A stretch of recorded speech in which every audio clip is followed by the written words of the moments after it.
mine did get all the photographs Oh, there. yeah. So, we have to go on. How far did you go with it? We took it over to Palm Beach. Okay. What route? Acts like you should Did you trailer it? Yeah, actually, only because the tires are getting old. Yeah. Other than that, I used to drive it. I drove it one time to, over to Fort Lauderdale when they had the 50th reunion of the movie Where the Boys Are with Connie Francis was there. Okay. And I drove it to that and showed it there. There was only 100 cars allowed to go with that. Yeah. And I actually got the number one prize, so, That's nice. There you go. I'm pretty happy about Yeah, that. your So, tires are- this one here But tires- though, do you my think tires controls have been on intended 20 removed plus are years. adequate? Yeah, they're done. I don't have an opinion about Yeah. that. So I decided that I was Usually gonna controls trailer it intended there. to It's like what controls are there? Order a new set of tires. Controls Where are you gonna get are 'em? essentially that you all have I've to been getting them sign from and Coker. see the bill Okay, to Coker, approve yeah. them. You get them in Yeah. advance. They're pretty expensive, but They're two people so's are an required to access. sign the check. Yeah. So's a restoration. yeah, I I got a couple of decided, feet like, restored, yeah. and I'm never Well, gonna that's get 'cause around to them. So I'm gonna Well, end you're up finding new, a yeah. home. You're like me, you're new. We're noobs. We're newbies, as the kids would say, right? Yeah. In the games, we're noob.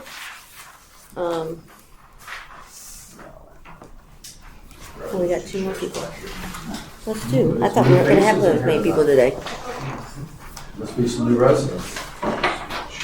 You heard about the treats. You give it out. I thought you were on a cruise. Two different things. Oh, no, I'm back. You're back. Yeah. Come pick up those sticky pads. I know. I'll do that. I don't think they're any thicker than the other ones. Oh, okay. If they are, they're just like. Right with them. Oh. Well, if everybody remembers, I sent out the violation letters and I invited people to come to the meetings to discuss their individual issues. Oh, maybe that's the new faces we're seeing. I did see your violation letters.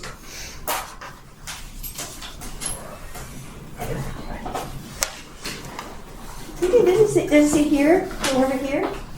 Yeah, that's okay. I'm good. Right here.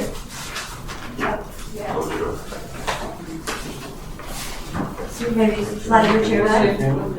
Quiet, that's nice. I had that there too, I forgot.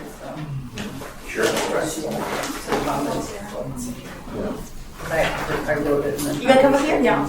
That door doesn't necessarily have to. Hey, Chris, Thank you.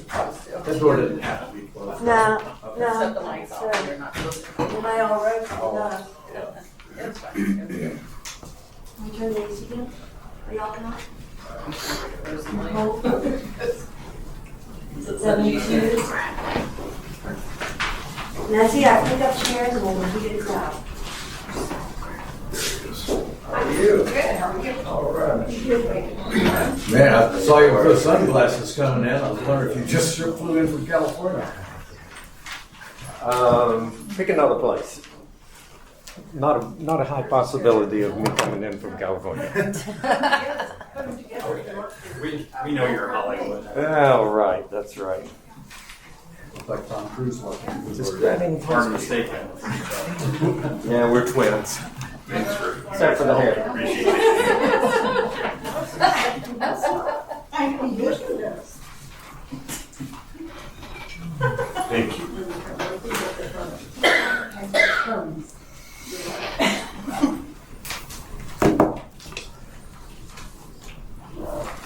Thank you. Yeah.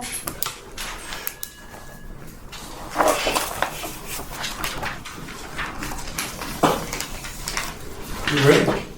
Yep. Quarters.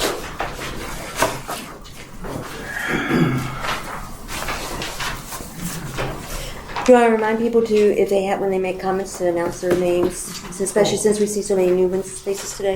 You can do that.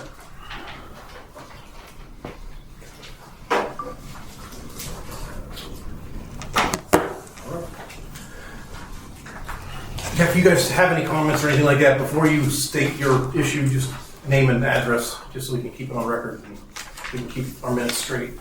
But let's call to meeting the order, the Board of Supervisors monthly meeting for San Carlos Estates Water Control District for Tuesday, April 19th, 2022. Roll call of officers, Ben Voges, Jim Bradford, Jennifer Finazzo, Engineer Bill Morris, Attorney Richard Pringle, Secretary Treasurer Chris Lawson, and 19 guests. All right, Everybody signed in? so. Engineer? Yes, sir. Current permitting report, open permits, we have increased. We now have 64 permits active. There are 7 new permits that have been issued since the last meeting and 3 that have been closed. So I think we had 60 open at the last meeting. Maintenance report, there are still items that are upcoming that have been compiled at this point for the maintenance program. We also have a current scope that I believe is still waiting authorization. What is that? If I remember correctly, the work that Sweeperman has provided a proposal for. I think we've got a bill for that. I think it was done. It's done. You're right. I apologize. That work has been completed for the 21-22 cycle. And is he done for the year now? I believe so. I believe we've gone through and checked it. I've had my notes backwards. I apologize for the confusion. We are compiling the maintenance list of items for this cycle, this year, that will be completed over the next several months. Get the cursor to work. The NPDES MS4 program report, just to provide a little bit more detail for this. I know that I've, in past years, just kind of scooted across this. I thought that providing a little more information might be worthwhile for everyone. Current reporting cycle runs from May 1st to April 30th of each year. Previously, it had been previous cycle had ended in October. Now the DEP has scheduled it so that the reports are due in October by the end of the month. NPDES annual report generally includes the status of required maintenance items. If you recall from meetings past, we've discussed the various items and what cycle different components of the stormwater management system are on.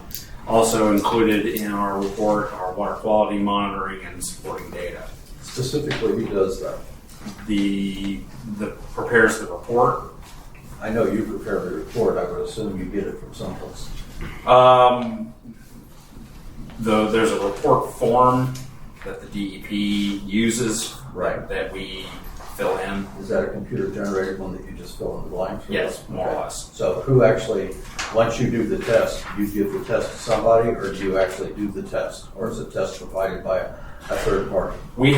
There's a couple of different entities that are performing the water quality tests. There are the Lee County, I forget, I think it's Department of Natural Resources, the Water Quality Lab that does some of them as a part of the co-permitting requirements. There are also additional monitoring that we are doing for the current constituent loading. Those are being handled by... What does that mean, constituent loading? I'm going to question these things so I want to understand. Okay. Constituent loading is the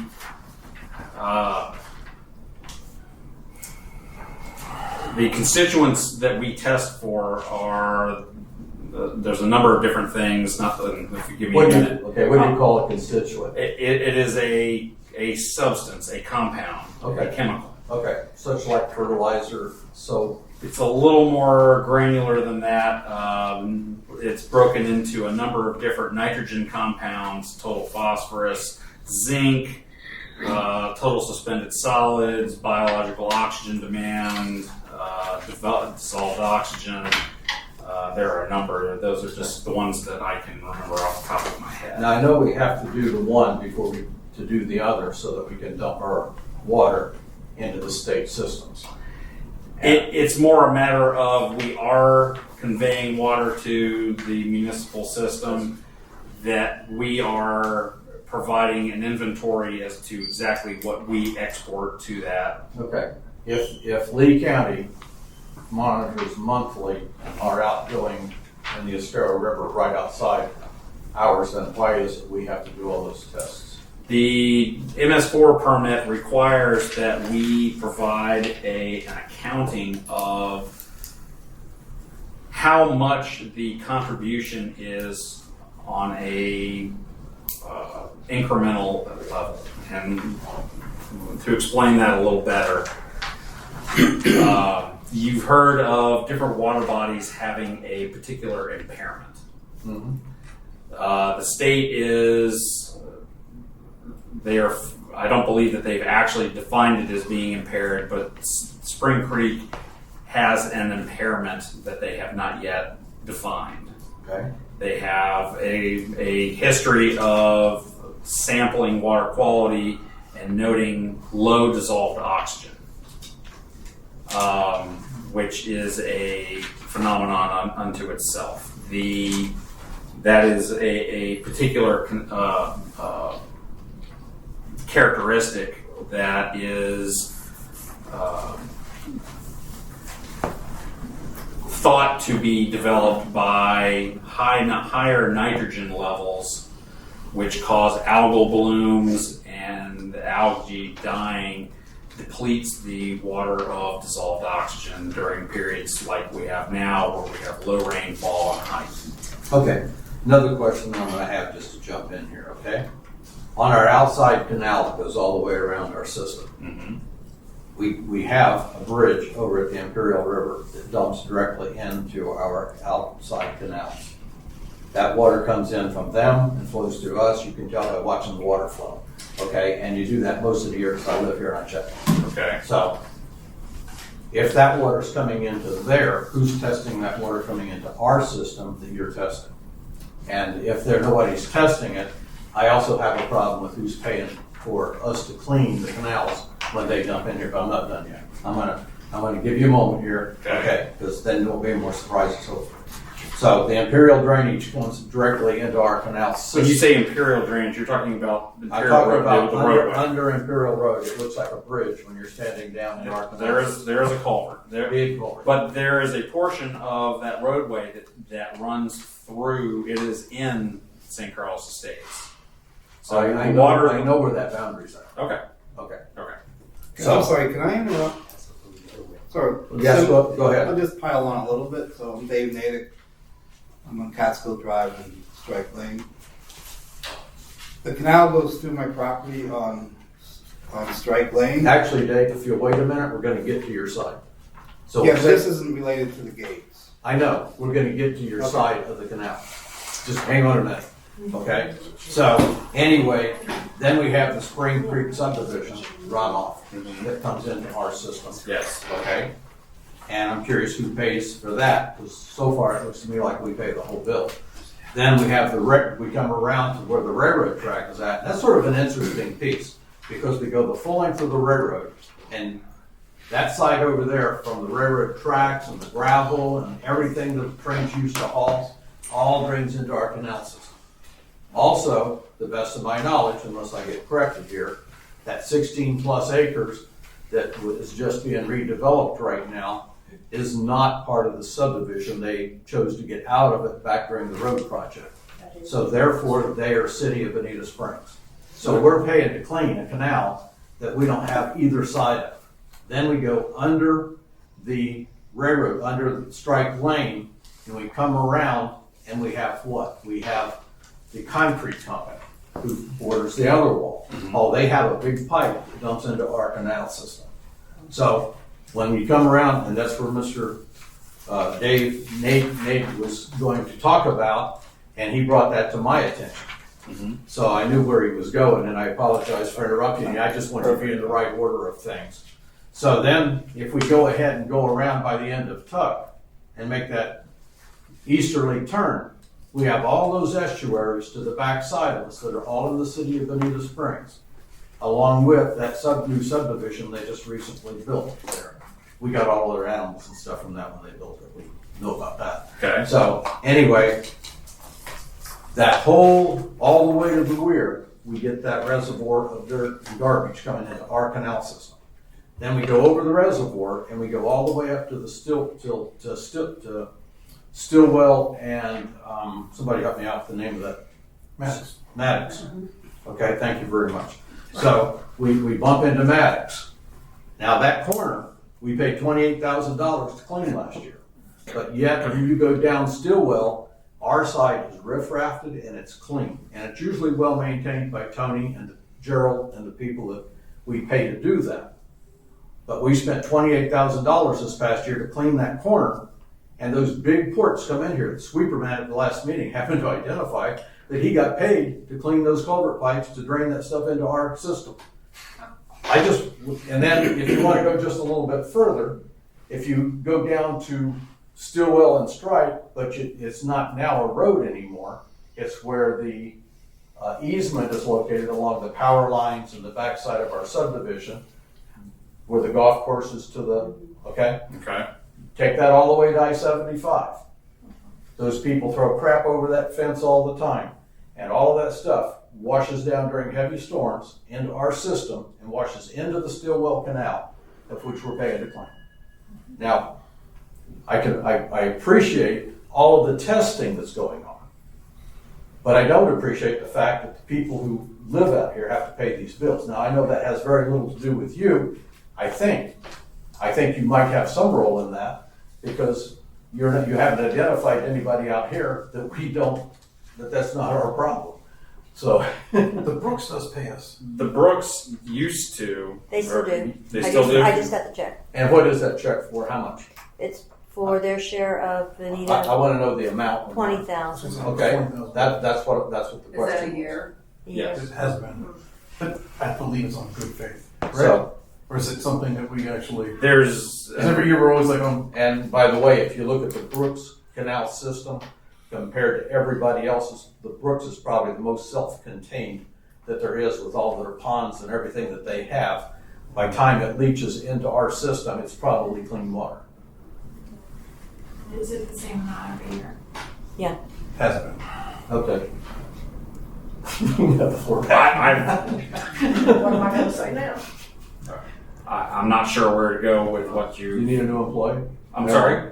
Nothing. I said you need a new employee.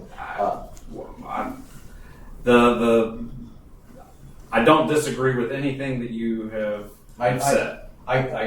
But I'm just wondering why, when we're testing these canal systems, that the people out here are paying the full bill of all of this expense, when a lot of our design of our system is not to have water runoff, but to absorb into the ground.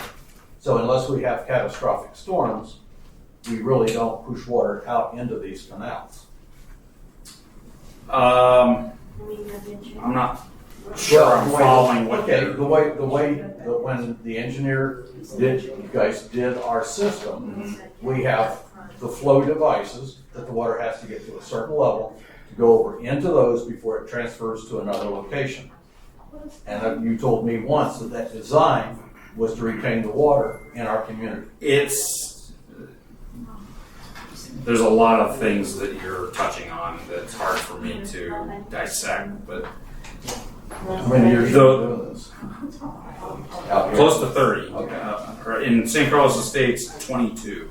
Okay. The way that the stormwater is handled by the system in St. Carlos Estates is what's called a detention system.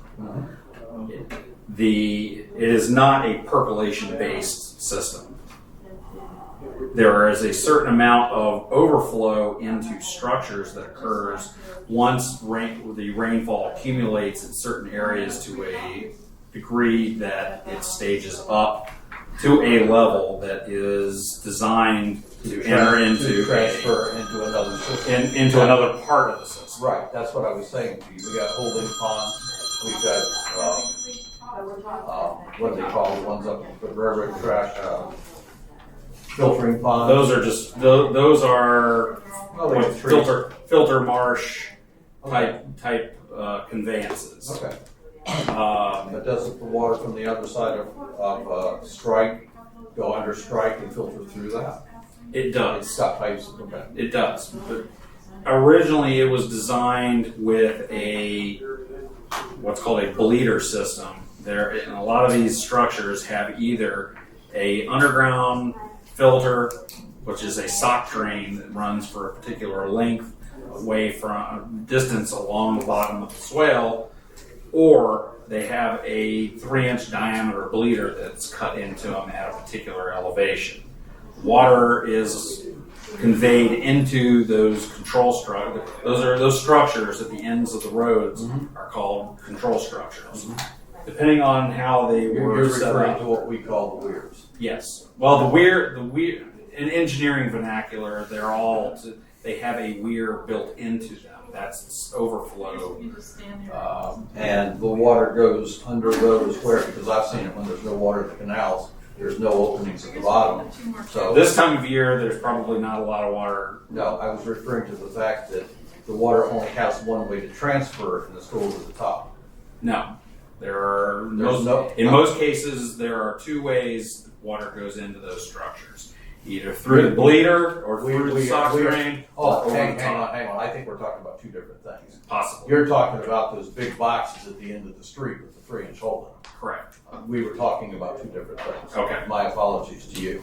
But yeah, I understand the boxes, and you've explained that to me before, how they function.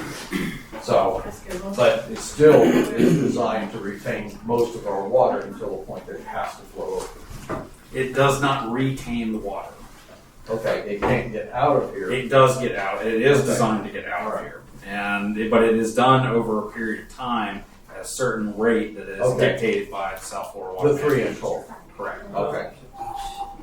Okay, I get that. Once the water gets into those boxes, it is piped into the canals, and the Right. canals carry them out to the south, either to one of two discharge canals along the southern boundary of Mariah. Okay.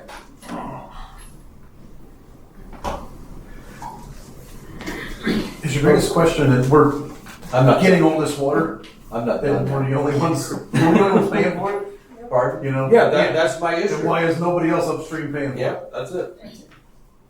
And I made a lot of phone calls, so I've got a whole list of names. Right? So, but the bottom line is, before we get done with all of this, everybody in the subdivision is gonna know who's paying for what and why. And that should be a big concern for all of us. We're I paying a lot know, of money. nobody's ever asked the And question, this so all the concrete years I've company, been I out. don't know what they're paying, and I don't know what they're putting in. So, They put crap in there, and we're responsible for whatever they put in. That can't be. That's it. So the concrete plant, it's a precast yard. That is effectively what they produce in that facility. We have had instances with them, compliance episodes with them, which we have referred to a officer with Lee County who is part of the MS4 program, who has assisted us with exerting permit controls over that operation. They have, for the most part, had a history of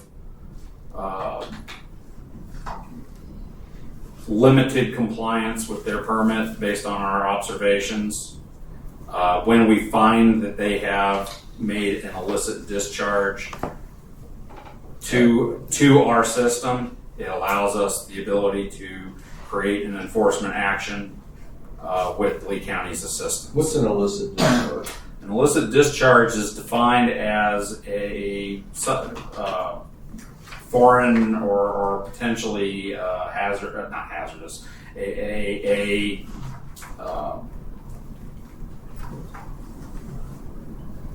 a regulated discharge into the stormwater. An example of an illicit discharge would be a failed septic system is leaking water into a swale that's nearby. I would think that under state regulations, they would require to have their water tested before, considering what they do, okay? I believe that they are required by their industrial wastewater, their industrial stormwater permit to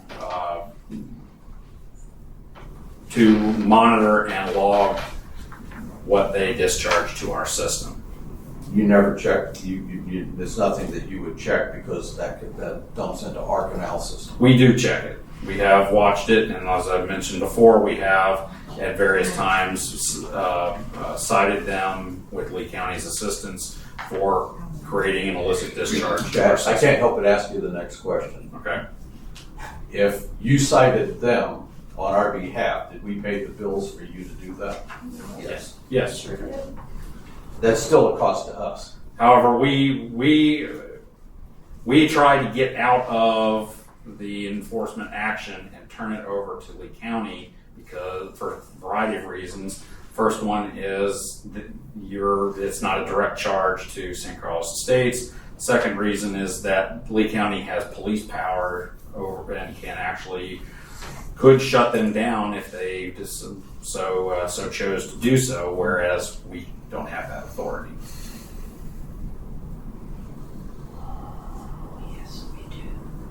Okay. So I'm just routine. They have a sampling program and a protocol for testing and schedule, and we get the results. I believe that the FDP receives their results. It's a condition of their operating program. Don't you think we should get it since we're responsible for the quality of the water? We can get it. We have at times received copies of or obtained copies of that. If it's of interest, we can certainly procure them and make them available. And there's like a 20-inch pipe coming from their pond right onto my property, Yes, sir. and then in all of our canals. Actually, clarification, that's our canal. The property that Adjoins your property. I was playing with you, Dave. Anyway, so it just seems prudent to know what's going in if we're responsible for the quality once it's in there. But we're gonna find out, that's for sure. And then the other question is, we pay to drain our water into those canals, to maintain the canals. What are they paying? Well, Nothing. I don't believe they pay. They are obliged to pay the district for anything. and I've spoken with the city manager of Bonita Springs and their public works department and stuff like that, and they have no obligation to pay us anything. So we're gonna have to go a different direction eventually to start recouping what they're costing us, but the city of Bonita needs to take over our surrounding canals, one or the other. Because we spend a lot of money every year maintaining those canals for having everybody else dump into them. So we're obligated to take the water for free. Nobody said that, and I was actually thinking it's a concrete plant, where could we get concrete? Plug up the pipe, you know? Build a dam. So, but, no, it's something, Dave, that's relatively new at the moment, and we're gonna have to figure this out. And it's just something that people in this water management district has been sitting in these seats have not done in all of these years. It seems like it's easy to take the money from the taxpayers, but not watch where they're spending it. And I intend to find out. And I might turn out to get egg all over my face, but I'm gonna do everything until that egg does fly. There's a time when we had a bunch of samplers. Is that what we were doing in different parts of the district? We're This is still probably- we're still You still do doing that? that. Yes. That's So part of we were it. getting readings at different parts of the canals. It's not the issue that they got the Yeah. samplers, it's the issue that the water comes in here. Oh, yeah, And we get the I agree with you garbage. 100%. And sometimes, and I'll tell you right now, we're going to be to a point in a few years, and whether he agrees with me or not, that we're gonna have to do some maintenance on these canals. And who's gonna pay that bill? Who are we gonna ask to do that? Well, we need to, there's grant money out there, 100% and 50% grant monies that we need to start finding out about getting. Now, I know I've done enough research on it already. I work for other government agencies where we achieved grants paying for a lot of items, and we can get that money. And with Governor DeSantis in place, he's filled the coffers with money for water, clean water. So the money's out there, and it's flowing pretty freely right now, and we need to get it. Yep. And we need to get ahead of the game, and if our ditch systems or whatever needs to get taken care of, even if we do it a few years in advance of what it is necessary while the money's here, we need to look at that and get it done. I agree. Okay. I'm not fighting. I didn't think you were, but I didn't think you were, yeah, I realized that you've been on the board a few more years than me. And when I came on the board, nobody was talking about these things. And I spent the first year trying to figure out where, why and stuff like that. I caught a lot of flack from the people in the crowd sometimes, depending on who was sitting out there. And one of the people was sitting right there, and I thanked her for that. She woke me up that day, and I think that was the first time I was sitting on the board. And she says, "What are you sitting here for? You know nothing." Okay, well, That is correct. and she's the one that got me going. And from that, I'm not a genius with anything. I'm just trying to follow the problems and find out where I can fix it. Bill is part of that.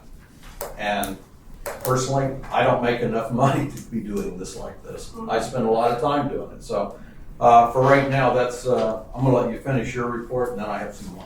Okay. Before you go on, Bill, years and years ago, did they not, when Paradise Woods was going in and the other neighborhood over on the other side was going in, wasn't there conversation, and your dad was on the board then, so you may not be familiar, I don't know. I vaguely remember what you're talking about. But there were conversations about trying to get those organizations, those HOAs and those communities to pay something to, and for some reason we were never able to get anywhere like we were able to with the Brooks.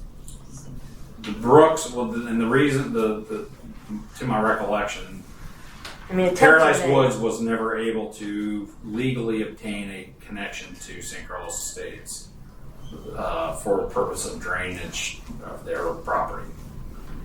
The Brooks was afforded an ability to get a partial connection. They don't, the Brooks in total does not drain through St. Carlos Estates. Only a small portion of it does on the southeastern portion of that development. They have a couple of discharge points that come into the Bonita Bill Canal. They agreed as a part of their, they are, because they are a community development district, a taxing district, not too dissimilar from St. Carlos Estates. They, I believe, agreed to pay a maintenance share in the form of the $20,000 annual payment. Okay, but maybe it was the golf course community, because that along where you were talking about was Strike and Stillwell. There is a pipe there. There are a number There's three pipes coming in. But they tried to get some of those communities to. They tried, and they basically were advised at the time that there was no legal basis by which the district could levy any sort of requirement for a payment from those different entities. Okay. There are a number of different inputs that the district receives from other properties, including public roadways. Those were facilitated, granted, whatever, a long time ago, prior to some of them going back to the very, very beginning of the district when it was first built. We've got a lot of new state and city officials. We've got a city of Bonita Springs now that wasn't here then. Mm-hmm. We've got all these subdivisions that are now taxing and organizations that are run that we do have some control over. So don't confuse what I'm saying with me being pessimistic about trying to get money from. I'm optimistic. I'm just saying that I'm just trying to explain the history of what has happened, whether we are or are not successful trying to get some money from these different parties going forward would seem like a reasonable I think we thing to put do. blindfolds on about the past and we go forward with all speed. Okay? But I So just it's- wanted you, Jim, to understand that there was discussions in the past. You said that nobody's ever addressed it. It has been addressed in the past. I understand that, but the past is the past. Well, And that doesn't, we have a relatively new board up here now that we didn't have. We have you in here that we didn't have a year ago. And so things have changed here, and we're sitting here with a whole room full of people that 18 months ago when I came in this room, there was nobody in it. There wasn't even a chair out there. So with all due respect, I've seen a lot of people who are starting to take a little interest in what's going on, and it's these people who will make things change. Yeah. Is there any way we could, like, if these companies don't want, or companies, housing developments don't want to pay, that we could essentially shut the water off, go through DEP or EPA or anything? Is there any kind of Because you said recourse? there was intent to levy it. You know, or Well, to levy money, I mean, why would we have not levy the, No, not. I didn't mean that. I meant levy money out. You and know, why do we have to accept this water if Okay. I'm not? It might very well be that the objective isn't to levy against them, but to get the state of Florida to give us money in the form of grants and things to manage and maintain and That's what I take was- care of these things because of what we do. And it's not a problem of this community, it's a problem that's handed to this community. Yeah. Okay? So there's many different ways to go about this, and it's not about just asking so-and-so. You heard me say a year ago when we spent $28,000 to clean the Stillwell Canal, to send a bill to the city of Bonita Springs, and everybody in here laughed at me. But the fact was, if the city manager had gotten this bill from us for $28,000, he might have really wondered what it was all about. And at least it would have been a question that would have come up. That bill never got sent. So, till I talked to them a few days ago, they were never even aware of the fact that we spent that money to clean that canal. So why, this is really bugging. So why, I look at my tax bills, I see a line in there to pay for this organization, which is really just there to drain the water from our neighborhood, right? There are people around that their tax bill, if I looked at it, I would guess that line item is not on there. But they're draining into the same canals, so their property's not floating away because of our canals, which we are paying. So this is ridiculous. Something has to be done. Yeah. Well, Dave, we're gonna work on that. Exactly, so I'm just, We're not gonna change that tonight. no. Okay. But with support, I mean, I know our attorney's sitting over there absorbing all of this. I can see him making notes, so I know there's things going on over there that he knows we're gonna have a job ahead of us. But nonetheless, with that being said, let's let Bill continue on. I'll try not to interrupt you for a couple minutes. Promises, promises. This doesn't work well for me.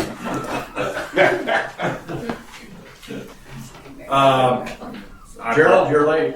Take a number. I apologize. I kind of lost track of where I was with this, but part of what I wanted to do briefly was to run through some of the commentary that we heard last month by the gentleman who came to speak, who made comments and representations of the water quality in the canals. I have gone through and extracted from the county's data set that they keep, the same one that he was referring to during the presentation that he made about different constituents. And this is one such item, fecal coliforms, which if you're familiar with what that particular thing is, that is actually an animal waste byproduct, bacteria that is found in a number of different things, or from a number of different things.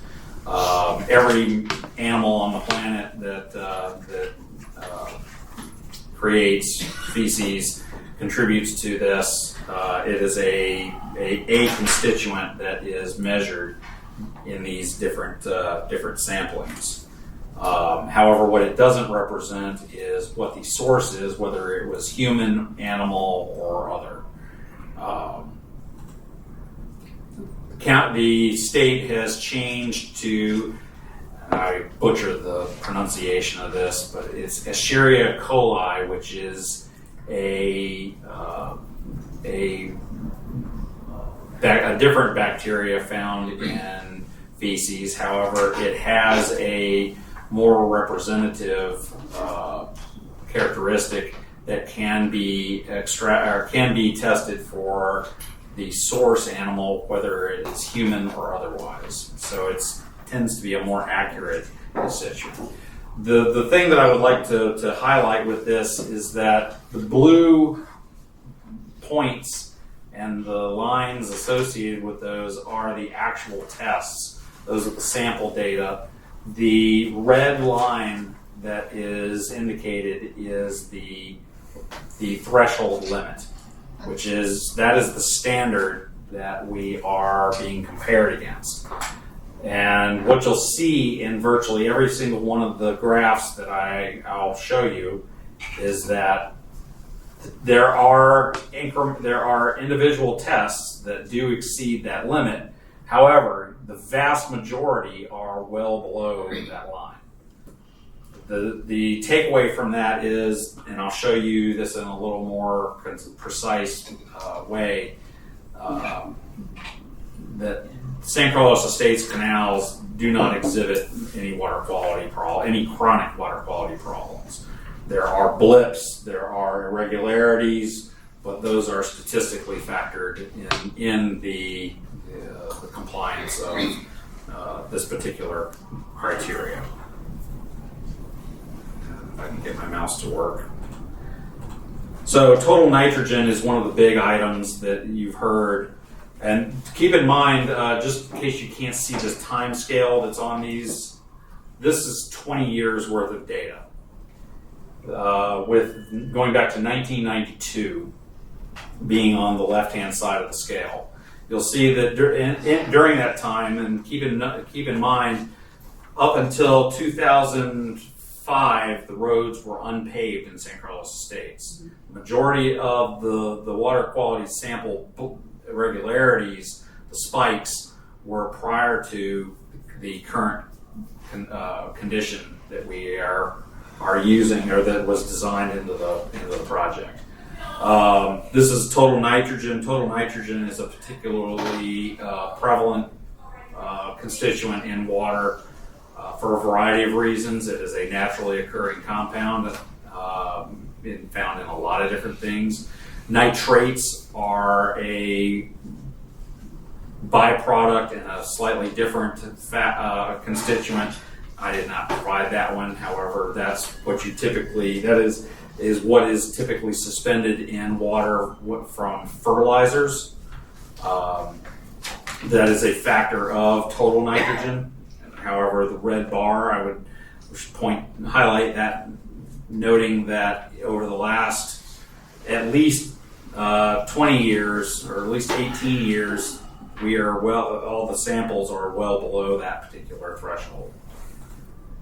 Biological oxygen demand, that is another constituent. You'll see that there are a lot of different spikes in that, but for the most part, the vast majority of the samples are below the threshold line. Total phosphorus, again, that's another constituent found in fertilizers. Unlike nitrogen, phosphorus is digested by most natural systems rather readily. It can cause problems with algal blooms, but you can see, though there is no state standard for it, this is regulated on a different way,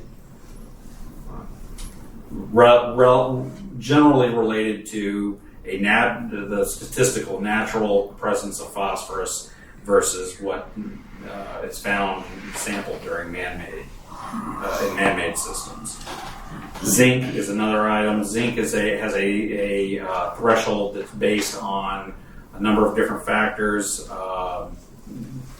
Since it is a metallic substance, it has a different measurement than some of the others that I've shown. But again, the threshold is much higher, orders of magnitude higher than what we currently test. Total suspended solids, again, that's another constituent. Typically, you probably heard the term turbidity used.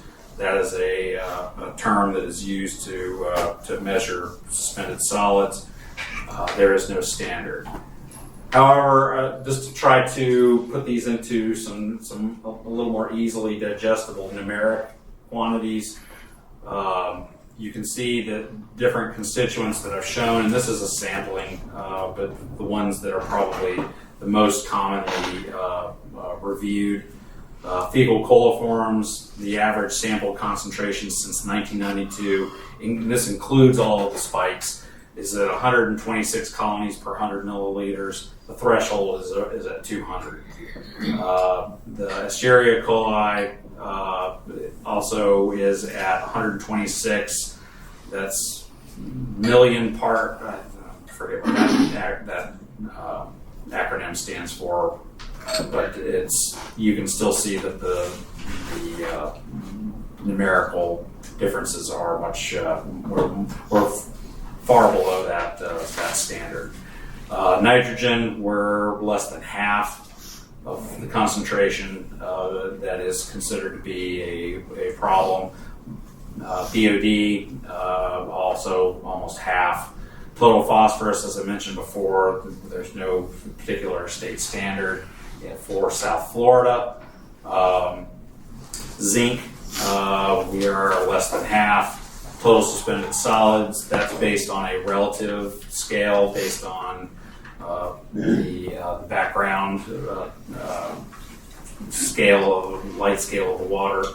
As I wanted to point out, the biological oxygen demand this standard is relative to what is found in drinking water. So just a couple of things that I wanted to point out, just to try to provide some context to the comments that were made last month. Now, if everybody would wake up. Okay. I'm going to give you that one because there was a lot of sleepy people. I know. It's later in the evening. Before they all go home. I am an engineer. I will acknowledge my public speaking shortcomings. This is something we do get points for in our annual monitoring, is public education. Most of you who have been here have heard this. If anyone is interested in this information, please let me know. If anyone has any questions. The samples that you take, are they taken, like, we see the graphs and the bounces, are they taken 4 times a year, once a year? The county takes Spring, them. fall? The county takes them monthly. I believe that the ones that we are doing for the nutrient loading are also done on a monthly basis. Different locations. Are they in our subdivision or somebody else's? They are You in. said different locations. They are all done within St. Carlos Estates in the canal. So do we do multiple location tests every single time? Yes. Okay, and then that data is aggregated then? The data is then compiled and is correlated to there are flow measurements, piezometers that we have positioned in various locations in the canal to be able to measure the flow, the water moving through the canal, the purpose of which is to be able to look at from a specific volume of how much particular constituents are being exported from St. Carlos Estates on an annualized basis. I guess the other part of the question though was, if I asked for those results, would there be, and let's say it was 4 locations, is that reported at 4 locations, or are the 4 locations averaged together? The reason for the question, like particularly for fecal contamination or E. coli,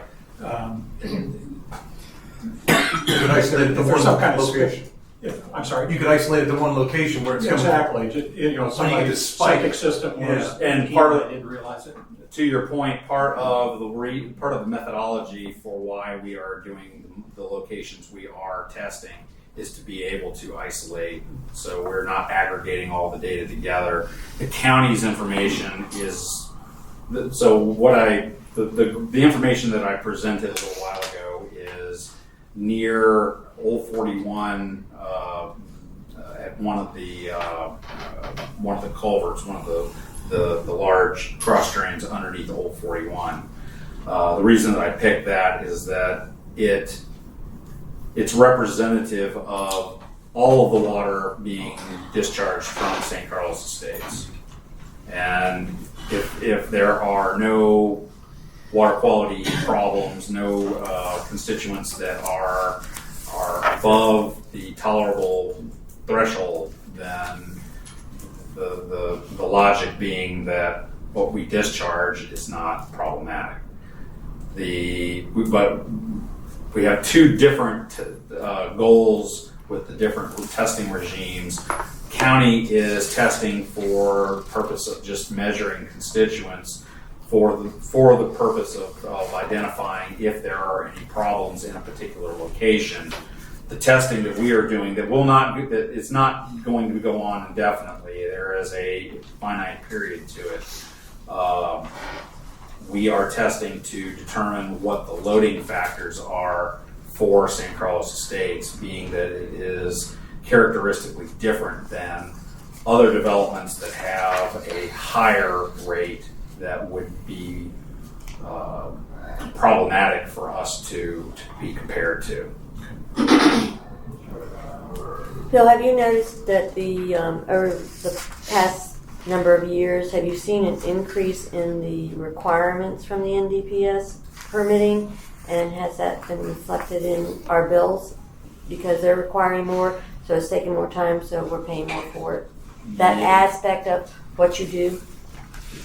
In a nutshell, yes. The constituent loading in and of itself is something that is new. It's not something that we have done historically. It was we've been working on this for the last cycle plus of reporting, because it is a requirement that was added by FDEP. So to your point, yes, there have been some things that have changed. For the most part, the reporting is otherwise the same. This is a notable exception.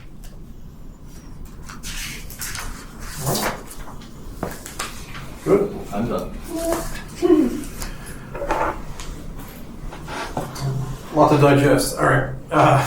We'll just move on to the treasurer's report. Oh, okay. I provided you all with a number of monthly reports for the last month, March, and you will recall you saw part of those same reports last month, but those reports only reported through the point of time of the meeting.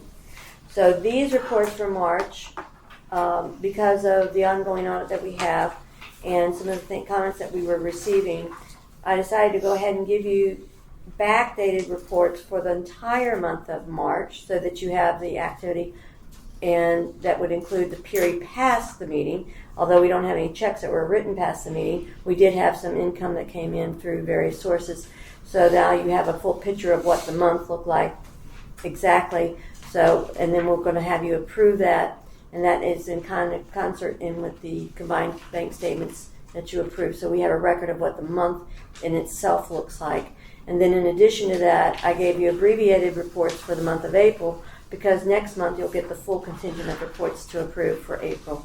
So the April reports that you have detail the checks that we are writing today for the bills that we received for the month, and a status of what has come in to the accounts for the period of April through to the meeting, and then what we've spent out for the meeting. So if you have any questions, I'm happy to answer them. Our position is still good. We're still at about 90% in tax collections according to the budget. We did not receive March's deposits yet because the county had a problem with their new software program. Although I did just get an email this afternoon right here when we got into the meeting. So we are going to see another $25,000 come into I believe the operating account later in the month. But I haven't seen anything for the CIP yet. So you don't see any income coming in April for the tax collections. We are still behind projected use and connection fees, interest, and what was the other comment? The other income column. Bank interest, other income. We did receive the Brooks last month, so now we have that. We are down about 24% of the projected use and connection fees from last year. And then as far as our expenditures, we are still over budget on engineering, legal, and we are under 10% on legal, 32% in engineering, and our administration is 1%. The auditor, we're at 50% annualized difference, but we're kind of prepaying that. We'll have to see our final bill next month, and that will meet the contract for the year.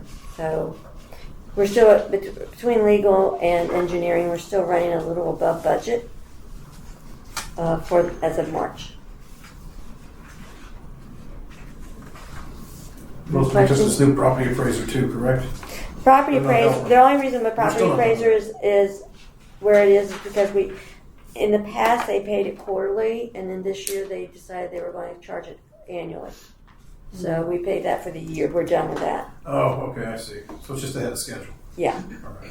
Insurance, we have 2 more quarters to pay. And this auditor, being this is a whole new auditor, we didn't even know what that was going to cost really. Well, the contract, they're agreeing to the contract, which we signed for $13,000 for the first year. And Okay. so we're paying $6,000 this month progress billing, and then we'll have the final for $2,000. They are about to wrap up the audit. I have their notes that I'm responding to now for the differences between the last 2 years' budgets.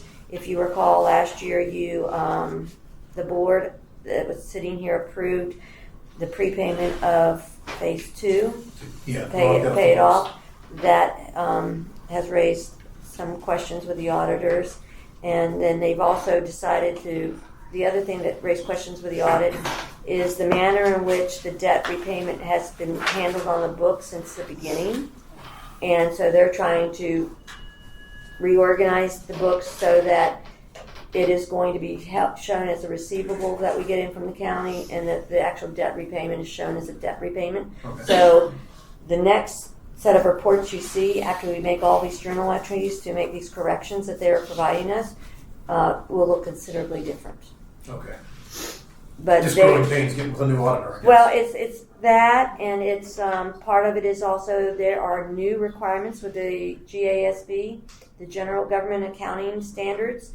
Have new requirements. They have more requirements that they're asking to be met, and as a result, we're having to adjust our reporting to meet their new standards.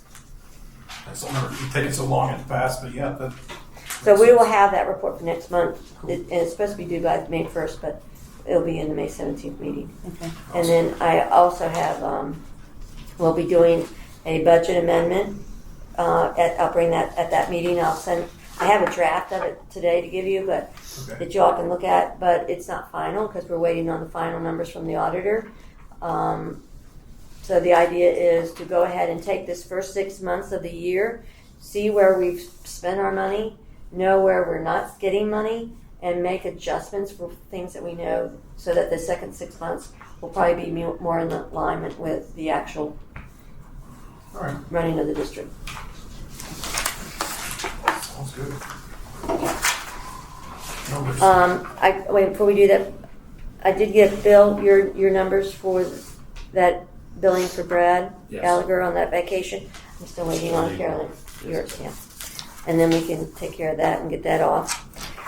If we like, we could move the pre-planning discussion for the end of the year to the supervisor discussion if you would like.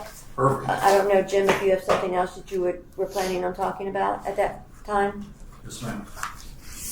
Yes, you do? Okay, so do you want me to do that now and then instead of using your time? Oh, I've actually asked Ben if I could have a few minutes after the attorney's report. Okay. I've got a little presentation I'd like to give. Okay. All right, so do you all want to do the pre-planning discussion now for the annual meeting, or do you want to do it later? Let's do it later. Yeah. Okay, okay. Mr. Pringle. Yes, sir. At the last board meeting, there was discussion about the method the district uses to approve requests for the construction or the installation of improvements in the district's right-of-way that was not a driveway connection, and how the district approved other changes. There was a mailbox pad, I remember, was an item that was mentioned. There was I think that's actually on your agenda later. There was Mr. Gallagher talked about wanting to erect a gate or a fence across the part of the right of way.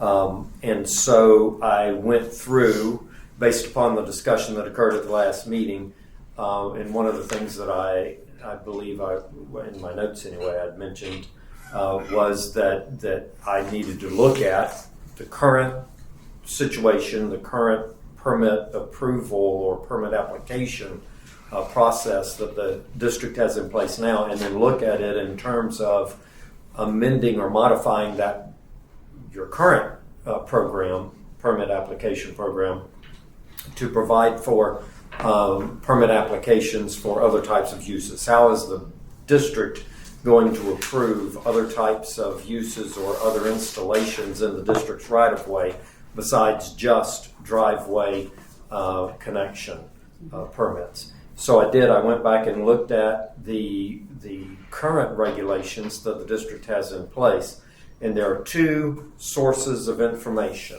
One is the Access Standards Handbook. The Access Standards Handbook of the district. It was adopted by the board February 16, 2016. The Access Standards Handbook. If this was a test, I would say that you're probably going to see that phrase again. But it's not a test. Access Standards Handbook.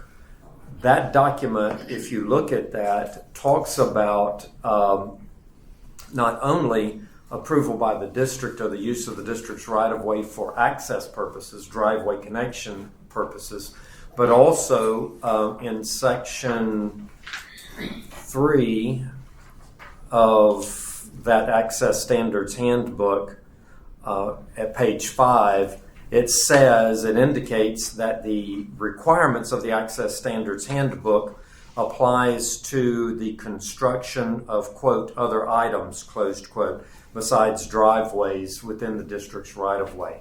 So the Access Standards Handbook requirements applies to the construction of other improvements, such as the mailbox pad in the district's right-of-way. So that document does apply. And the requirements of that document also apply to the construction of, quote, other items, close quote. There was another reference in the Access Standards Handbook. By the way, there's been discussion in past meetings about having one driveway or two driveway connections. The Access Standards Handbook says that you can have two driveway connections up to, but no more than two driveway connections. There's been some discussion about that. Then I also took a look at a document that I actually helped prepare, and that was the San Carlos Estates Water Control District Access and Right-of-Way Use Permit Application Packet. February the 11th of 2021. Remember, there have been in the past other forms of permit applications for driveway permitting for connections to the district's roadways. And in February, the board approved this permit application packet. And in that permit application packet, when you look at that packet contains a cover letter that describes the permit application process. And in that application, in that description, it talks about the fact that the permit application packet, the permit that's a part of the permit application packet, can be used not only for driveway connections by property owners, but for any other use of the district right-of-way. So the construction of any other improvements in the district right-of-way by a lot owner can be approved by the district through the use of the permit application packet process. In that permit application, I spent quite a bit of time talking about how that application can be used for anything, essentially any use. And that relates back to the handbook where it says that other items, in quotes, can be used can be approved by the district. Other construction can occur. In particular, gates were referred to as an example in your access standards handbook is an item that can be approved by the district. This permit application process that you approved in February of 2021 can be used by any property owner. How does that apply to the use of people who can walk on these roads and bicycle on these roads, as has always been? That is completely separate. This is for a lot owner who wants to construct some improvement in the district's right-of-way. Mailbox pad, a gate. Okay, is that across the front of his driveway? Could be. Or is that on our easements or our right-of-ways? It would be any use within your right-of-way. If they wanted to install rocks along the edge of your pavement in the districts, that would be in the district's right-of-way. They could apply to the board or to the district for permission to put those rocks in the district's right-of-way. Any improvements placed in the district's right-of-way should go through this permit application packet process. Easements or anything, yeah. To get approval for anything. The one exception that you've raised is probably the one exception, and that is property owners in the district using district right-of-ways for access purposes, for use purposes where they're not installing an improvement. So, riding a bike, driving a vehicle, driving a four-wheeler, any of those uses, walking, any of those uses would be uses that the district board, separate and apart from this application process, can say you want to allow or prohibit, either one. It's up to the district board to decide how your right-of-ways are going to be used by pedestrians, bikers, vehicle traffic. Those are separate. Those you would need to approve those uses. At this time, the paved roads allow district vehicle traffic, and when I say district vehicle traffic, I mean of residents and their guests, invitees in the district. People can drive vehicles or have pedestrian or bike traffic, either on any of those three, on the district roadways. I think in addition to that, around the perimeter, along the perimeter canals, there are pathways, not for vehicle traffic, but rather for pedestrian traffic that is allowed. That's correct. Generally Before I speaking, yes, came on the board, there was signage put up that said it was for pedestrian and bicycle And bicycle traffic. traffic. Those signs exist in most places except for where they've been removed, Yes, sir. not by the board. And so that is at the board's discretion that those restrictions or allowances, authorizations were granted. And since it is a board authority to grant or restrict a use there, it is also the board's authority to modify that approval at any point now or in the future. So at this point, that perimeter road or perimeter, essentially, it's not a paved road, but the road that the district uses to maintain the canal next to it, next to the roadway, also allows, it's my best understanding, the district board has also said that pedestrian and bike traffic can also be allowed in those areas. Those are the uses that are currently allowed, subject to the board's discretion to change those uses in the future. So, that's separate and apart. Any use, any construction of any improvement in the district's right-of-way, including a second driveway, including a gate, including a fence, including placing of rocks, any of those installations in the district's right-of-way can receive, has to receive, by the way, this is something else that the Access Standards Handbook says. It says that no improvements can be constructed or installed in the district's right-of-way without the district's approval. So anybody who's doing that has to have district approval. That also means that if anybody does not have district approval, then the district can require the removal of those items. That's the two parts of that authorization.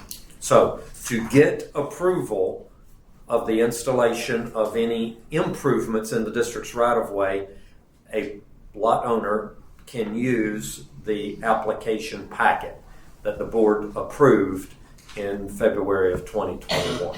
So they can use that for anything, not only for driveway permit connection points, but for any other uses.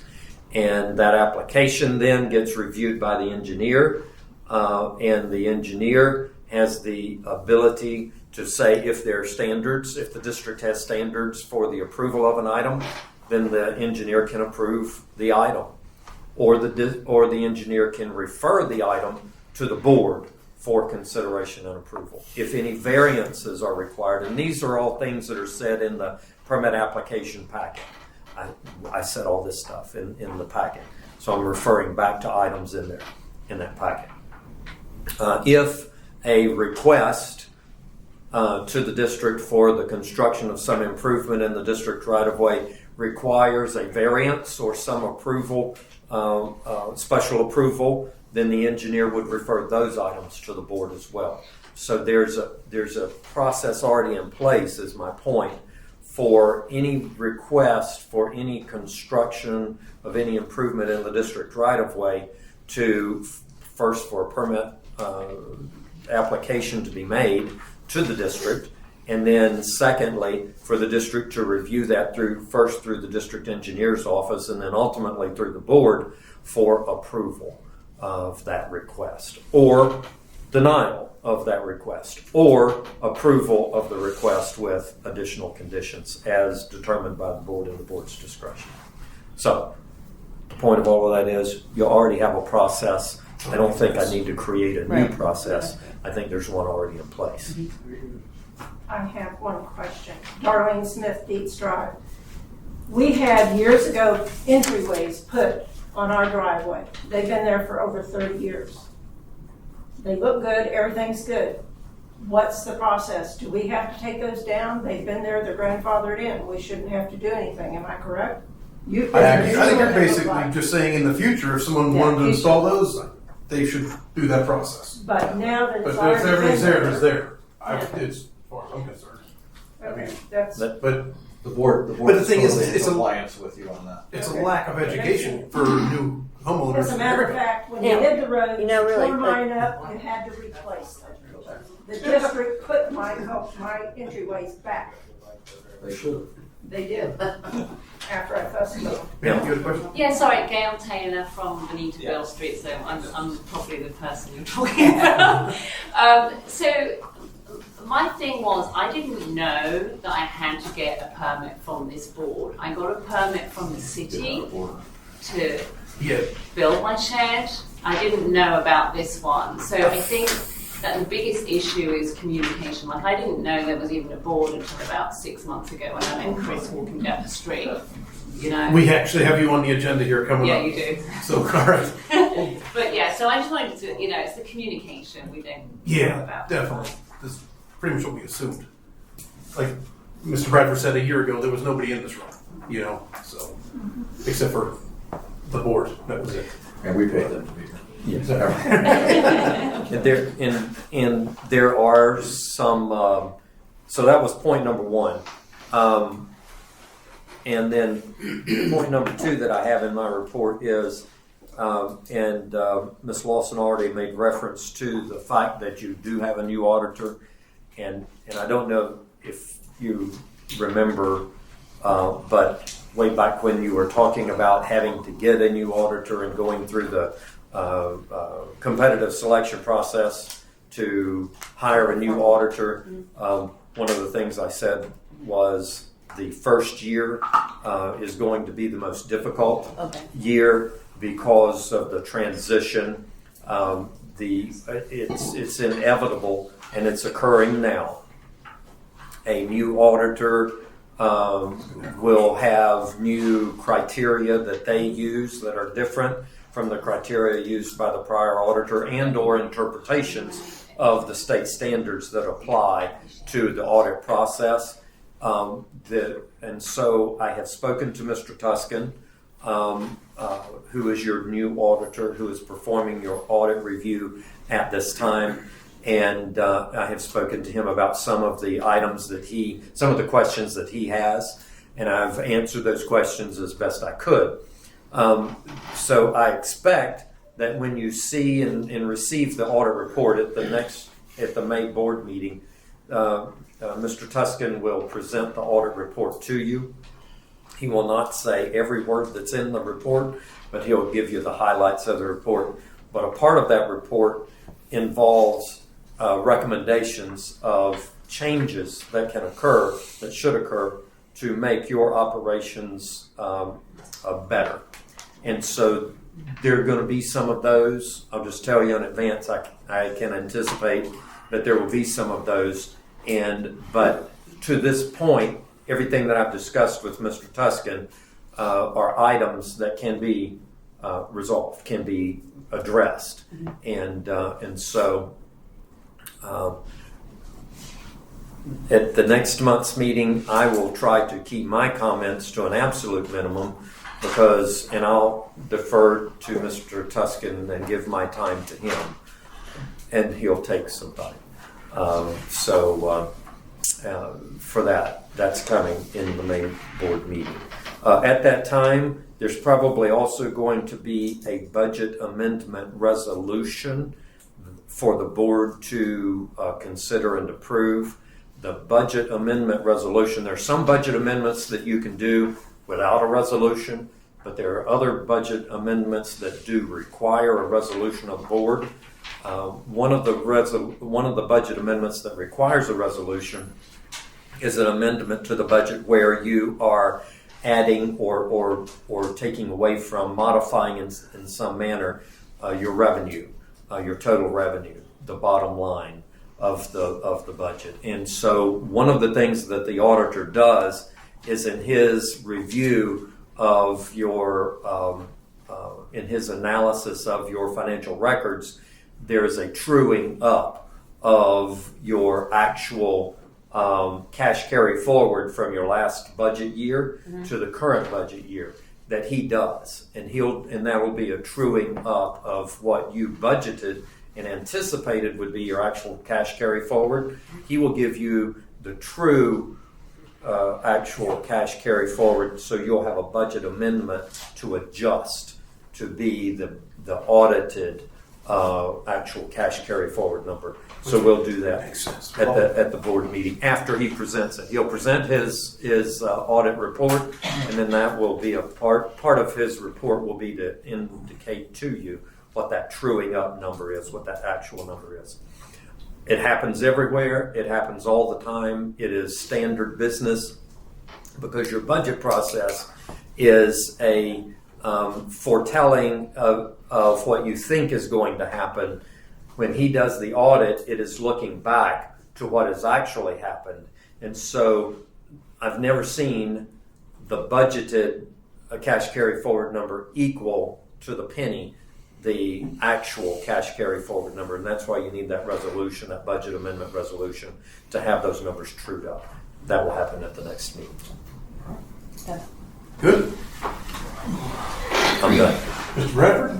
Okay, I asked for a couple of minutes and this is something I wanted to show you earlier on, but you got busy and I didn't have a chance to show it to you. So my wife's going to put on a little presentation here, and what this has to do with is that I've got a check here from the sweeper man, and I'm the person who said that the sweeper man just doesn't exist. And I'm going to show you, and I did the measurements of every single culvert that he was supposed to do. I measured every one of them twice. My numbers don't come up to his numbers. And when you see what he's done here, I also went to San Carlos Park where they just had all of their culverts cleaned, and you could eat out of them. And that's not what you're going to see here today. And every culvert is numbered, every address is on them, excluding the margin of error that I possibly did make. So If somebody was to take this and go out there and say, well, wow, you missed this one by one number, okay, I got you. But anyway, I want you to see what, we've got a check here to pay a bill that was given to us. Things have to be looked at and taken care of, and that's,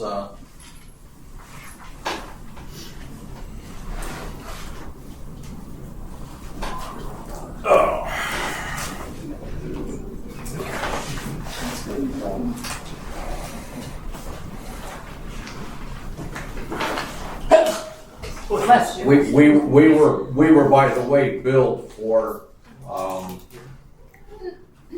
2,807 feet of culvert pipe and $3 per foot.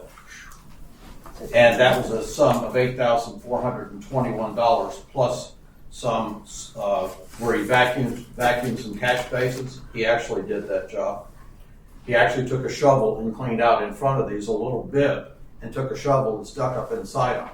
That was about the extent of what he did for us. But if you pay attention while you're looking at these, look at the difference in the levels of the ditch and the culvert pipes and that's what I was talking about earlier, is that our ditch system is actually becoming built up with silt by up to 8 to 10 inches. I measured it in a number of places, and that's what we're looking at. They're unreal. There's one pipe going under, Click. yeah, go ahead and get started. That's the inside of the pipe. You can go ahead and just proceed with them because there's hundreds of them, and I don't want to waste you guys all evening. You get one picture showing you the entrance to the pipe, then you're going to see inside the pipe. This is down on Roger Dodger, by the way. You can see the difference in the metal pipes. I also found 2 pipes that were collapsed that were not even noted in his report to us. So apparently it goes back to show that he didn't do that work. He got paid for it. If you notice there, by the way, you'll see that there are, just like other people mentioned, there are rock formations and things that people have put out years ago. And that comes to a question later on, but these are all acceptable as far as I'm concerned. Which road is this on? Roger Dodger. And some of these are brand new pipes. That's why you see very little. All the crossover pipes, full of rocks. And maybe that wasn't in his scope of work. It wasn't mentioned here, but they do go to other locations. Which see the ledges inside there where the dirt, where it stops? Yep. They reached in as far as they could, and then they left everything else. I did 5 streets, every culvert pipe that he said he cleaned. I hope we're not paying for it. We got a check right here. If I signed it, he's getting paid for it. See how there's a hole, but see how high up the grass is Yeah. on the other side of it? Some of those are. He didn't lower even than do a that. foot. But there's the inside where he just stuck a shovel in. That's the disturbing part right here, that picture. Pardon? That's the disturbing part right there. Every one of them. Yeah, That's the issue, Ben. yeah. Some people need This to is go out. newer. Pardon? That was a newer pipe. That was a newer pipe. We have a lot, so I'm just gonna keep clicking.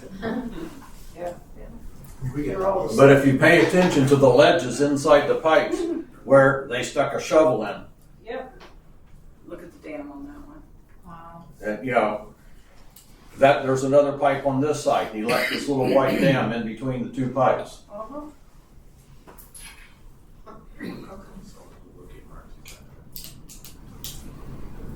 So is the expectation when you hire somebody to do, we're new to this, so is there an expectation that those are pretty much completely cleaned out? We'll Well, show that- the that's- pictures that's for Short, San Carlos. short answer is yes. We'll show you we're going to show you some pictures of San Carlos Parks gutters also. Is that in their quote to actually jet out these? Right here. It culverts says jet them out. Yes.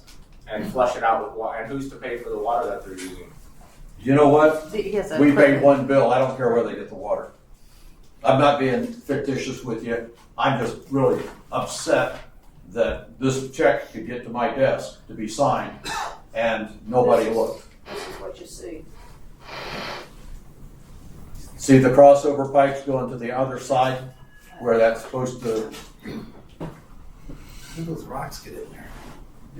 well, you can tell they either polished the rocks and put them in there or they didn't get done, so. Some of these are brand new pipes, that's why you're seeing them the way they are. I happen to have the listing for, That one you can hardly even see the very You end. can't hardly see them. Has anybody seen the equipment he has? 'Cause this is, seeing what? what equipment does he bring out to do this? Look at this Not one. much. Well, they're supposed to use a huge vac truck. And the other companies that do it, and they send a tube in with a sprayer in it, and it vacuums and sucks everything into that truck, and they haul it away. This guy probably doesn't even have any of that. No. I don't know if he does or Well, not. he presented. I've been saying for years, I've never seen the sweeper man. So, I hadn't either. but there was about 3,715 feet of pipes, and there were new pipes of 1,408 feet, which left them with chargeable pipes of about 2,307 feet. And we were billed for 2,807. This is the ground sinking. Yeah, that's the other side of, there's. Yeah, that's the crossover That's the pipe. crossover, there's no coming out. That's a crossover pipe, and the pipe ends there somewhere. Yeah, it's totally dry. Same on our road, And that's one of them that was just clean. same of. Really? Oh, sorry, so that's next year, remember those guys. Call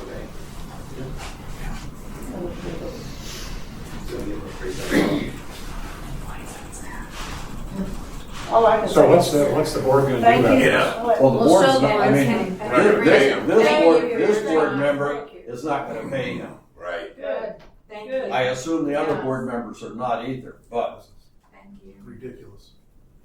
this is again why I believe that the checks should come to the board before they get signed. Most definitely. There's one pipe caving in.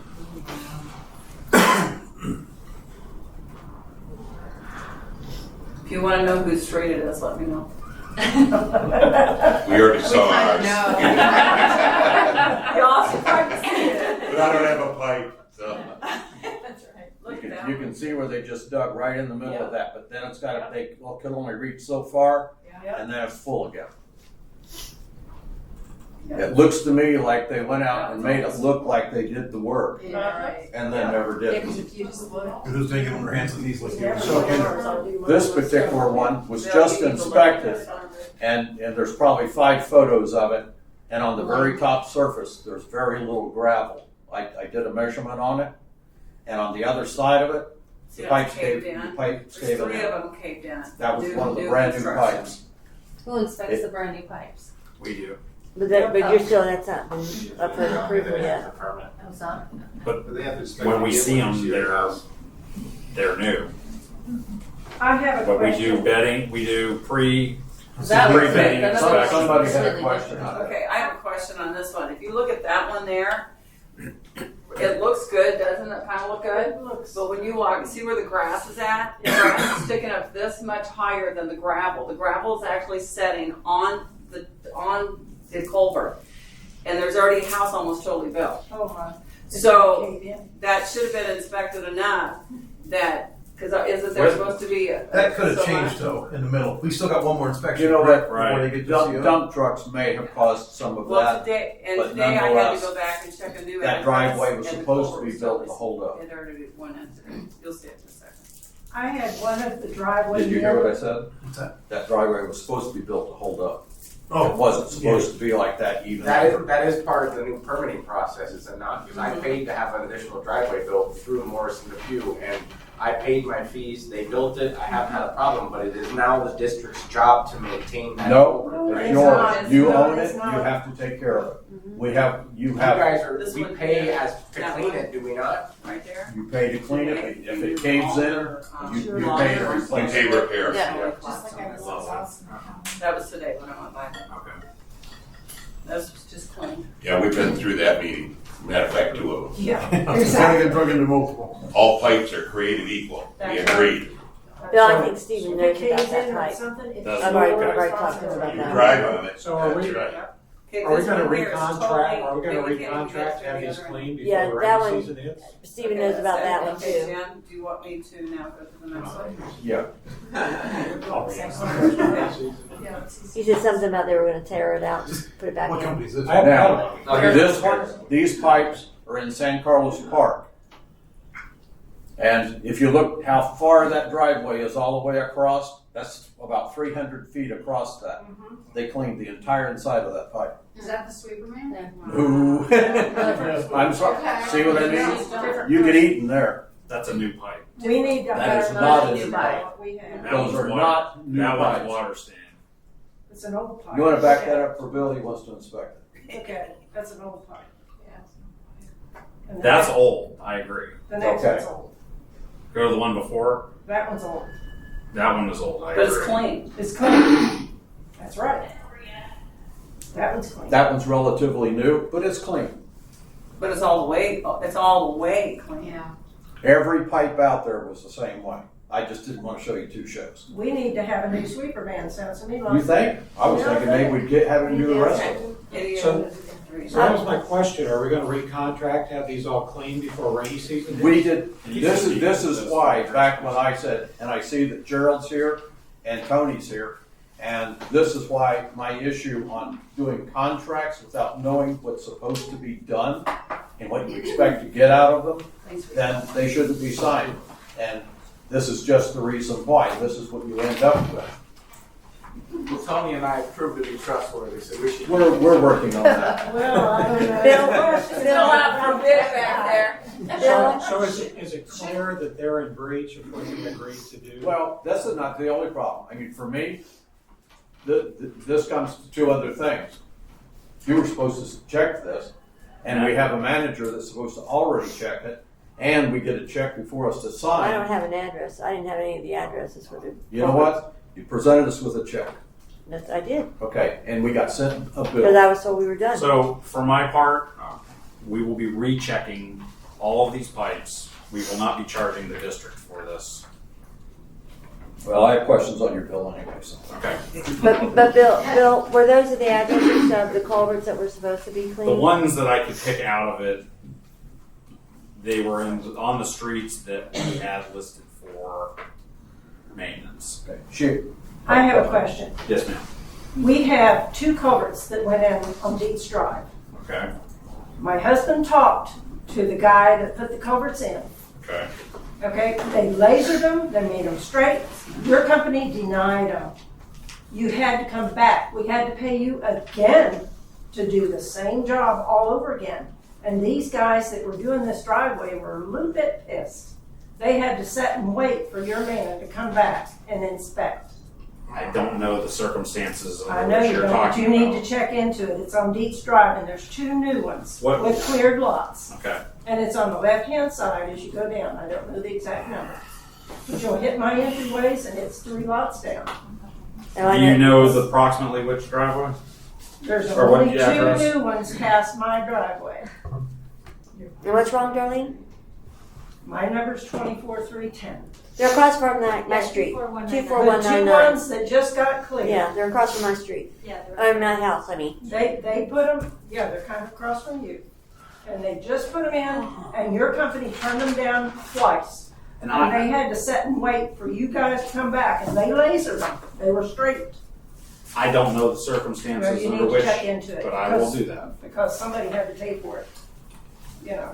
So we're not, all of these things, all of these inspections are covered under the fee that is paid as a part of the driveway application. So we don't have to pay you to keep coming back. The guy It's that's part, on the culvert it is does. offset. Subdivision does. It is offset by the fee, the permit application fee.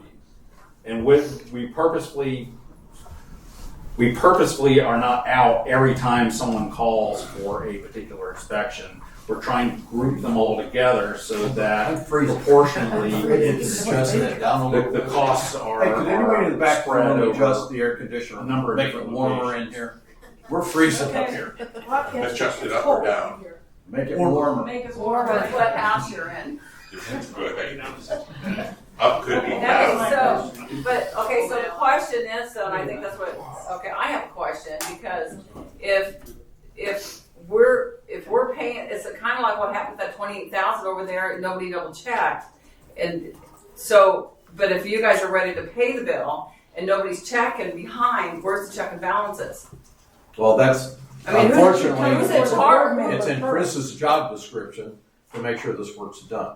I've got a copy of it here. And it was the one that you got from Judy.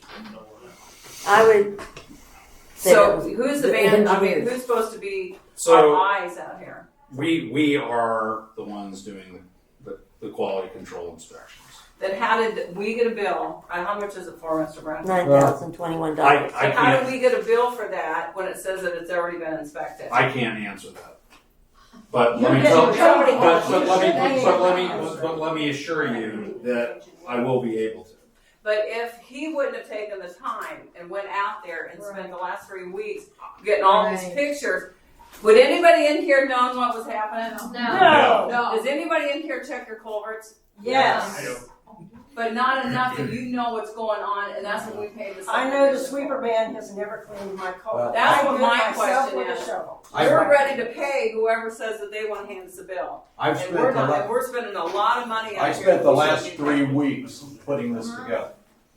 That's how many hours I have invested in it. And you get paid $50. And I'm overpaid, but I would like to see those an American He's doing it flag for the here. community. I is know what it's he's right, saying. but it's not that he's getting paid for it. No, he's doing it because he cares. You know, That's right. there's a lot of there's Money that's being spent, There's a lot things of not money being being done. spent that nobody's checking to see what's Or being getting double spent. spent. And I'm a homeowner, so You know, I have the Bill? right to say Yes, sir. something. While we're here, we ought to go over your bill,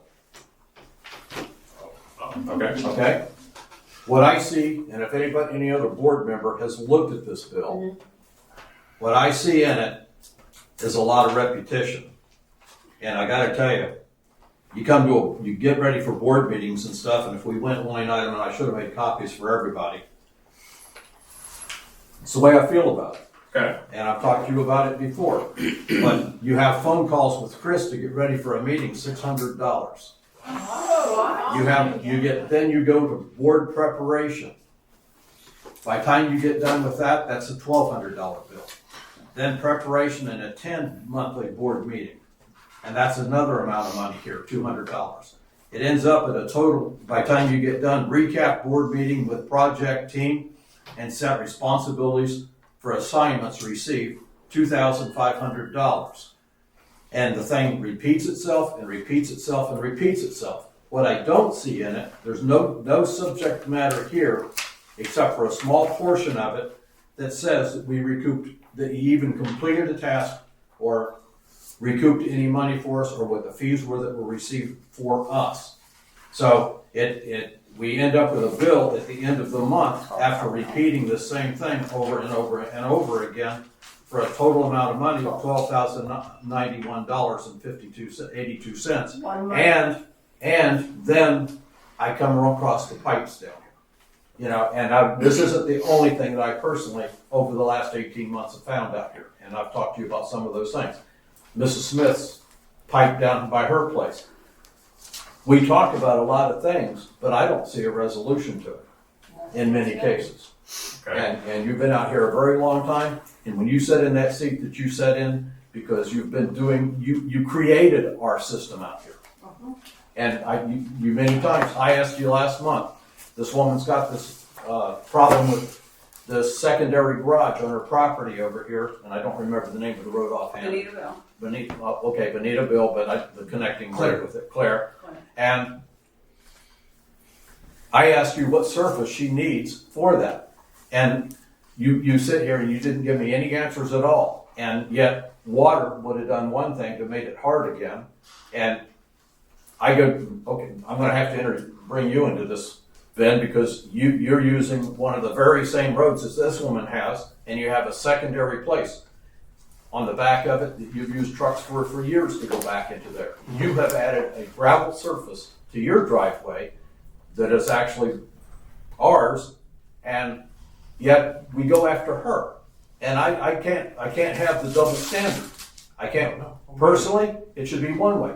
we take away gates we have a list, and I got the list here, of all the gates that we've taken away from other people over the years. The only gate that stands and the only gate that's never been disputed is yours.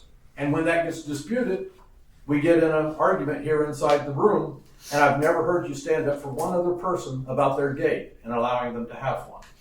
I don't care, I don't have to put a gate up, as long as they You're come through saying the that process and do now, it. you're saying that now, but when we went through this process over the past 18 months and past years, you never said anything. Well, I did the right process, I came to the meeting, got the authority, and got the permit to do my gate, when I did it years ago. And the thing with that is, the injustice to that is that us people who could walk on that before, yours is the only one in the whole subdivision that is, you can't get around your gates to walk through there. You can't get Unless I walk in your front yard. Really? Really. And I've got photographs of it. Yeah. Why do you gotta walk on his property?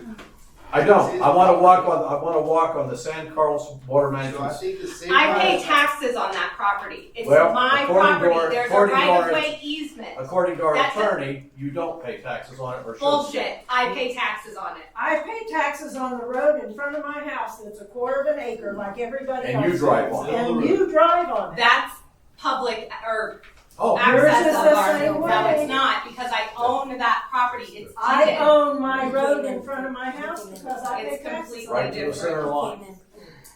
We all wants to own, walk we in all somebody's own the backyard? land. A to lot the of center people of our- I pay taxes. because apparently it's their right to walk in Sort my of got changed backyard. on the subject here. Okay. Yes, you better be free. Anyway, let's get back to this for a minute and then get on to the gates. It wasn't really intended to get to the gates. We just ended up bleeding over, and I'm sorry about that. Bill, in relation to your bill, when he says they go over and over and over, you have different line items for different people who are doing different things that may appear to be That's right, repeating. but the same thing is, Chris, you've got Bill who sits here at this meeting getting paid to talk to his subordinate at $135 an hour and tell him what to do or what the meeting was about, along with, according to this, collective other amounts of people. So we pay him to sit here tonight, we paid him to get ready to come here, and by the time you get done, you've got a $5,000 bill and nobody's even begun to do anything yet. Well, I'm not sure that that's exactly Well, true. that's the way it reads. Because they're talking about the and Okay, and then at the end of the month, what came back to this board that was done that accounted for that kind of money? just explained it to you. You know, I sit here last month. Help and me I- understand. You said an awful lot. I did. And because look, I'm mad. I can, having seen some of the things that you took pictures of, I can appreciate why. And I will tell you, as the owner of my company, that I'm embarrassed. And I will, and ladies and gentlemen, I will tell you, I have been working for St. Carlos Estates for 22 odd years. And I will tell you, without hesitation, I stand here before you embarrassed by the performance of my company. And I will commit to each and every one of you that first thing tomorrow morning, and I've already sent the meeting invitation to my employees, we will be getting to the bottom of whatever it is that has or has not occurred. And I can tell you that what you have seen is not the representation of the performance of my firm that you should be seeing. And I don't know how better to address the concerns that have been outlaid, other than to tell you that we will get them resolved. And please accept my apology. Yes, sir. Are you gonna raise my road 6 inches? I don't have the ability to do that, sir. You were the engineering firm when our roads were low, so that's where he's coming from. He lives on one of the 3 to 4 roads. Just saying. in flood. If I was here, I'd have transit shut them. I do have other issues now that you got me on this bill, and that's that we have to pay your firm from Lee Memorial Hospital to perform tasks down here. And we have companies right here in Bonita Springs who are Bonita Springs owned companies who can do the same job. And I actually am putting a recommendation in that we discontinue the service with your company and go with the local company. I have always said that I serve at the pleasure of the board. And if the board has determined that I am not valuable to the board at this point, then I will reluctantly accept that. Okay, well, I've spoke with you about the Superman before and got blown off, feeling like I did anyway. Well, and then for him to do the work and you guys not really check it, that was. I thought that we were doing a job checking it. I stand here, as I said before, I have evidently not supervised my staff properly. I would think you became complacent with our subdivision. Yes. Yeah. I am sorry that you feel that way. I can tell you that that is not my approach to the St. Charles Estates. But if that is your conclusion, I'm only one board member. There's two other ones sitting here, but I understand. That's the way I feel. All I can tell you is that we have been shown to have failed in our responsibilities. If you decide to allow us to attempt to repair the failures that we have committed, that we will get it resolved and be in a position to move forward with you. If you decide otherwise, I understand, having seen what I have seen, and I don't know that I can fault you for being unhappy with us. Okay. I have a question. Is there any adjustment to your bill because what we've got billed wasn't done? I would say at this point, I would have to pick up my invoice and take it back with me. But that's only one of how many that you neglect. I'm happy to get into a conversation about any sort of yes. I respectfully submit that we have not overcharged the district. We have done nothing consciously to do wrong by this organization. We submit invoices for the time that we spend working on your project, your interests, and do so faithfully. However, I will note there are some things that appear to have not been supervised correctly. And I am happy to review those and to make adjustments where they're necessary and fair to you all. So what does the board want to do? I gave my recommendation. I'm for moving You have on. how many people in here? What the people want to do? I just want to give my money's worth. Well, Why can't we hire the other issues at hand for me are that I try to watch after all the dollars that the taxpayers out here spend. And there's a curve that if we discontinue with Bill, that we're gonna have to have a new company come in. But during that period of time, in the long term, is that Bill's firm is downtown Fort Myers. Yes, he They have travel time of an hour each way before they can begin work that we've been paying for a very long time. And so when I see that happening, I'm not satisfied with, even if we weren't talking about this, I would have been looking to be bidding the service this coming September anyway, and Bill would have had an option. He could have said, hey, okay, I'm not going to charge for travel time for my guys. That'd change out that, okay?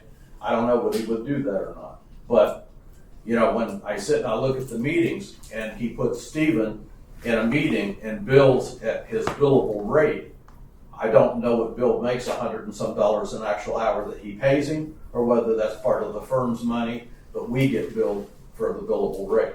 So that, to me, isn't just when he's telling his guys about our meetings and transmitting this information, and then they have to talk to their guys. By the time you get done, we've got a lot of talk time. And I don't agree with the fact that, yes, we do need to talk to people, but, maybe Stevens once should have been coming to the meeting, and Bill should have stayed home at $200 an hour. I love having you, and I like you as a person. I just think that respectively, to do the right job for this community, that we ought to be looking at these things. And I'm gonna be the one that stands up and says it. These people out here, they don't like me on the board, they can vote me off. Well, if I may, Yes. we, as I've indicated to you previously, we are happy to change the way that we are approaching things. This is the way, as you pointed out, this is the way that we have operated with St. Carlos Estates for a very long time.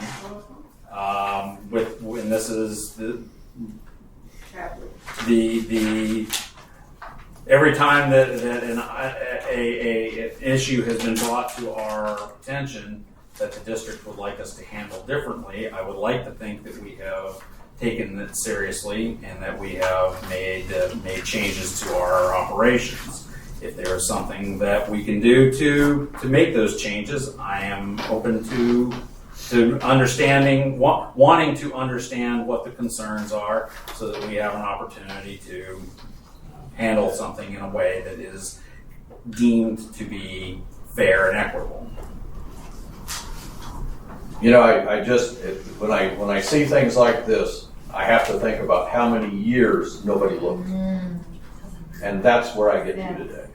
And it isn't about this, it's about how many, over the years, I have a true belief that Judy Taffy was probably the most tentative person. And when we lost Julia Roberts, she was a very active and tentative person. I don't know that they got down and looked inside culvert pipes. I don't know that they got to know the canal system.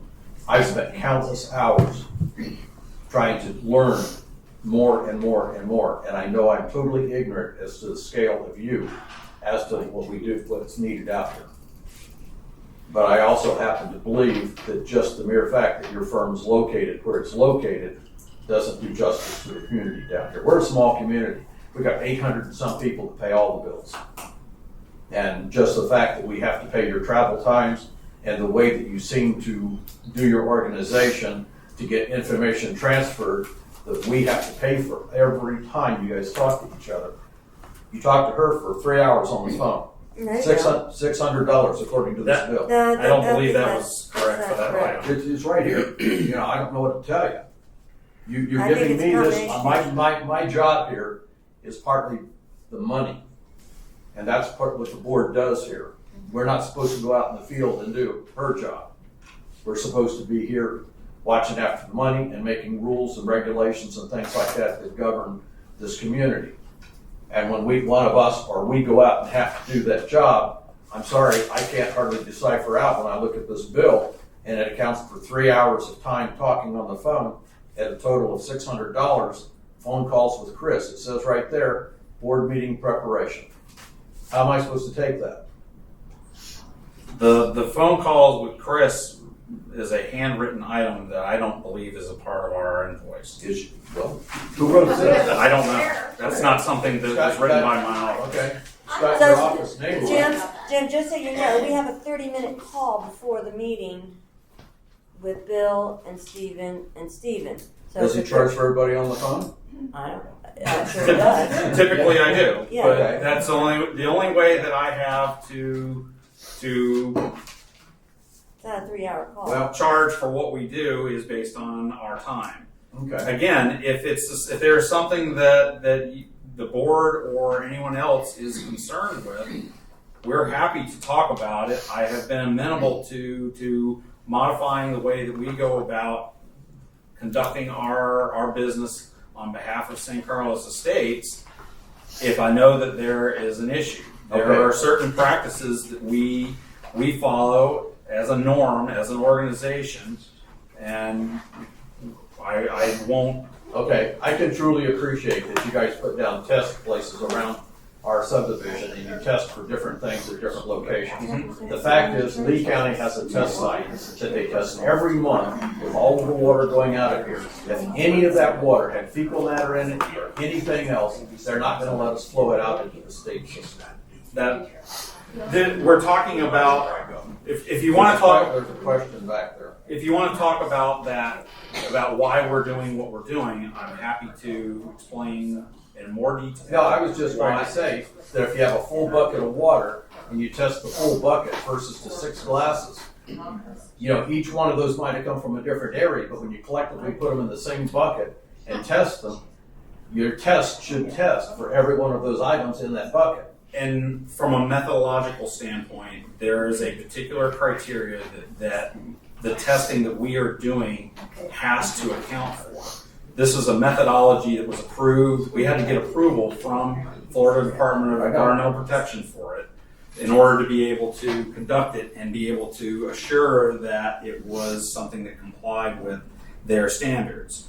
The issue, the difference between what Lee County is doing and what we are engaging in is to, and I'm reading this directly off of the permit monitoring requirements, we have to, each permittee shall provide estimates for average annual pollutant loading for constituents listed in the following table at each major outfall or major watershed within their MS4. The average annual pollutant loading for each major outfall watershed shall be estimated using local event mean concentrations derived from storm monitoring or state's EMCs located in the department's manual.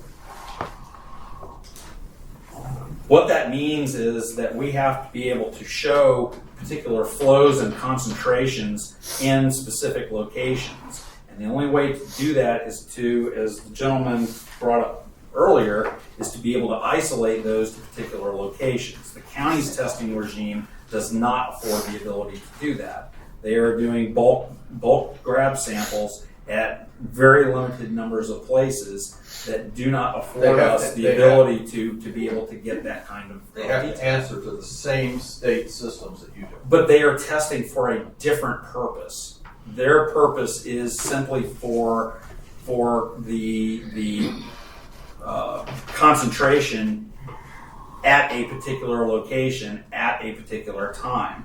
We are taking measurements that measure not just the concentration, but the flow in those locations to be able to assign those concentration events, those concentration means for the different outfalls that we operate. I spoke with the Public Works Department in Bonita Springs about how they monitor and do their system. Okay. And it's basically a lot of Lee County's testing is all they really do. They hire Johnson Engineering every 3 or 4 years to do spot checks.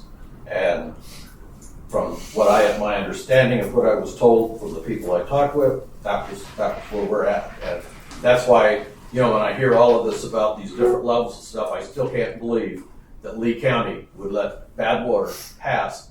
And matter of fact, they're not allowed to into the state system, which is the Estero River and stuff, and that's where our water goes. We also, when I asked you earlier on this evening about all the water coming into ours, we're accountable for every drain pipe coming in here that you test for. I agree. Okay, and yet there's no monitoring on the water coming in and on the pipes that we have coming in from other subdivisions. We are doing testing in specific locations, not to the point that we can isolate every single input, but to be able to group specific inputs in a particular way where we can isolate them. The idea being that if a problem shows up, then we can look at doing additional testing to further isolate down to a particular input source.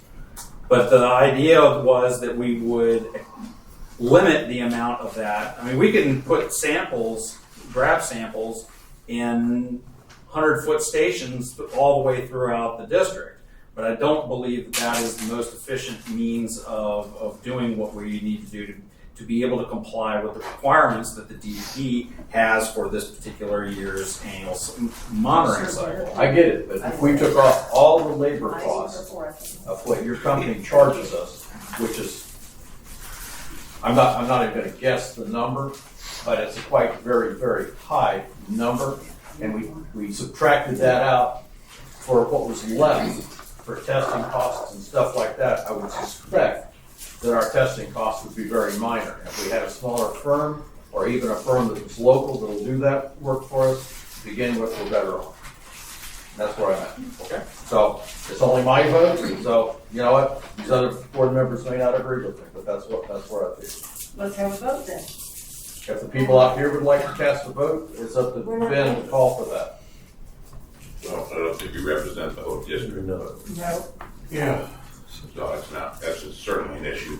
But it is a decision this board has to make. Yes, it is.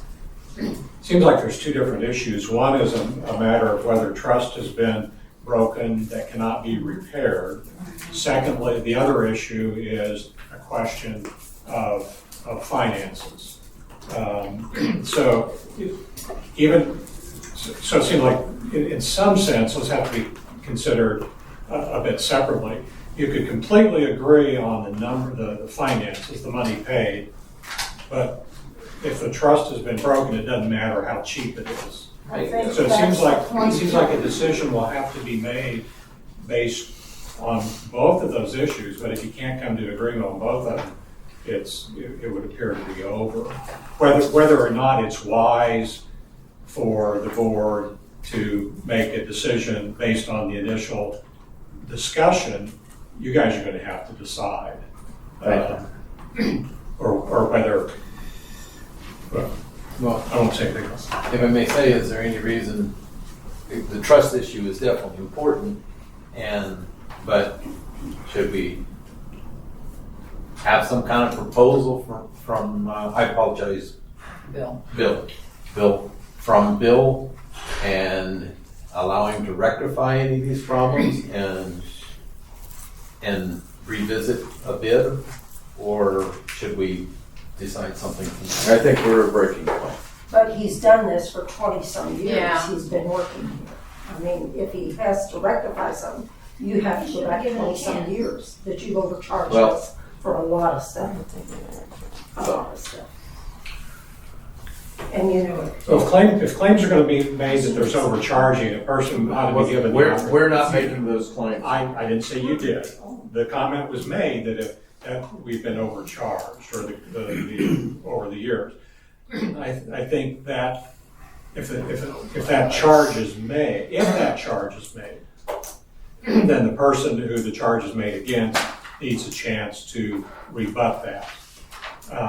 So again, I think there's two different issues that the board will have to discuss. One is trust, one is finances in the past. Maybe the third is finances moving forward. Yeah, as far as I'm concerned, it's the trust issue concerning the culvert pipes and stuff. I feel like the company has been doing this work out here for as many years as they have. His dad did it before him. Unfortunately, there's also the issue that their company is now located downtown Fort Myers by Lee Memorial Hospital, which is an hour away. Right. So I understand all that. all of the work that their company will perform here in the future financially burdens taxpayers of this community. And if you add that up, even in a month's time, that alludes to a lot of money. Chris and I were just speaking earlier before the meeting about a few $100s that she's managed to save us in our banking and giving her pats on the back for that. Okay, so now we're talking thousands of dollars. And my comments are not directed in any kind of, I don't want anybody to misrepresent or misinterpret my comments to think that I'm supporting retaining the current organization. I'm just saying there's really two issues that the board has to, it would seem to me at least, two issues. They may be linked, but they're separate as well. Well, I think we should narrow it down to one, call it a day. I do have one comment that was brought up about Chris is you're talking about money on a phone call, but she spends countless hours every day during the week. She drives the community. She does a lot of things, and she doesn't charge for a lot of the stuff that she does. She gets paid $50,000 a year for what she does. So you don't tell me she doesn't get paid. Yeah, I have a question about that. Are you available Monday through Friday during business hours to do anything I talk when called upon? I talk to people all the time, all day long. Okay, so this is your full-time job? This is a part-time job. I drive to whatever location. Always quoted as a part-time job. That answers my question then. We're paying full. No, what you're paying for is a job that gets done. There's a specified Okay, so you could go meet with the city council tomorrow of Benita Springs if you needed to. If I had an appointment No, set I up mean- in advance, Available? I can be. But I have What to does be that there. mean? That means, like That any means you have a business full-time person. job somewhere else. Yes, I have a full-time job. She works at a bank. Yes, I work at a Okay, bank. just, let's get it out here. No, that was Right, never. and my okay, point being is that this, was not, we need more eyes on our community and than that's we why. have right now. That's why we have I don't think Emily. there's anybody in this room So are we paying that her? disagrees No. with that. Is So At this why is point. she doing it if we're not paying her? Is she insured and bonded and licensed from She us? isn't touching You anything. just said you use her and you send her out Yeah. on errands. If you are, you're giving her orders to go do stuff. I'm not doing anything that's going to cause any legal issue. Not until you get in an accident. An accident doing what? I'm sorry, Chris, that's the truth. She rides around the neighborhood. If you're So sending she's her, helping you do your job. Yes, if you're Oh, okay. sending her out to do your job as a PA sort of person. and she's not getting paid So we and she's should- not insured, then that puts us in a liable situation. And we have an attorney sitting right there. What is going on? Okay, when I was interviewed, I wasn't there. Well, I can't help that. Yes, You were- well, you're right, you couldn't. I wasn't there either. Okay, I only have one more quick question. But wait a minute, I have the floor. Wait a minute. I have the floor. Ben also was not at your interview. I have the floor. So you had Judy interview you personally alone. No, with And Judy and Julia interviewed me. that's not. That was she's their. not- Let her speak. That was her choice. That was their choice. I could have come to the meeting, but I was told not to come to the meeting. Now, when I was hired, they called me. No, Hey. she called you. Some Clarify that. Julia called me. They knew I had a job. This was a part-time job. And as Judy described it, it's a matter of getting the job done. Not the number of hours spent, but that the job gets done. That the bills get paid, that the QuickBooks entries get made, that the audit information gets provided to the auditors, and that the responses are made, that the calls are answered and responded to the residents. Friday night, I spent 4 hours helping one of the residents with their assessments from the time of the assessments to the time they sold the lot because he didn't have his records. Okay, how many hours a week do you think you average? I average about 30 hours a week. On top of your full-time job? Yes, Pardon? she does. She works Yes. full I'm time. not talking to you. Yes. Minimum. I take calls during the day. You're working 70 hours a week? Yes. Actually, I probably work more like 80 hours a week because I typically work about 14 hours at my regular job. I have a question though. She said that she's doing a lot of the work. She is I'm riding. helping when she's at her other job. If she has somebody that needs a clicker, so they don't have to wait till she gets off of work, I can go ahead and That's accept that cool, information. that's cool. I think My our original question- point was, I think this we all is the- feel like we need more eyes on our community. And I'm not gonna make $50, $50 too expensive and not qualified to do it. It falls on her. Well, Okay? why don't you take the job? If we want I more eyes wanted on her our to take committee, the it job. falls on her. I wanted the job. In order for me to apply for the job, I was supposed to be following her and watching what she's doing so I would be qualified. I have a college degree, but I didn't have experience with the meetings. So I've been working under her so I could learn the job to apply for that.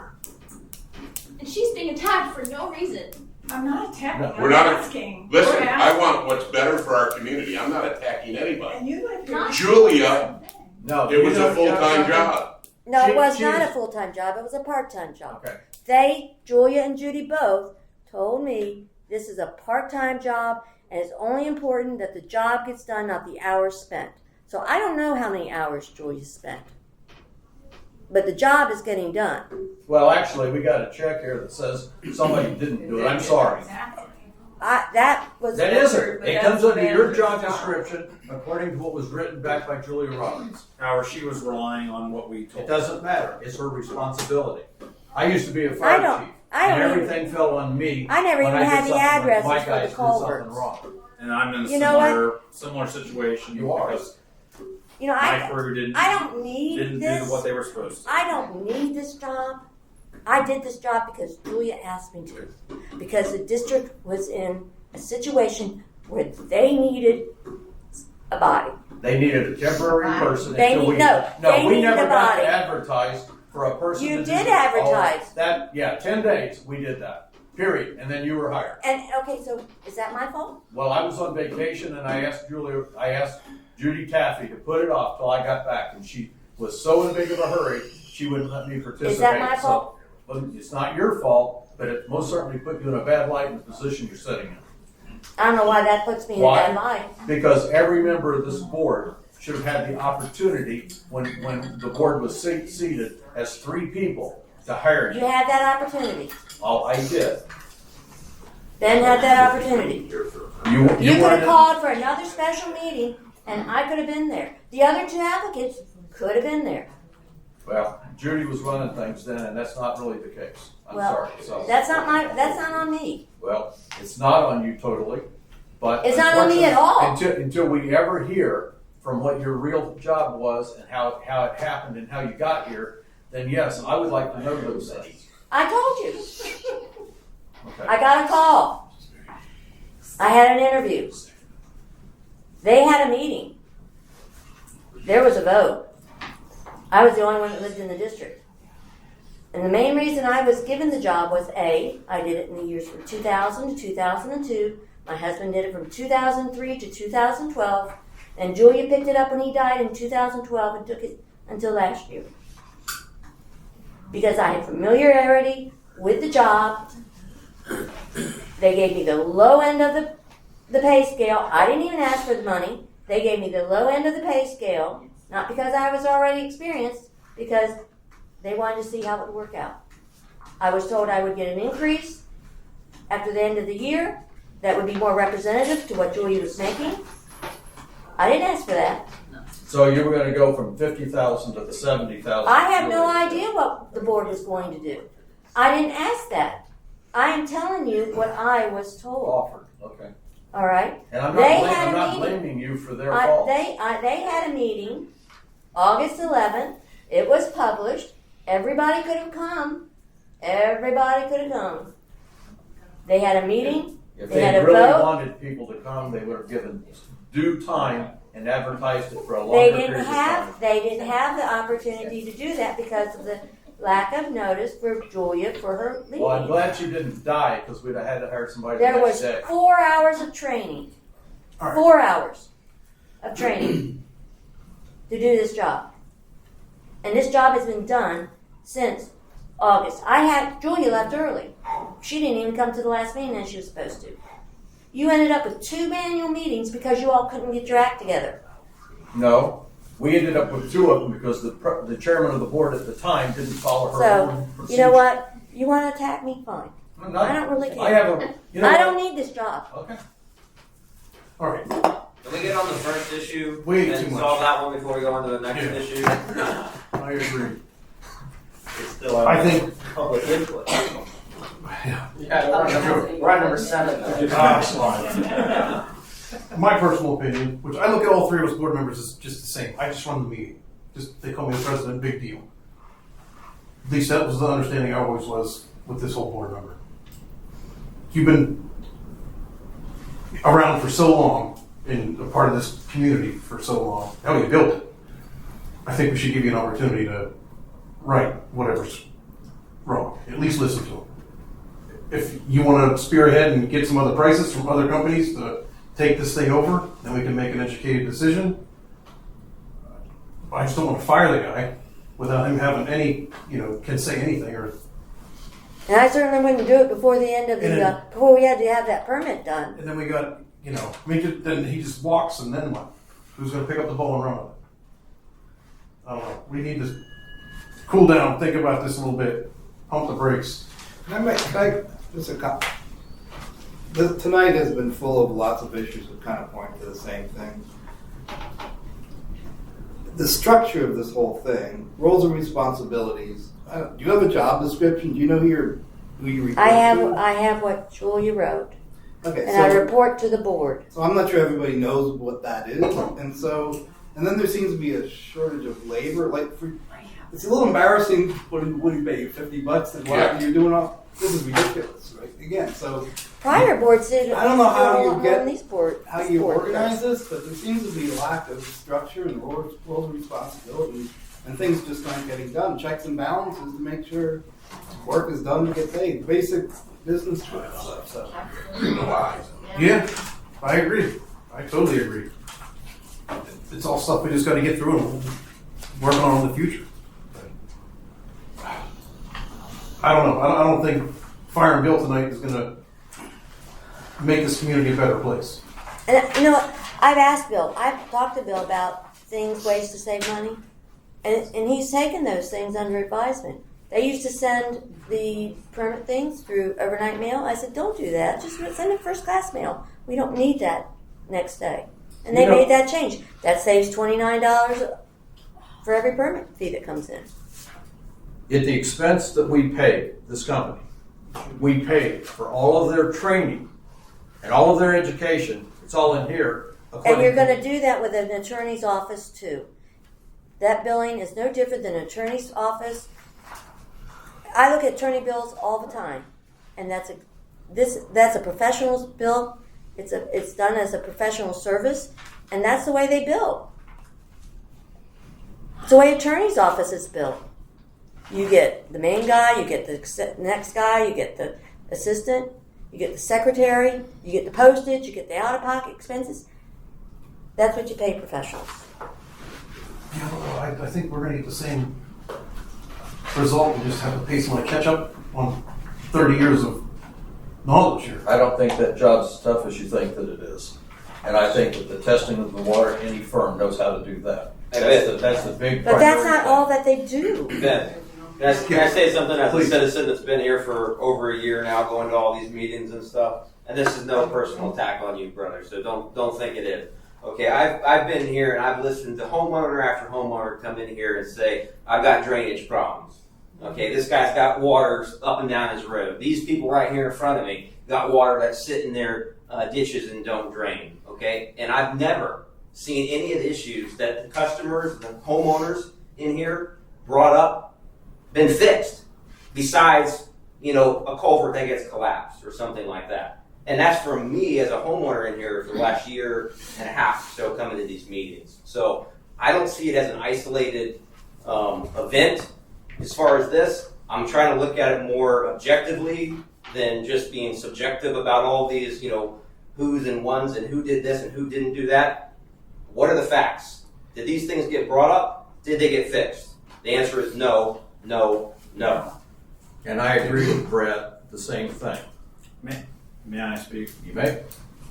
So, notwithstanding the swales and some of the concerns about the drainage, and look, there's nothing I can sit here to say about the issues in those photographs. I am as gobsmacked as probably most of you are as well, and I have my hat in my hand. There are a lot of emotions that I am feeling right now. That aside, I will tell you that the drainage taken as a whole, the system does what it was designed to do. The intention is that the system is maintained to a level of service that is functional and that serves the property owner's interests. There are a lot of things that can be done to improve drainage. They all have costs associated with them. Not my costs, just the simple fact of someone going out with equipment and making changes to those particular components. The nature of St. Carlos Estates is that it is a development that was carved out of a wetland 50 years ago. There are limitations in terms of what level of service can practically be made to that system. And whether we can design anything, we can design the system to do whatever it is that this community wants it to do.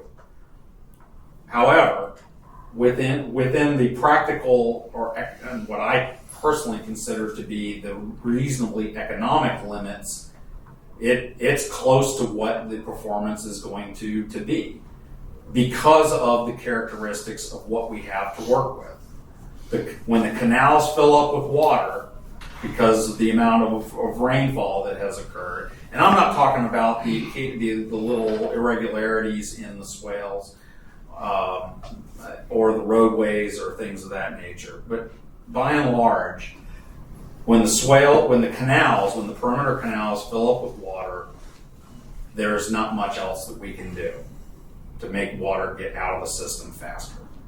And we are limited by South Florida Water Management District's requirements to limit the amount of discharge that we have. But I think if you were being honest right now, I think you would say that there is a way to get standing water off of a roadway. Okay, and that's basically what these guys have been complaining about. And I don't know them, so I'm just speaking, I don't know them from Adam. But if they're standing water on a roadway, any roadway, DOT is not going to have that because you're going to have traffic fatality after fatality when they start hydroplaning. So there is a way to get water off of a roadway. Sure. I guess the question that I ask, obviously we're not talking about right now. Am I wrong?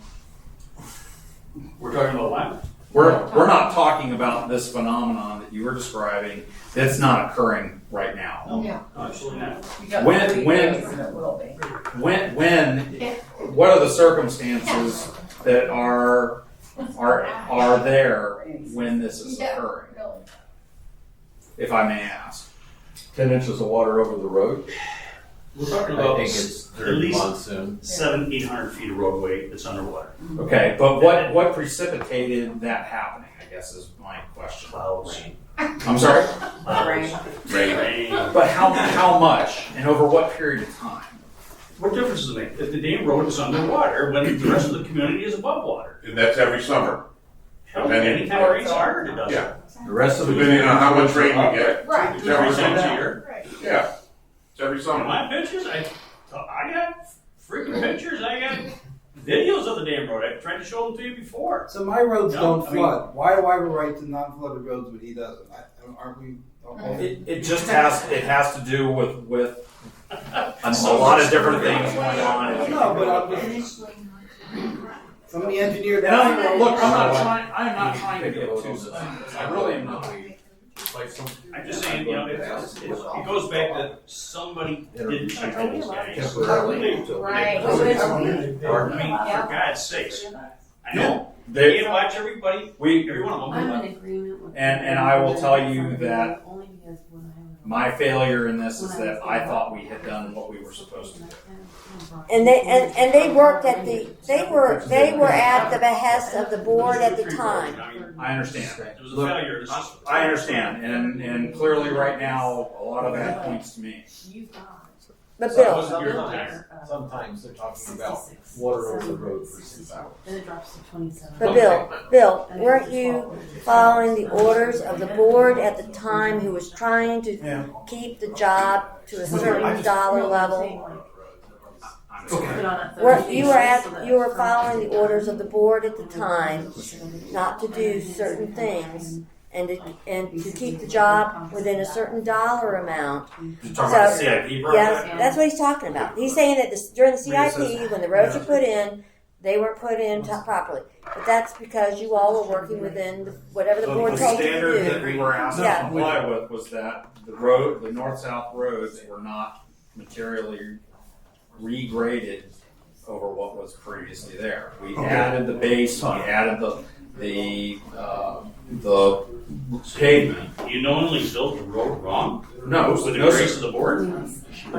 The board, we had been asked to prepare a design within a certain budget amount, the cost amount, resolution. Even in order to be able to facilitate the project. How do you select the roads that are gonna be underwater versus roads that they We- live under? Okay, Correct. we got to stop. Oh, yeah. Mr. Chairman, if I may. Yes. I will sit back and listen and allow everyone to speak. The only time that I will become involved is the board members in your conversations. They need to occur so that the everybody can hear. Okay, yes, sorry. ma'am. So that the members of the public who are here at the board meeting can hear. The whole reason for the meeting is so that the deliberation of the board can be done publicly. So it's the board's meeting, and in particular, it's the chair's meeting or the president's meeting to direct. And so if we can just avoid the sidebar conversations, that's how it's referred to in the Sunshine Law anyway. Then that's everything else. Anything else that you decide to do, Mr. Chairman, is I won't stop you. All right. But that's the place where I would say, please, let's have the conversation so that we have a record at the board level. Okay. That's all. So what I said to Ben was, I'm taking a look at the situation of like before I was coming onto the board, the biggest complaint of the community, the people that came to me directly were the ones with flooded roads. Why after year after year after year after year they're flooded and there's no resolution, no recommendation. It's the way that the roads function, or there was never really a decision as to why these cannot be resolved, even if it costs money to resolve them. And then I, as a budget item, looking at the engineer costs of $6,600 in October, $7,900 in November, $6,200 in December, dropping $2,700 to January, then bumping $12,803. And then now I have a March bill of $12,271. And my concern is we found that the job's not being done. There's been a concern about the job not being done. So do we, as a board members, decide to give them a 30-day notice because there's things in motion and bid out or recognize and interview other companies or other engineering firms and then give a 30-day, like, I don't know, what do you call it, like a 30-day, you're on notice for 30 days and then come back with a resolution of how maybe you could recommend an audit of these past several months, a proposal, a change of practice, and how this reflects to the budget, and tell us what was done and not done, because I see those bills and they're repetitive, but that's what they seem like. They're repetitive on paper because we're not walking your shoes with your company every day with your employees. So we don't really have a full grasp of what your scope of work really is. But then when you do something like this with the culverts and understand that that's something that you're supposed to be doing. And then on top of that, there's these monies being spent here on the behalf of all of us homeowners. And I'll sum this up to the fact that the permits for the driveways, your fees are paid in that permit process. Yes, ma'am. So if you're getting paid the money in the permit process, the review of those driveways, and then there's this bill every month on top of that, I think there might be a justification of, okay, yes, we either go with somebody else and make that decision tonight. There seems to be a somewhat unanimous opinion of that. Or put you on a 30-day notice because there's things in work, and give you an opportunity to come back and say, this is what I'm going to do to make a change, and it may be even irrelevant at that time. That's my stand. Okay. Mr. Pringle, was that legal? The discussion. I'm just saying, can we rumble on in? That was our discussion. No. So when you say, is that legal? The board, in order to make a decision, you need to have an item on the agenda so as to have deliberation that's public and then to make a decision. How that occurs is up to the board. If you want to add an item to the agenda, then you're going to need to add the item to the agenda. It's not on the agenda at this time. to My question take is, action. my question Before we is, make a is decision. if I drop dead tonight, which might happen here after this meeting, these two have to put somebody in this seat within so many days, or the governor appoints someone in this seat. 30 days. Yes. So if we kick him out tonight, do we have to make a decision so quick, or can we give him like a 60-day notice, a 30-day notice to come back, and Yes. And I'm sure getting a bid process started, like you would like to do, it's I- going to I- take some time. There's no engineer going to be like, yeah, $200, we're in. I would recommend that we discontinue the services this evening. I would recommend if you would, I know a lot of these people and stuff. I would recommend you appoint me to be able to get somebody temporarily to fill in the slot until the board makes a decision on what they want to do. That's what And I then in would. the meantime, basically audit. And that, could we, We're not going to audit him. We're not going to do anything else. He's done. I mean, why would we want to spend any money doing stuff? Stop. That's your point. My only concern, my first concern in that process is, as a water control district, you have to have an engineer of record. You have to have an engineer of record. And so I don't believe you can go a time period without an engineer of record.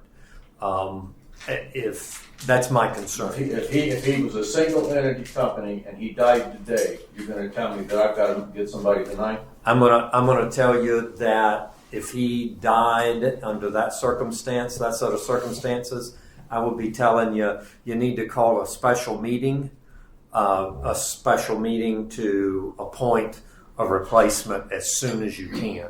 Schedule something as soon as you can versus waiting until the next regular board meeting.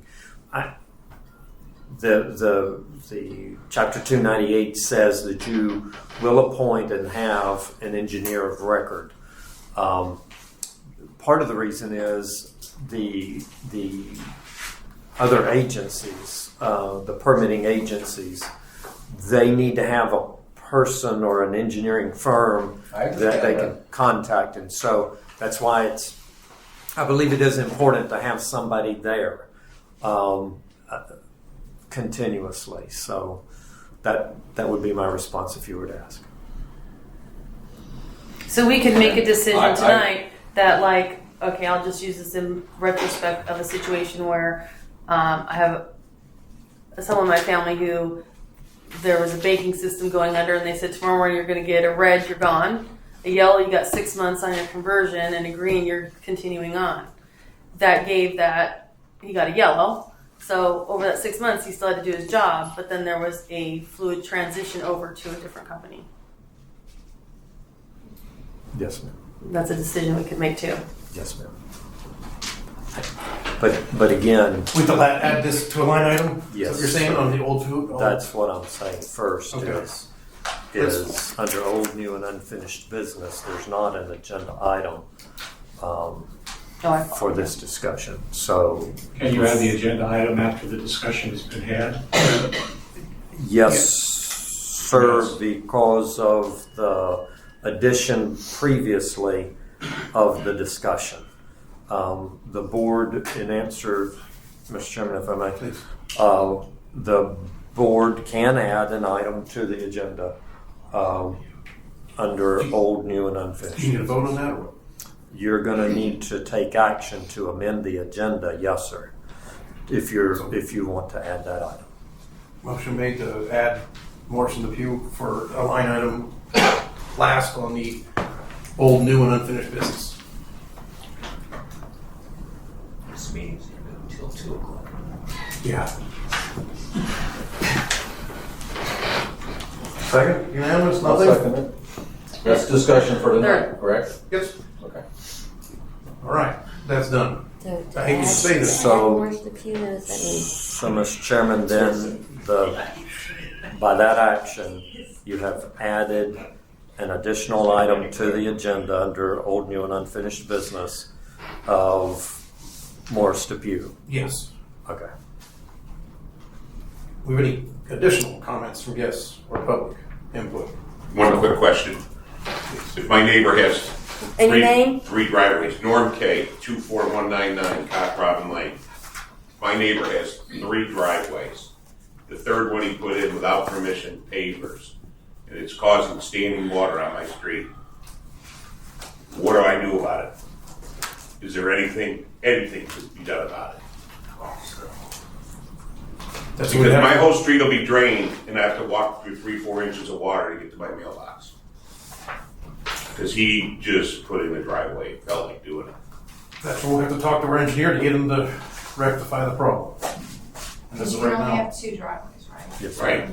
By rule, we can only have 2. Okay. You know how many of them out here have 3? quite a few. Yeah. Mr. K, when did he put in And the I can tell you driveway? how many feet they are and where they're located. They don't have a driveway. No, they don't have their culvert, they don't have a culvert pipe, they have it underneath, so they have a full yard. I know, but you said they put in 3 driveways. Yeah, and they have 3 driveways. Okay, so the third driveway, when was it put in? 5 years ago, probably. No, probably longer than that, probably like 10 years ago. But it's causing a drainage problem on our streets. The whole street will be drained. And I gotta walk through 3 or 4 inches of And the water. address? The water can't get to the pipe. The address? 24231, I think. Is that something for you? Have a picture. What's the street? Cock Robin. Cock Robin. Cock Robin? So is that something to look into? That whether he has an illegal driveway? Yes, we can look into that. There won't be any standing water there, of course, until we have the rainy season. But it stays there forever. Understood. All right, 24231. 24231? Right. old, new, and unfinished. Any other public? Yeah, any other public input? You obviously, because you're not on the agenda. I know. And I So was seeing- now's your time. Okay, Oh, so yeah. David K, Rose Drive. I was the one with the illegal extension of the culvert. We Oh, talked a couple yeah. times. Okay. So recap of our conversation a couple months ago, I think. We talked about that you guys were going to give me till May Right. to possibly look at contractors to. You guys wanted me to replace the culvert completely, and It just failed to build, right? I'd like to have this for discussion. Well, please. if I may, I have a pregnant wife and a couple sick kids at home, so if we could maybe do this right now, so I can Get out of here. get out of here. I was supposed to be home by 8:30, but so if I may, if you guys don't have any problems with me finishing this or talking about this, okay. So yeah, the last discussion we talked about was since I made originally it was a collapsed culvert, cut it and fixed it and extended it without a permit through San Carlos Estates Water Management District, and through Morse and Depew, they got a letter stating that we were supposed to rip out the culvert completely and replace it. And I feel like now, since we are 100% responsible for our culverts, that I can, I feel like, why should I replace my culvert completely if it's 100% functional, regardless if I didn't pull a permit? That, I mean, I'm 100%, like I talked about before, was I'll pay for the permit fee, whatever legal fees, whatever I need to do to be on, for the due process. And since, no one's really looking at our culverts anyways, that, all due respect, but, that if whenever it does collapse, and our last discussion that we talked about was, you guys said that new culverts even collapsed under certain circumstances. So, I'm asking the board that if I can possibly go that route. I have a check with me, so if I can possibly do that. And then if it does collapse, that, I can put it on a piece of paper to where I can fix it within 14 days or 21 days or whatever the case may be, and go on from there. Anyway. Or he has to fix the driveway anyway if it collapses. Yeah. With or without. Well, that's true. Well, I found out the last discussion at last meeting was that he would. I'd like to know, pay the how many permit and feet the did you fees. add on to it? 4. Okay, I know that I went over there afterwards and I actually looked at it. I know a little bit about culverts, anyway. I'm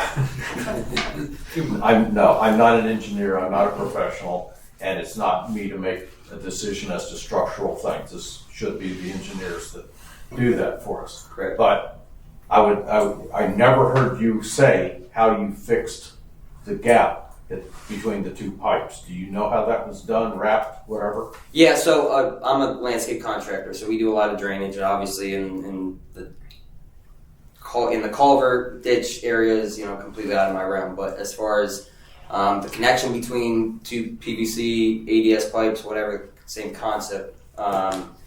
You Merify, which is a drainage fabric, the outside of between the dirt and the culvert base, and then you put 57 around you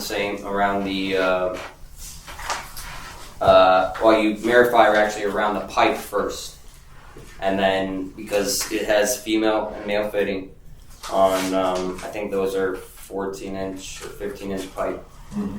You Merify, you put drainage fabric around the pipe. Then you put 57 around that pipe, and then you take Merify again and put it on the outside of that 57, and then you compact it with base or anything like that, and then you enclose the pipe with clean fill. So I did it right, and then you put asphalt over it. Is that correct? I did put asphalt. How on many top. inches of soil did you put over the top of it? Do you know? Well, we did have. I know as far as from the top of the pipe to the bottom of my asphalt, it's pretty much all, I would say maybe like 3-4 inches of 57, and the rest is all base, just regular sand. Okay. So, we compacted it with a plate compactor. I did it right. I drive my truck over it every single day. I wanted to make sure that it was not an issue. But like I said, if I can get, I'm not trying, it was not intent by any means. And if I can possibly just simply, get your blessings, I guess, if you want to call it that, and just simply pay for the permit and pay for whatever else. And I'm not trying to give it the intent of anybody else to do it illegally, or to get away with it by any means. It was simply a mistake that obviously that I'm paying for. But and then, yeah, that's it. Okay. If I can I say this? Okay. Personally, I'm willing. From my point, I can't tell you what they do. But 4 feet of pipe isn't a big deal for me, but you still interfered with our basin and our culvert pipes and our ditches. Correct. And the biggest issue for me, and the only issue at this point, is that if we allow you to do this, then we have to take the possibility of somebody else's doing it. So I understand. I would personally say if you paid all of your permit fees, everything that you're supposed to pay, paid the attorney's cost, the engineering cost.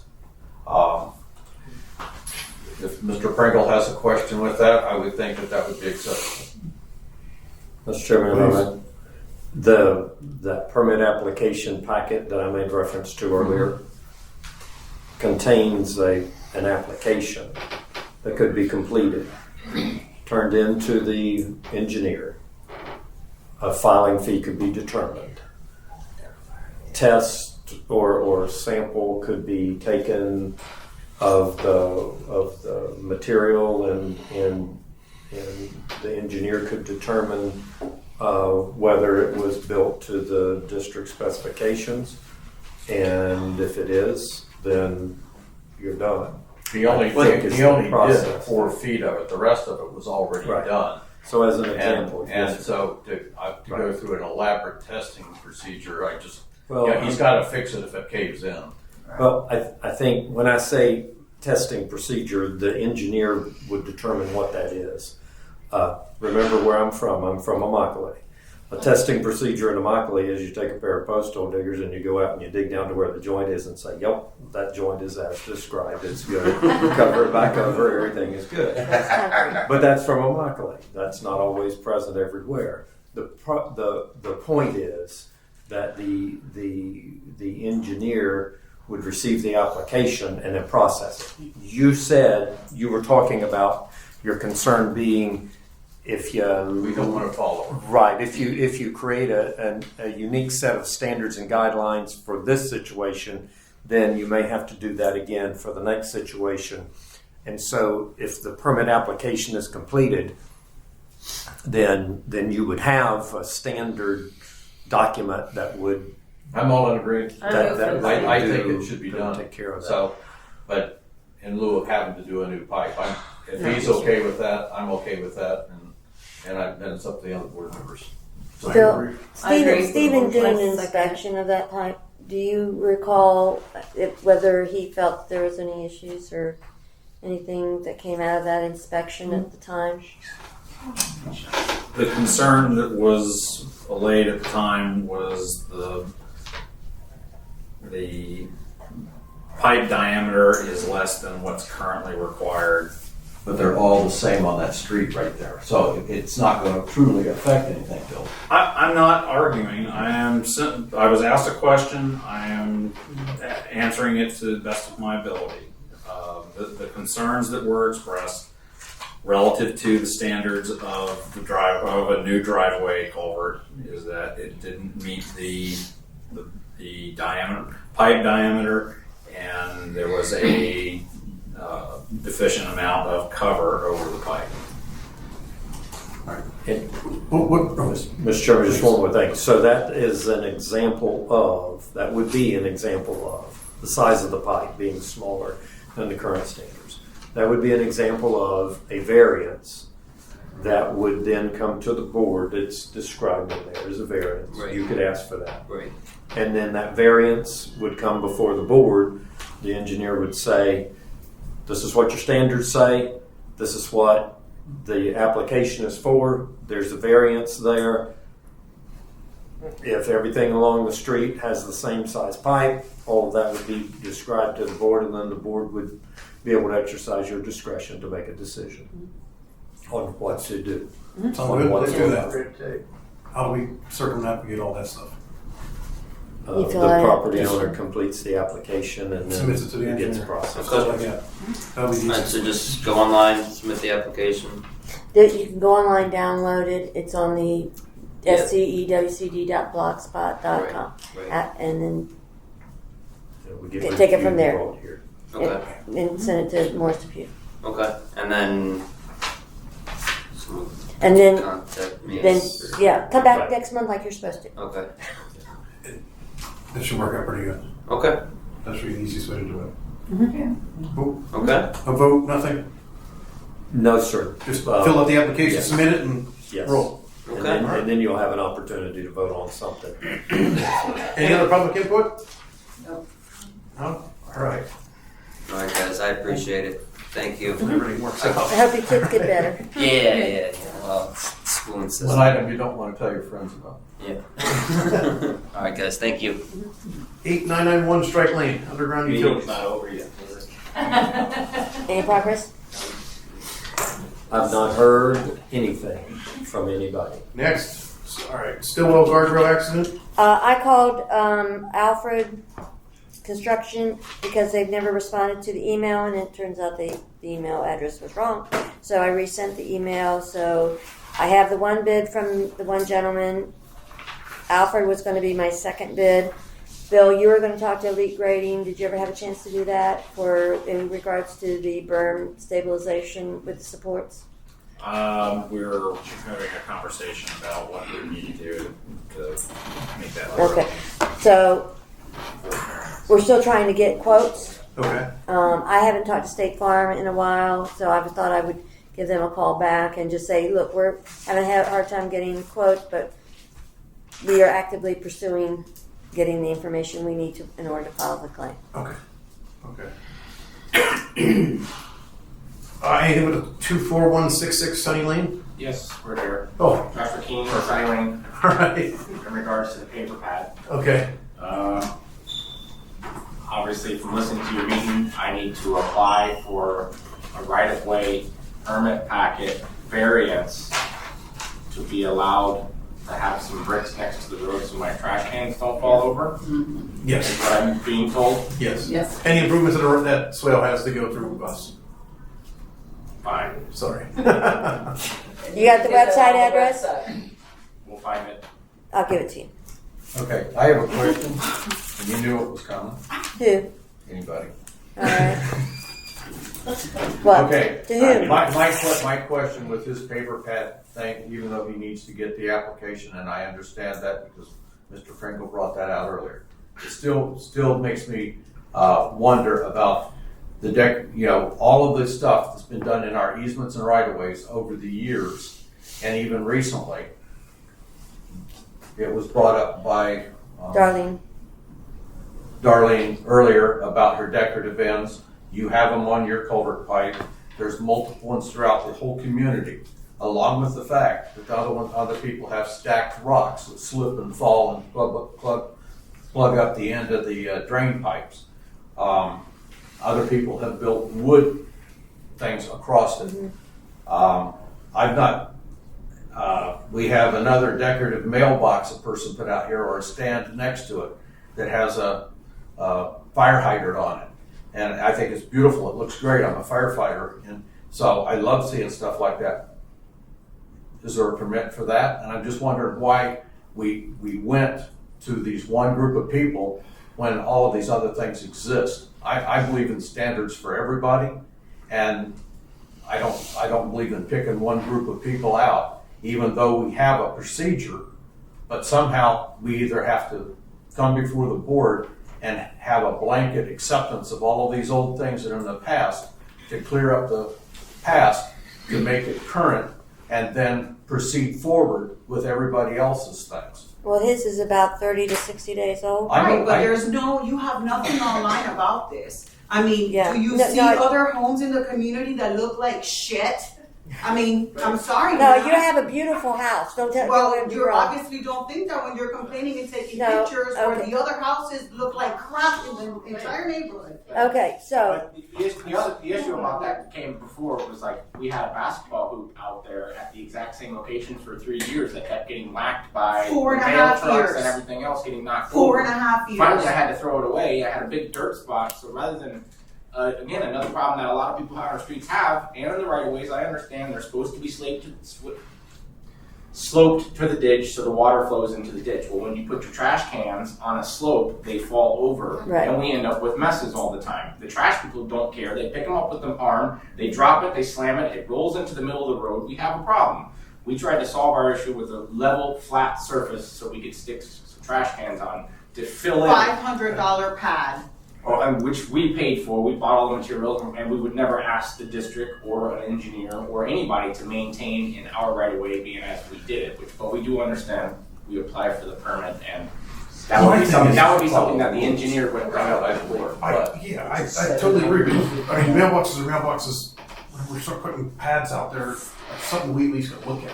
Yeah, but the thing is, this fire hydrant that's out there is sitting on a paper pad. What an irony. Yeah, no. Okay, so the hydrant. thing is, just so you guys know, I'm not defending the fact that you shouldn't have to apply your permits and things as required by the district. I'm just asking the question that we've gone so long and all of these other things always exist. I think we need to do a house cleaning thing of cleaning up the past to bring it to the future so that in the future when we ask people this, somebody else doesn't walk in here and have a list of all these things people didn't do right. And so I think you've already told Darlene that she didn't have to do anything about her wall.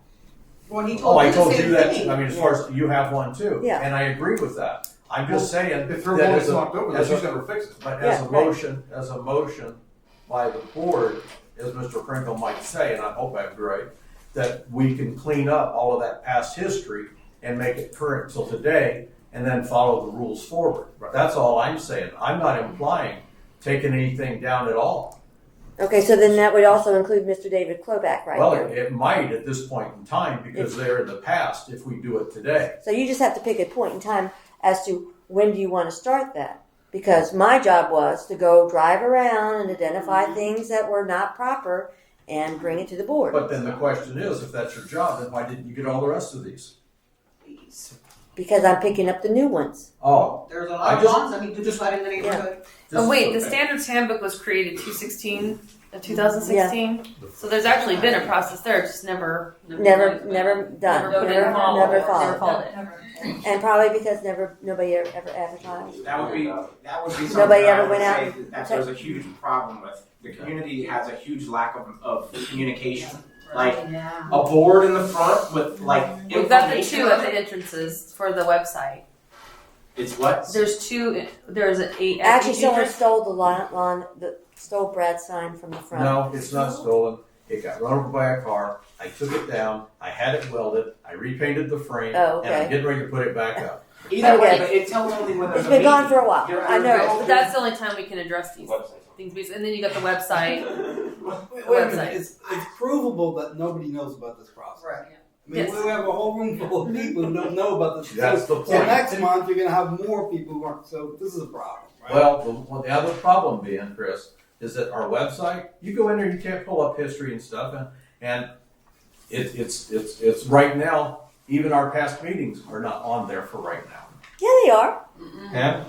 I went on. We went on every like way 5 or we could 6. Which address did you I use? went on both of them just to make sure I was correct. They are not on. It says Google. You have to be a Google member. I was on it today. I tried to pull them up. I was on there 2 days ago, Sunday, those and are I rest- was checking the meeting. Those are restrictions set though. If you haven't set Yeah, that way, there's you'll a be able to see it. Nobody else. No, I'm set. When I put things out there, it's for everyone. That happened to me when I went to originally apply for my stuff way back when. Yeah. I couldn't get see some anybody stuff else's that you stuff couldn't on there get. either that the secretary at that time I could tried to see. pull up. There was a meeting that we had about 4 months ago that I was trying to get the information, so I pulled it. I thought, oh my gosh, I'm on the wrong one, so I went to the other one, and it wouldn't pull up either. It comes to a blank page. Google, you have to be signed in with Google. Were you I've signed? done Were it you signed before. in? Were you signed in with Google? I've been, no, I've never had to. Well, But- maybe that's the problem.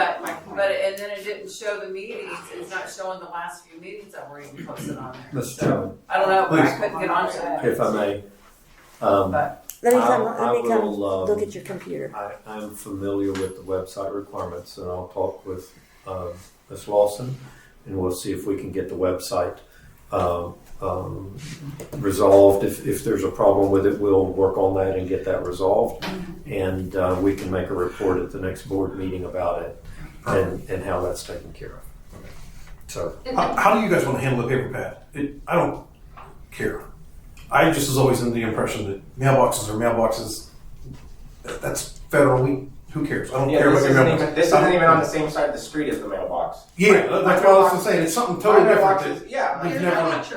Show the picture. But if I could, if I may. we've all, yeah. Like if we connected it, if I connected it to the driveway, literally added some more pavers, now it's an extension of my driveway, wouldn't need a permit for it. It's. But the fact that I have 2 feet of separation in between the two, because I didn't do anything to the roadway. And it They're looks decorative lovely. pavers that No, sit on nobody's top of it. complaining about I'm not complaining about it. I know, I understand, but what I'm getting at is like, you guys would have nothing to complain about if I put a couple papers and I literally just made it a connection right off the side of the driveway. There would be nothing to talk about. Well, the driveway can only be so wide too in the right of ways. The specifications for it. That driveway is actually narrower than the ones that you guys now recommend. That driveway is an older driveway with a metal pipe that is undersized in comparison to the new driveway that I paid for.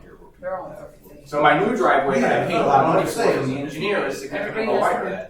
Yeah, trust me, I like what you did there, but I'm just worried about tomorrow. Someone's going to put a basketball court across, the road or something. Well, they will, because nobody knows about this process. Yeah, I'm with you. No, I think the issue I is still it's have not to go to the about the community. pad. It's about the right of way of the swales. It's technically not that I get it. I understand it's specifically All of about ours. It's about all of the right of ways in general. Right. If one person's going to do it, then everybody has to be allowed to do it, and it has to be done in the right way. And our I consensus get it. at the last meeting was that we want people to do beautification things, but that there just should be a standardized process. Now that you guys have brought it back up, Yeah. you know, like I said, more communication with the residents, having more information out there for residents to Yeah, I don't know what I could do. easily accessible for them to get Oh, to, because these Our meetings website are not easily should be accessible work. for Wow. people. People ought to definitely be able agree to with go onto it, and they ought to be able to find everything they need to find. I totally agree with that. There should And I'm not be- even the tech person. We should be I'm not either, but we should be posting information stuff on there for different times of the year. You're still getting the and same things thing. that are These- coming up. Everyone just buys a house out here, has no idea where they even live, and they just start, you know, doing whatever they're going to do until they do something wrong, and then they come to a meeting and they're mad. Maybe we should, maybe we should be handing out pamphlets. Yeah. Yeah, have something printed up that introduces new people to the neighborhood. A new But there needs to be neighborhood something. brochure. Yeah. Who would like to hand that up? Yeah, welcome. But with all due respect, you just need to work on improving everything. It looks like. Yeah. So again, what do you guys want to do with this? As far as the paper thing Make a goes, motion. Yeah. I happen to agree with Mr. Pringle on the fact that when he read the directions and things on how we need to handle this, we need to follow it.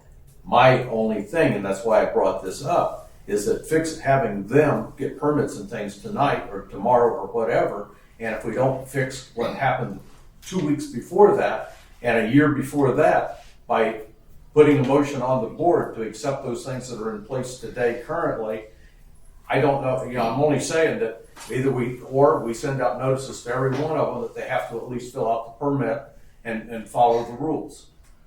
Well, like my wall and Darlene's wall was that 20 before years 20? ago, 30 years ago, Yeah. I know that.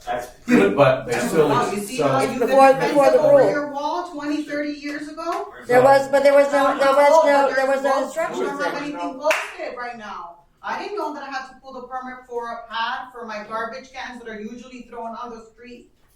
I didn't know any of that, but I'll drive around the whole neighborhood and take pictures of everybody's shit. Trust me, we like what you did. We're just trying to We love fix it. this They want it to process. be the right way. Trust me, we don't want to see you remove it. Well, I mean, that's. At least Well, I I don't. mean, you sure make it You know, look that way. I just don't know how to That's fix how you it. come across. No, they're trying to make a We're not. solution. let's get some direction from the attorney. and let's- One of the things that we've We apply had for the, in we'll the apply for the past, permit. and that's is we're what trying to make it even for everybody. Mr. Pringle. we get it. So if Good luck when you go home. Oh yeah, tell me about it. This paper pad has been a pain in the ass. I got the letter in the mail. I'm got shit in me. I'm sorry. So- It's okay. I You're know. back. Good job. You're a big boy. Mr. Pringle, please. Some people don't seem to think I so. read it 3 times. Guys. Letter, paperwork. Let's get this over with, please. Yes. I'm tired tonight. Mr. Pringle, Yes, fix this. Mr. Chairman, you can decide at the board level to suspend for tonight and for the next 30 days the application, the enforcement of the application process until at the next board meeting you could put it on the agenda to pick a date to begin the permitting process to apply for things other than driveways and things like that. And you could make a decision at the next board meeting. If the decision at the next board meeting requires the property owners that are here tonight with the paver pad in the right of way to apply for a permit, then they could do that at the next meeting. Maybe you could take action to just suspend. Just leave things alone, suspend it for 30 days, let us figure it out, and then let the board decide, because it's not, It's not on again, the agenda. the Well, the paper topic pad that is. that is, but the idea of a blanket approval up to a date certain is not on the That's right, agenda. yeah. And that item is an item that would bring resolution, very possibly, to some of these open items. All right, let's do that. But the only problem I see with that is that his neighbor's going to see his pad 6 months from now. We reset the clock today, and his neighbor's going to go, damn, that looks nice. I want to put one in, which is great. and then he just puts one in, and here we are starting all back over again. Can you tell your neighbor he has to apply for a permit? Just saying, it's going to happen. Yes, You listen, know, at the end of and the then they're going to be in here saying, "Oh my God, they're raising holy hell too." And if they, and if the homeowners are willing to go ahead and submit a permit application, then more power to them, submit the application. And that closes the discussion with regard to their property. If the board wants to make a board level decision, then the only decision that I see is to either say, the district has the Access Standards Handbook in place, the district has the permit application packet in place that the board has approved, and the district is operating under those guidelines, or the board can say, we are going to suspend the application of those guidelines, of those requirements tonight for 30 days and bring it up at the next board meeting and try to resolve, do some blanket resolution. Okay. Like Bradford's saying. Supervisor Bradford is saying, that looks back to some And it's date something of you'll the have to write past. up and I will look present it at, to us. because right now with everything that's going on, I'm thinking, okay, if you were to pick a date, and I've done this before, I've written ordinances for counties where the ordinance says, it was a land use ordinance, and it said anyone who applies for a certain land use after this date, after the date of the adoption of this ordinance, will have to go through this application process. Anyone who has the use in place as of this date or any time earlier will not have to apply for the process. They are grandfathered in. They are a legal non-conforming use. And then if the use is ceased at some point in the future, if the pad goes away, then in the future, to replace it, they would have to come in and make an application for. That's the process that works. But I'm telling you, I would rather. No, I'm not telling you anything. No, I'm asking. just tell us. My request is to not do that decision tonight, but rather let's talk about that. Let's put it on the agenda. Let's talk about that at the next board meeting, and then that'll give me a chance to give some ideas, some thoughts. Perfect. Oh, no, yeah, I'm good with that. You cool? Yeah, I'm good. We will May get a permit with the engineer. Good luck. I suggest also that you do like a blanket communication and deliver it to all the houses in the community and tell them that effective May the 1st, these are the new rules, this is where you find the information, this is what, so people know. I don't Because I'm think sure 30 days is enough. January 1st. Whatever it was, you know, just so that people know and they know where to go to find more information. Well, we did that with the mailing for the annual 2023. report. That's a good, Um, good round date. That was our Whole thing. first with the annual mailing last year, bringing people to the new website. But Yeah, maybe it's just something. there still must be Okay. Well, I mean, more the sign- continuing issues. Yes. Thing too? Yes, sir. You mind? Because the signs All right. came up with the annual meeting, they've been up and other than the repair. And then the website, I mean, other than doing mailings, like I would But if feel- you're driving, feel box, like yeah. I don't even see those signs. Like, No, I'm just saying we're trying to be effective in the way to get the information Yeah, out there, yeah. but it's never a We perfect didn't format. get next. You know, everybody. It's only, and I can say Oh, from yeah, the we meetings just started that I've been that to, like there's consistent homeowners that come to the meetings, and then there's the ones that come when there's an issue. So the essence of this scope of this whole scenario is usually when there's an issue, people show up, 'Cause that's and then that's the not communication is, Yeah. you know. So I think the violations or the notifications that go out, I mean, bring you the opportunity to understand too. Okay. Mr. Chairman, if Yes. I may say two things. First, you need to take some action on the paved pad in the right-of-way. A motion to continue on that item to the next board meeting. So move. Second, third. Okay. And then item number two. Try to get the first. Item number two is at other,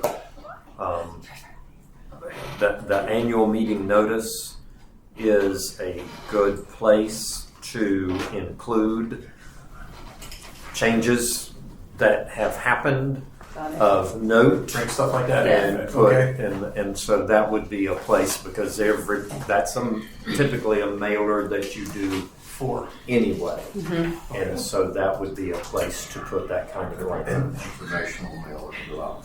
Yeah, definitely. That's what we're saying. As a Yeah, part of put it in the the same notice mailer so it of, goes to every annual resident. meeting. Yeah, Yes, that would be perfect. that might be a nice. Can you take care of that, Chris, or we have to have a Well, motion? That's Are later. we gonna, yeah, that's later. Are we gonna do them, alright, so for her on the Benita Bill matter, 9360. that's really about the road condition. Okay. More so than anything else, other than the use and connection of the second driveway. So do we want a motion to table that until next meeting? No, I kind of want to talk Yeah. about it because I've looked at it and I don't see. It said there was damage to it, but I didn't see any damage. The road, Yeah. it's become sugar sand now. So it's just a matter of compacting. Or, Bill? So everything's been done now. Yeah. And we're not really using the road, and it's not. So I've installed a garage basically, but it's an art studio. So I'm just painting pictures in there. So I'm not using that driveway, and all the construction's been done. The biggest concern was that swale falling apart. Yeah. Yeah. And I totally get that, but I live next door to the ATV Grand Prix area, Okay. right? You know, where people are doing donuts at 3 o'clock in the morning. Yeah, that's that a good one to is just- wrecked. Yeah. My side is not wrecked, I personally think. I think the biggest concern was just the use of that in the future.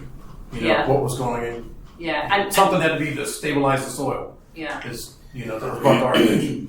So do I need to do something with the soil there? If you're not planning on driving back there, watch what happens in rainy season, It's gonna pack itself back down. we looked to Bill about like putting in the gravel or the grass. That's, It's if not- you're just gonna something drive to back there or keep their something, nose gravel or something would have to be installed. Okay. Just so Well, it if I'm doesn't. not really, like if I use it, say I park my car there once a month or something, would I need to put gravel or grass down? Well, you're referring to parking your car on the St. Carlos Estate. In my driveway. That's not a She's problem. using it she's talking about just taking her car back to her garage. In other words, you're going off the pavement, onto the dirt, through the driveway. Yeah.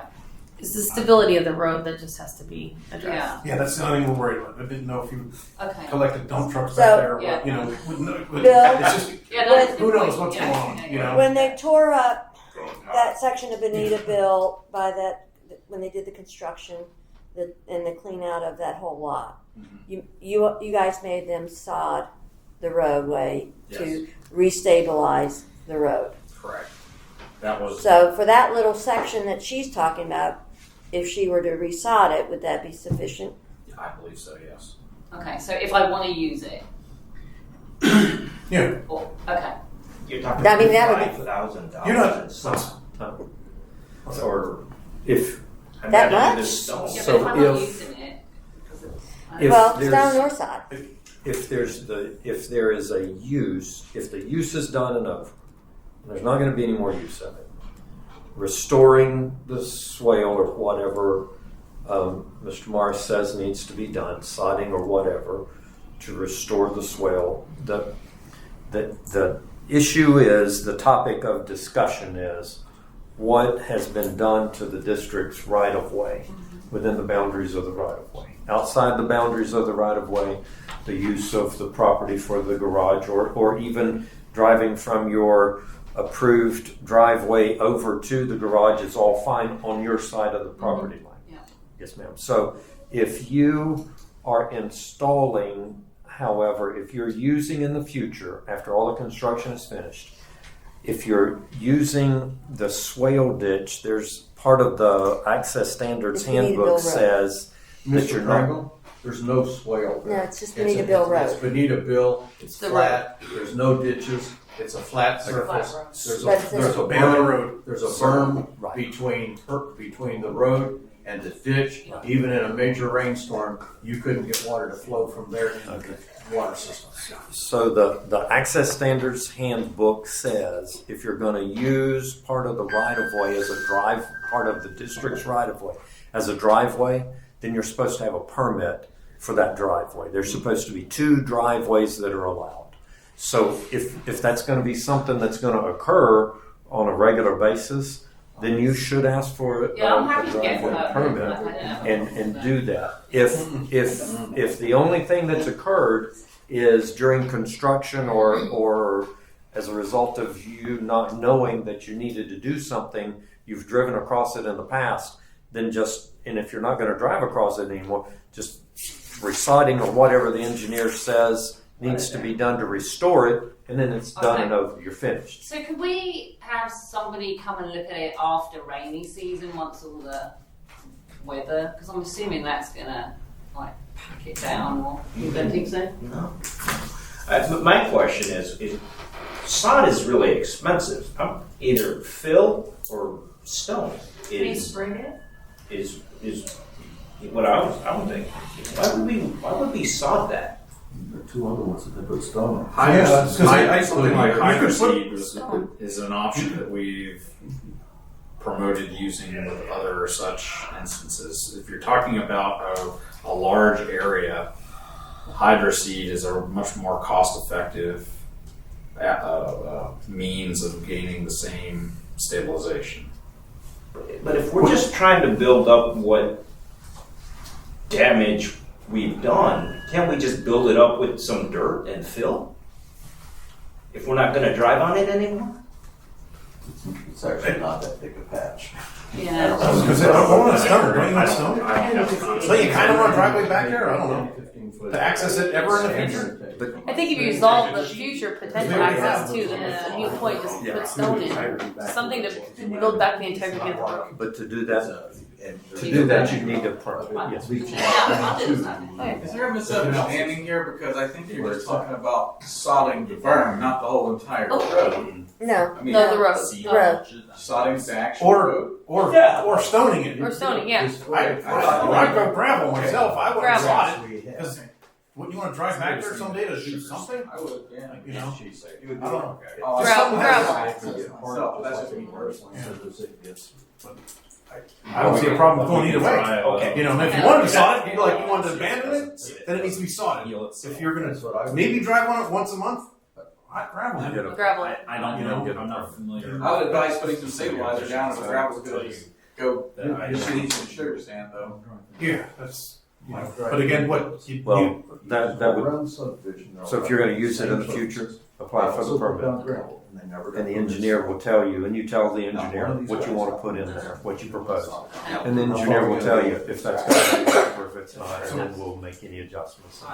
Again, same thing. If you're going to use it in the future. So is the application to this board or to Bonita Springs? To The district. To the district. And there's an application, there's a packet of information. The part of that's an application. You fill that out and turn it in, and the engineer determines what the fee is.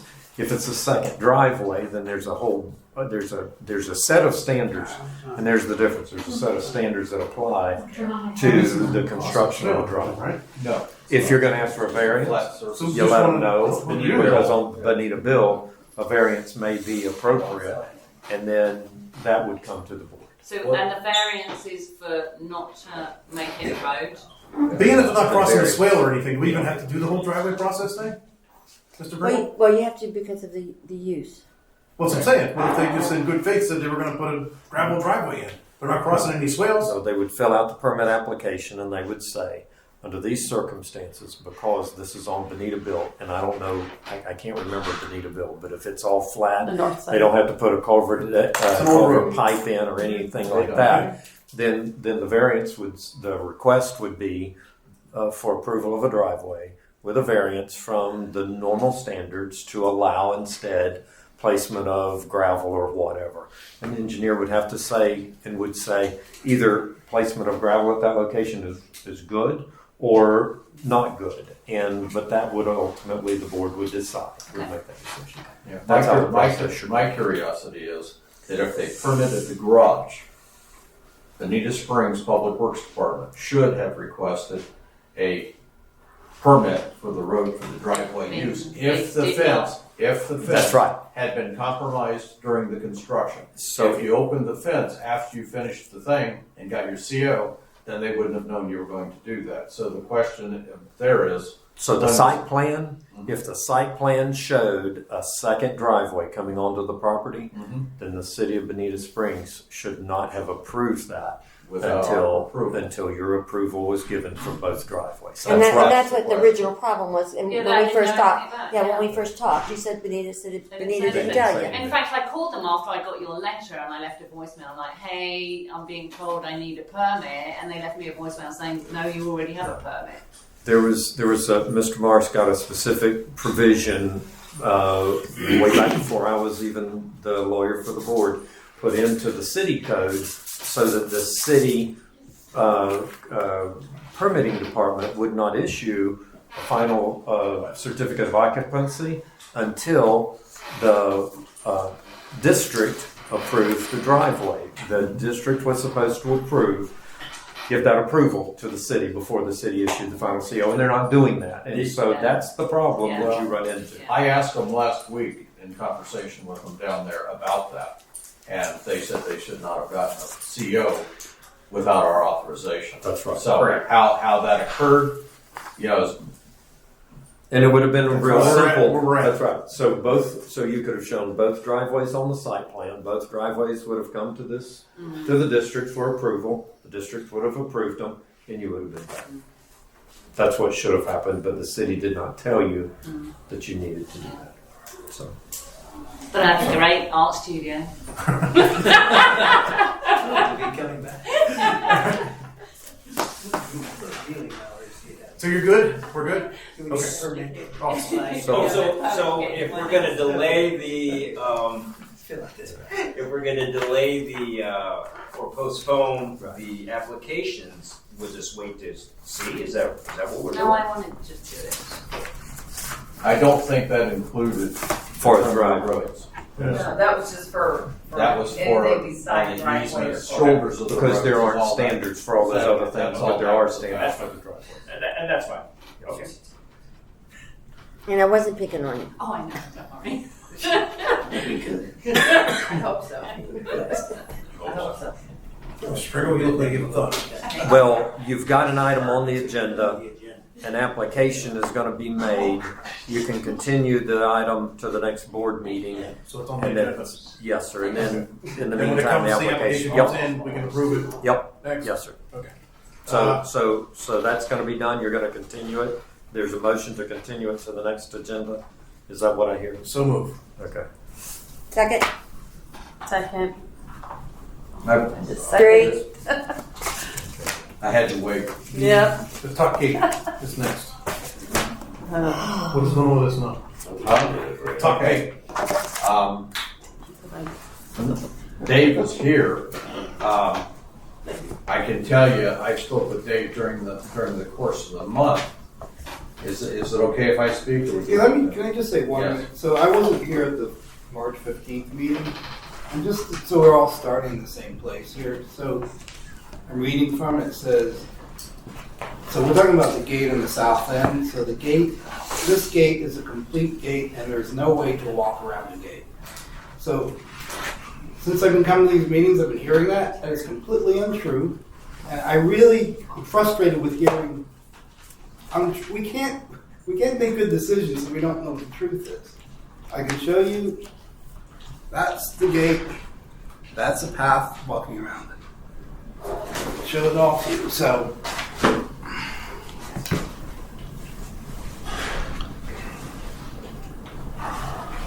Yeah.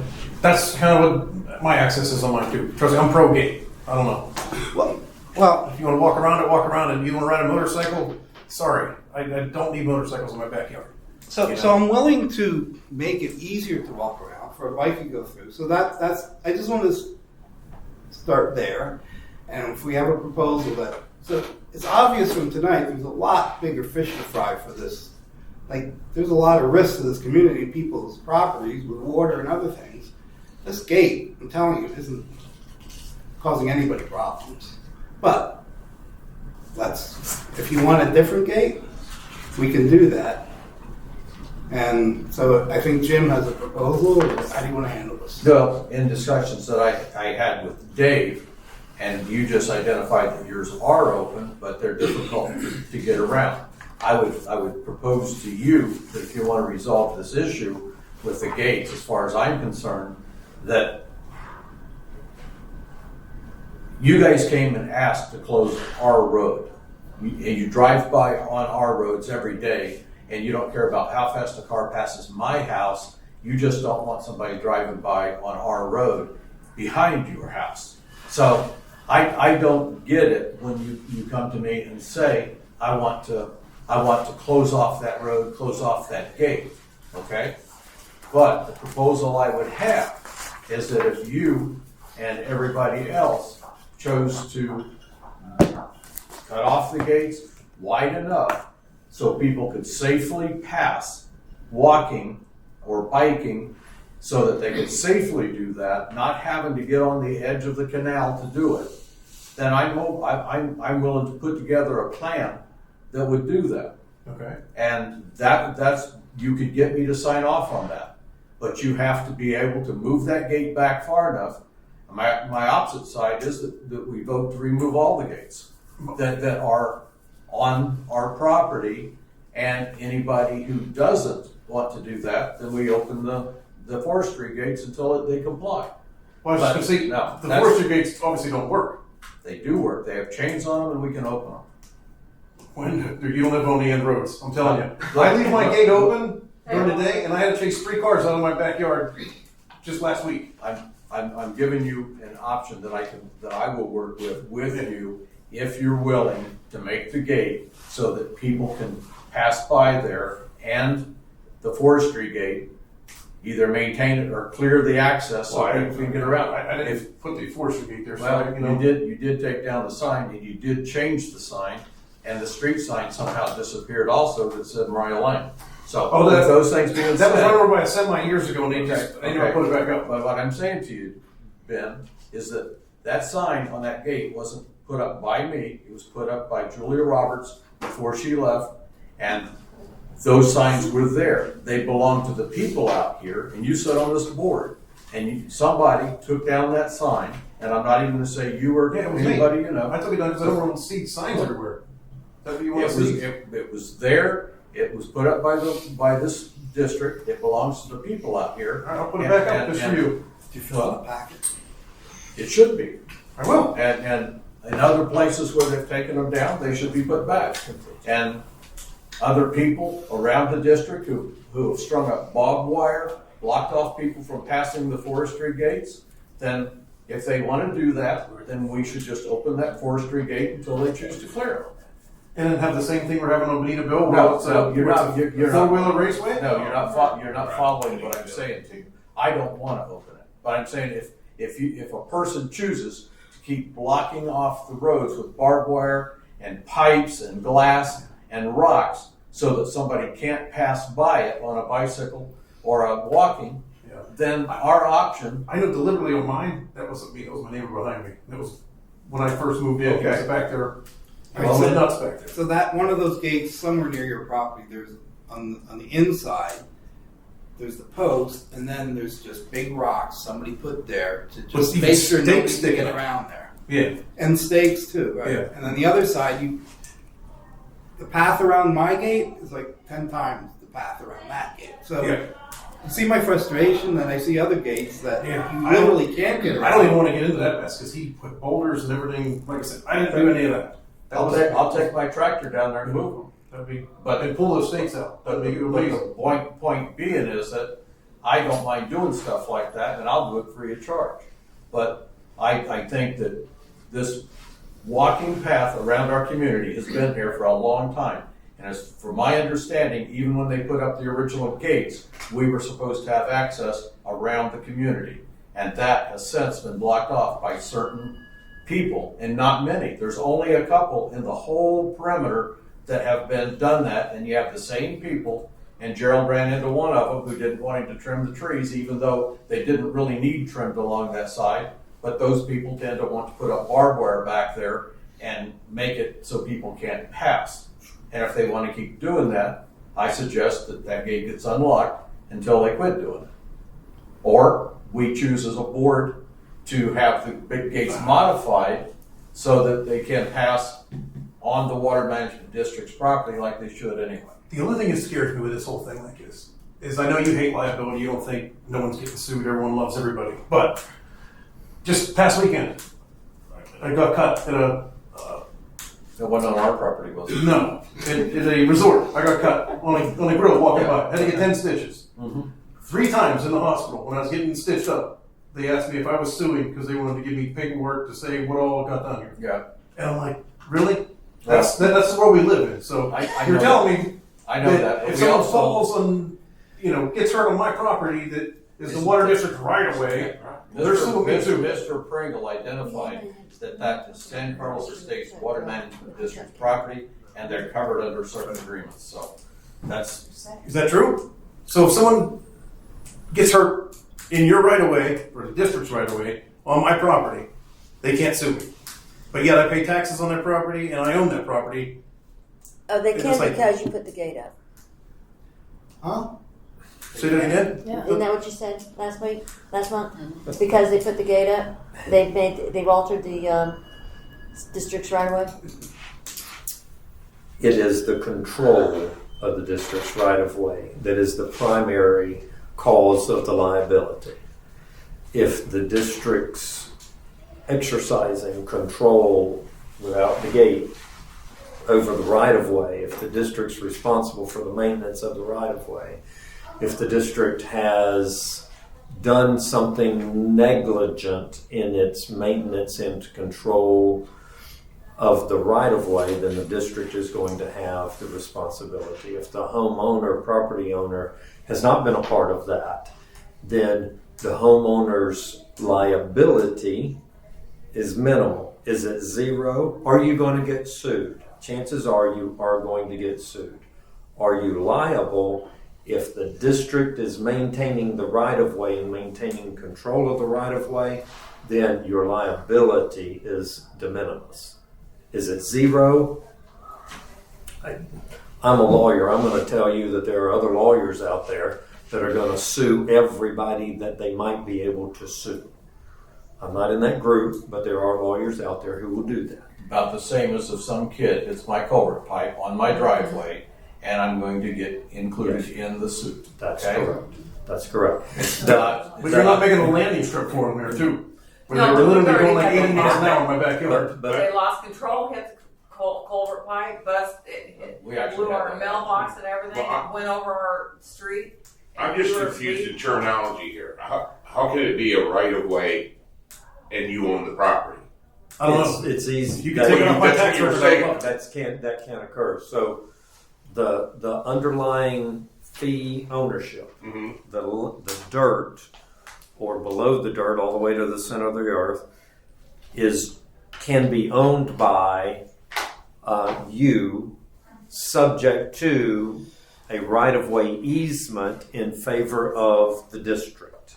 The surface is controlled by the district, the surface area, Right. and the district's ability to maintain the ditch, the canal, to maintain the right-of-way, the roadway, the swale ditches, is all encompassed in the easement.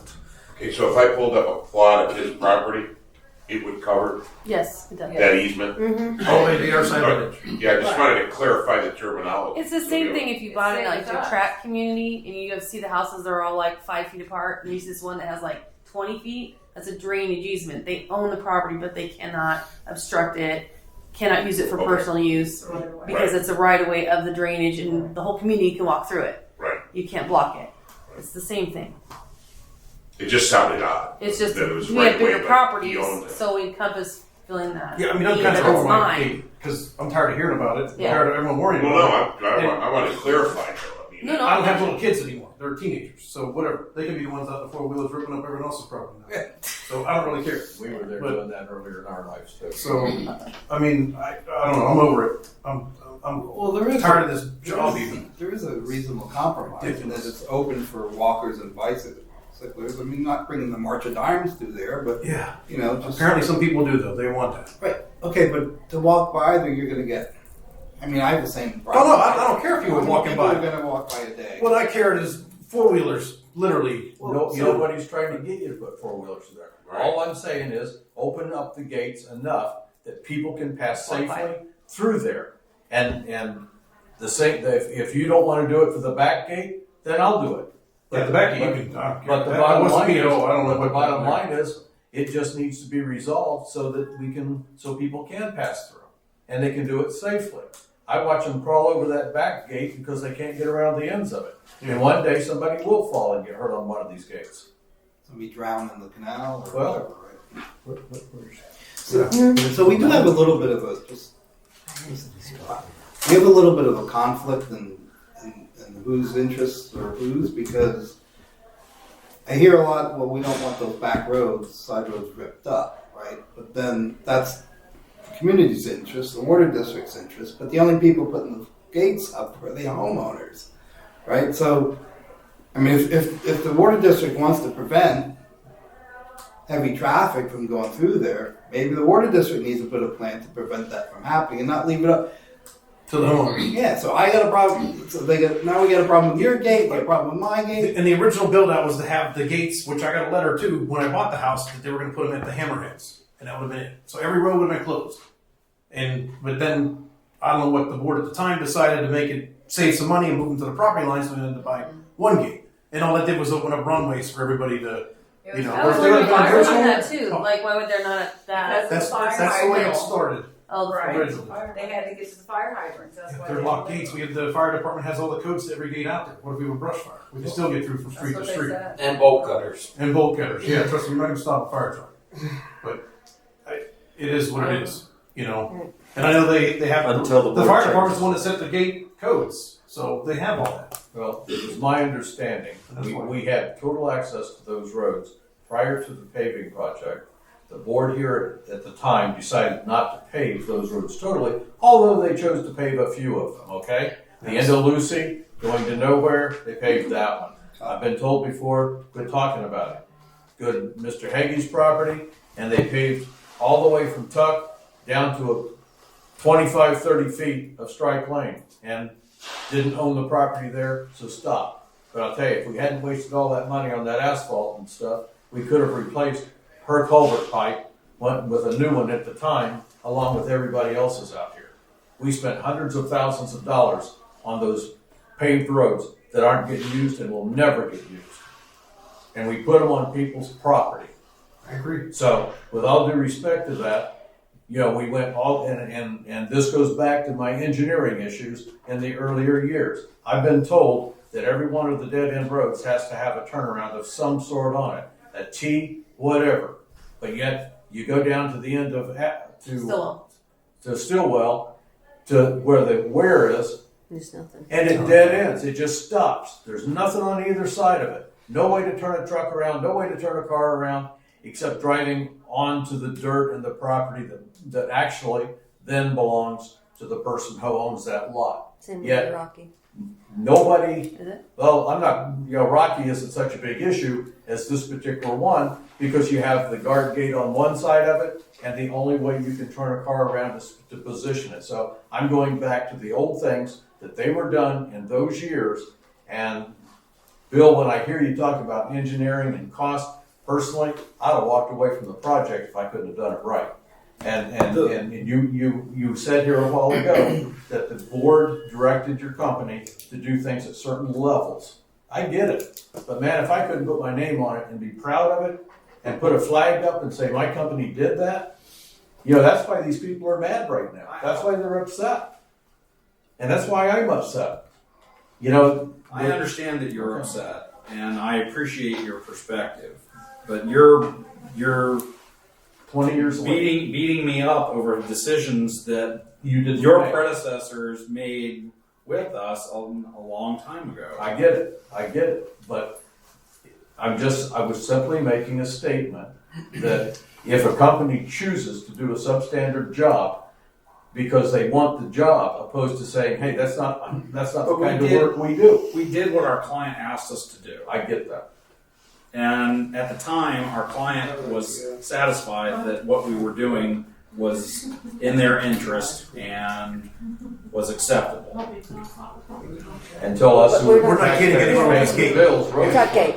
Yeah, I don't want to. What do you I want to think you do with just that modify gate? it. Yeah, can we just modify the gates? You mind? I'm gonna do mine. No, that's Throw not mine that's across not the the question. trash. The question, I mean, the problem with the tuck gate is that it's not permitted and it's in the right of way. Wait a minute. We just, for 2 hours, we sat here and listened to that there was no, that packet was established on February 2016. 2021. 2016. The permitting process, the rules, some of the rules in 2016. I'm telling, so that gate was there well before 2016. So we're going to talk, But they I'm were- willing that to was in fix the it, lawsuit. but that can't be the reason, because it's grandfathered.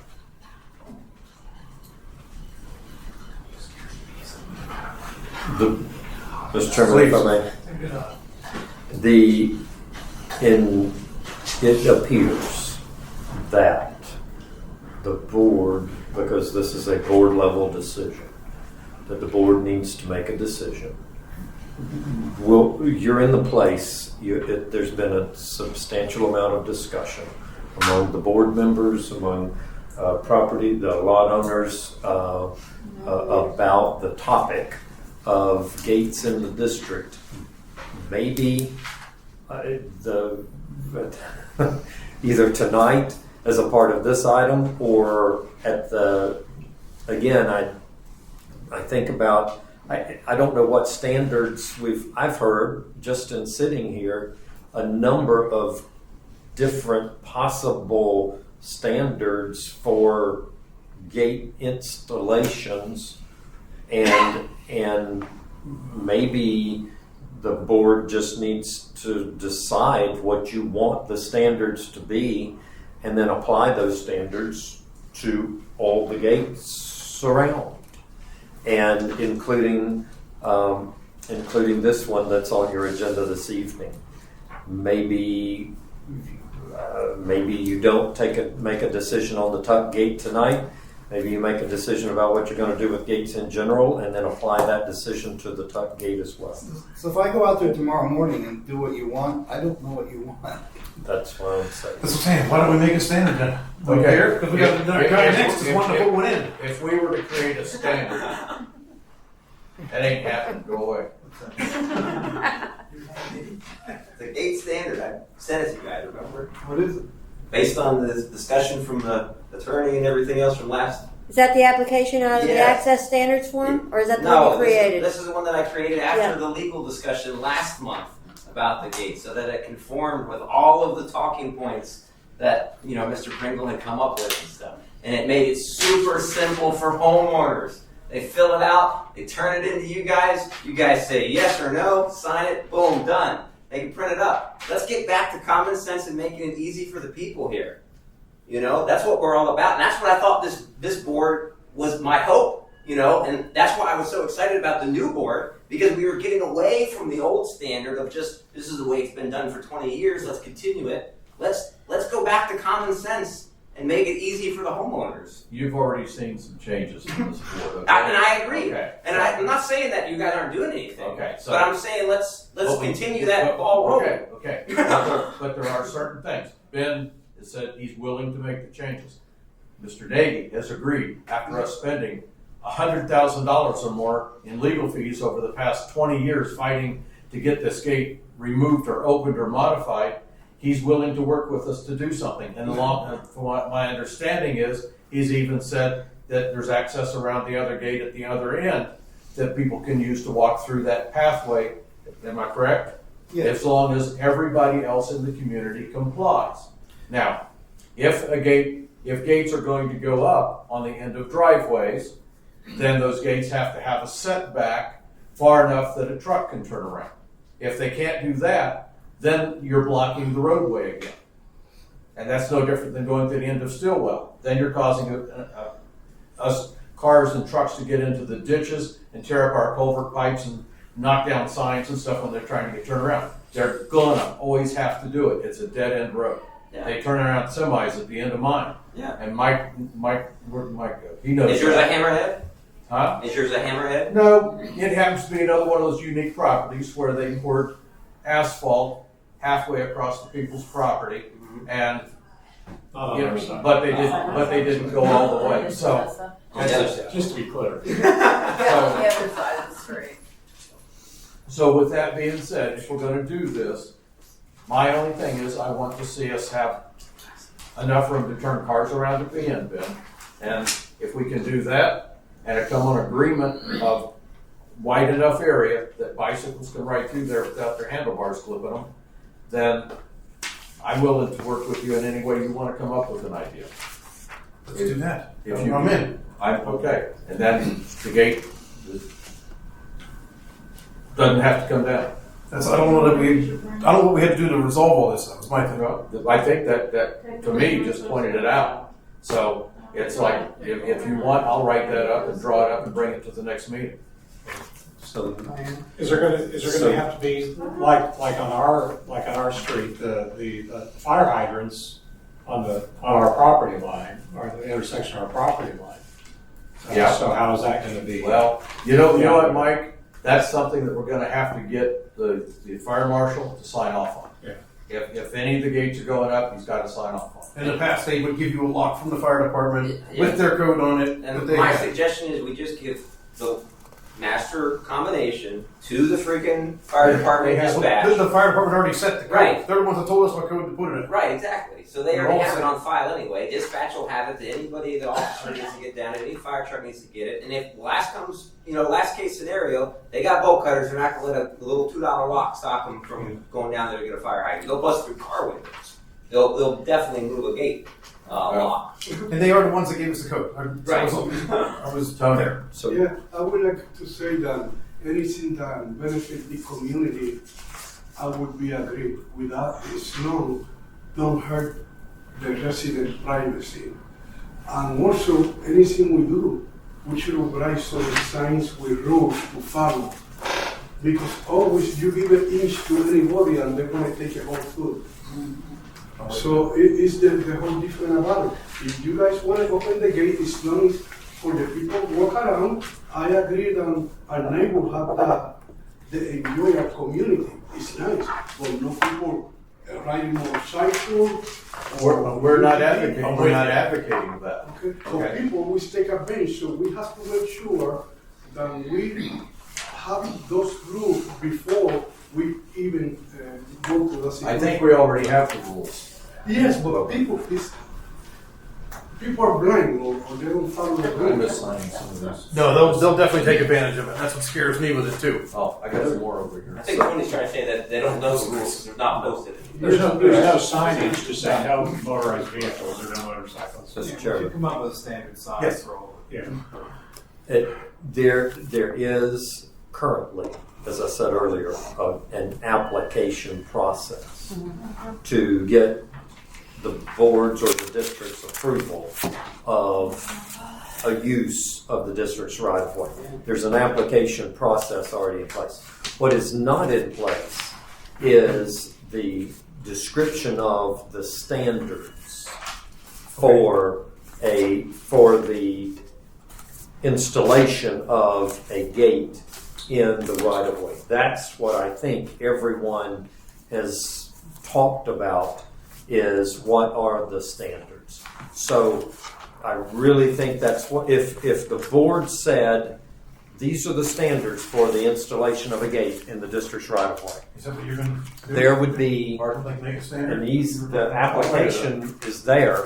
You fill out the application, the engineer or the board would say you meet or you don't meet the standards. You know what the standards are, and then you could build the gate. Either you meet the standards or you don't. If you meet the standards, build the gate. If you don't meet the standards, you're going to have to ask for a variance to what those standards are. But at this time, there is not a set, to my knowledge, a set of standards that would apply to the installation of a gate in the district right away. So maybe that's what you need to do. Create some standards for the installation of a gate Till next meeting? and deal with it, and then everybody can just make application and And let Ms. satisfy the Bradford there work standard. on So making a standard? Let me just gonna say, so I agree with that 100% of the standard, but that has nothing to do with my gate. My gate's grandfathered, the other gates are grandfathered. And if we decide to change that gate, then everybody has to change their gates to comply with the new standard. Well, Not that's just we, me. yeah, we were saying they will do them first, Yeah. okay? You can be last, but we need you to agree to do it if we do the rest. Absolutely. Okay.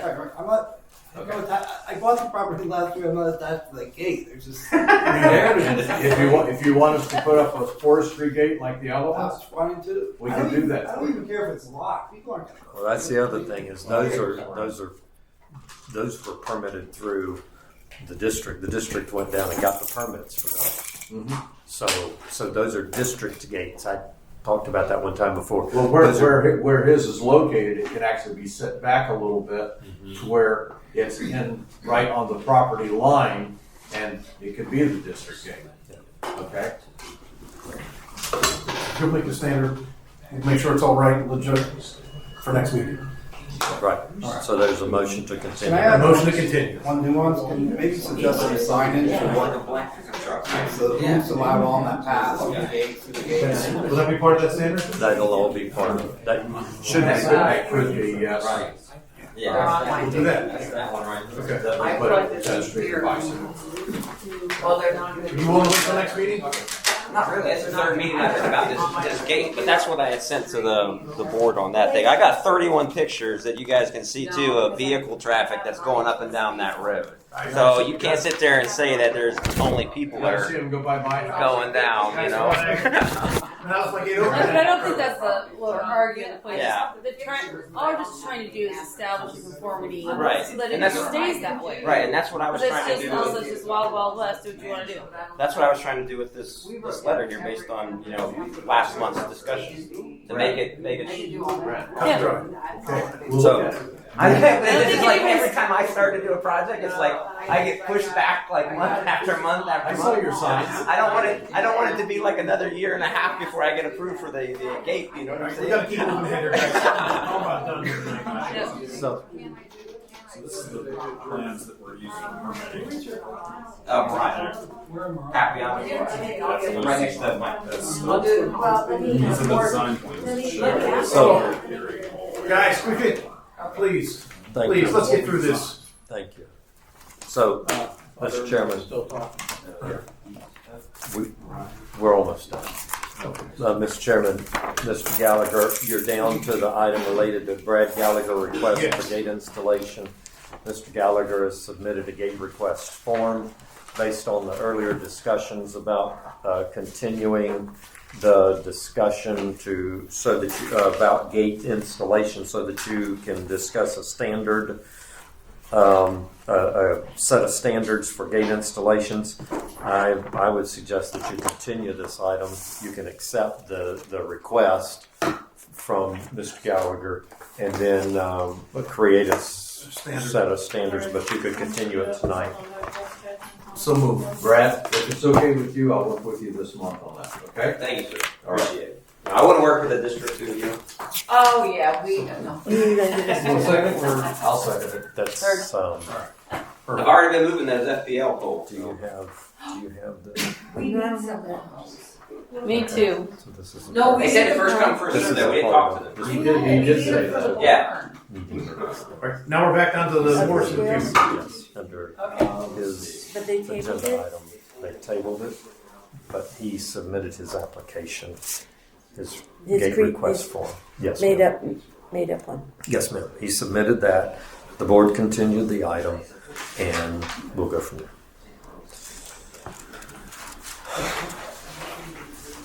No, Morrison appeal. Now it's done. Yes.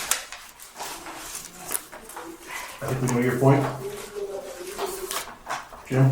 Martin, anything else to add with the whole Morrison Depew thing? I stand on what I said earlier, and I'm for, if anything comes out of this differently, then let him bring a proposal to the board along with other engineers, and we can take a look at it like that. But I personally, with everything that's going on with our, and I do, I know that Bill was young at the time, he wasn't responsible for a lot of the stuff, but the thing is, his firm was. And if I didn't say that, I would also say that due to the fact that there are multiple engineering firms that can do that job here in Bonita Springs, then the travel times alone and those additional costs to the people of the subdivision are going to, over the years to come, it's not recouped in 1 year. It needs to be visited and looked at.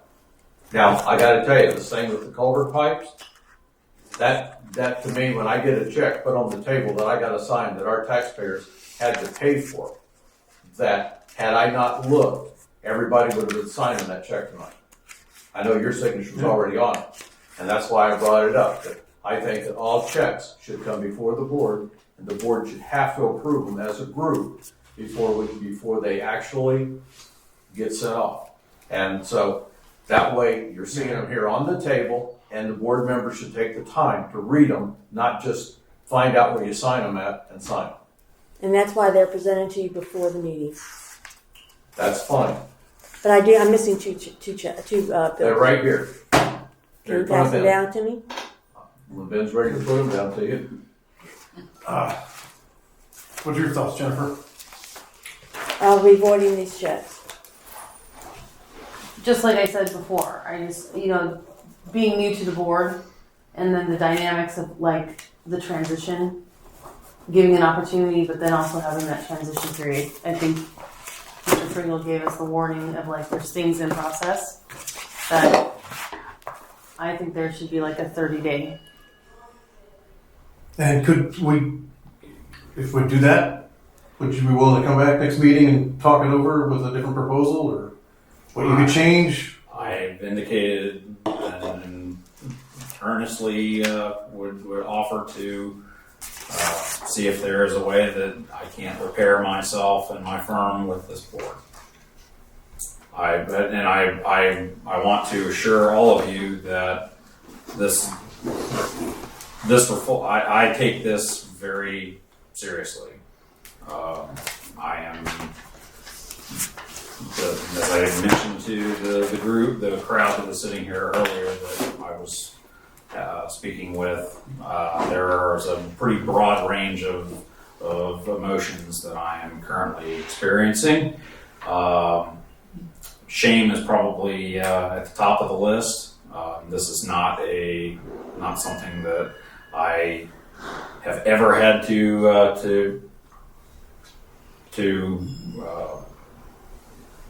has ever been presented as my work or my firm's work.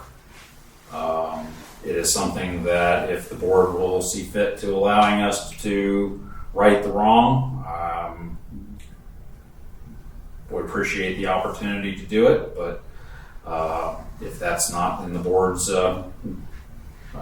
wishes, then I certainly understand the situation. But having said that, I am prepared to come back to the next meeting with a proposal as to how I think we can move past this. If I'm hearing, among other things, some of the fees that we have historically charged are not appreciated, then certainly we can find a way to work around that.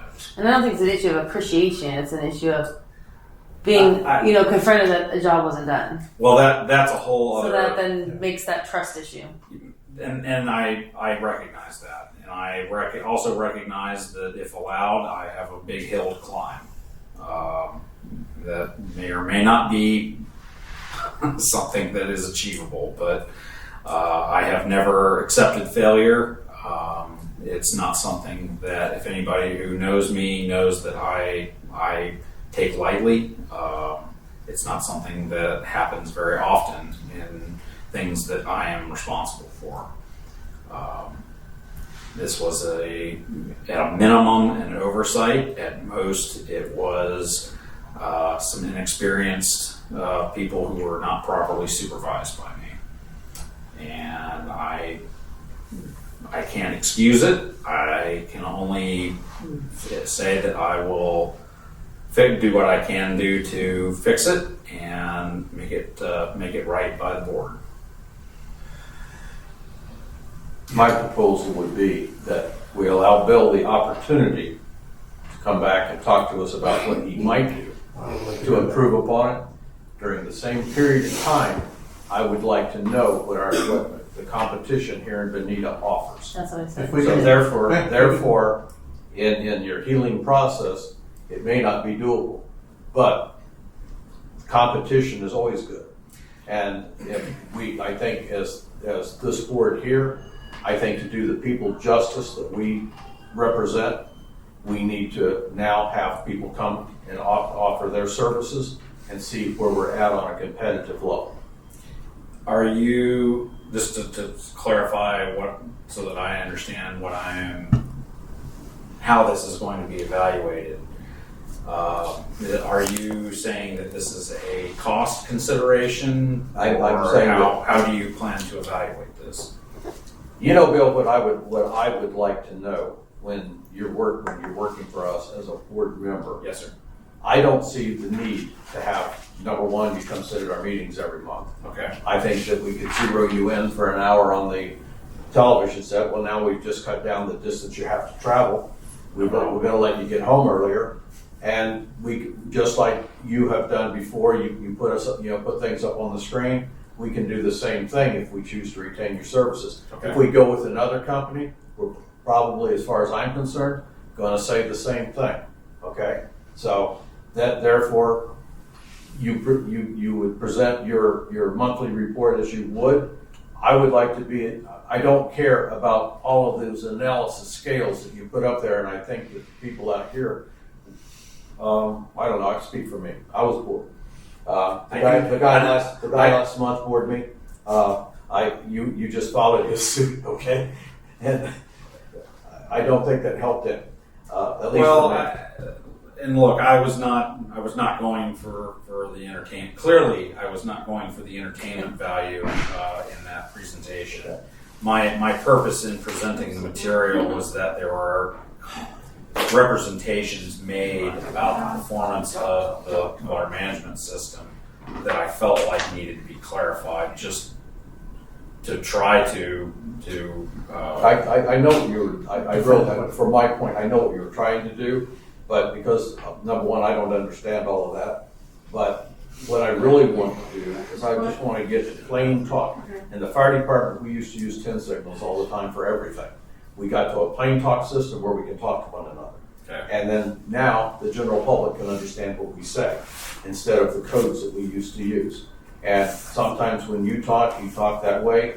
But I would, if you continue and you talk to us, I would like you to just tell us in human language what you're doing and how it affects us, what it's going to cost us, and I don't need to go over it a dozen times.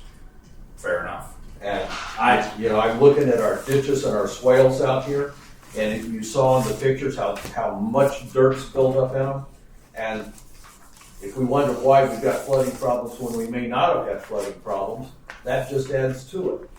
And you and I have talked about cubic inches of pipes and cubic inches of this before, if you remember the conversation. We had that. You told me one time that a bigger pipe just was a bigger tank. Well, if the ditch is full of dirt and silt and stuff with hundreds of feet between the culvert pipes, enlarging that pipe a couple inches isn't going to make any difference. And that's so we have to be looking at a futuristic plan. I don't like it when somebody tells me that I got to clean the ditch and pay $28,000 for it when we could have planned it out for a couple of years in advance and done that. And I live here. I know what was building up in that canal thing down there, so I've watched it. So it wasn't something that just happened from a rainstorm. I understand what you're saying. I'm not trying to be argumentative in the least.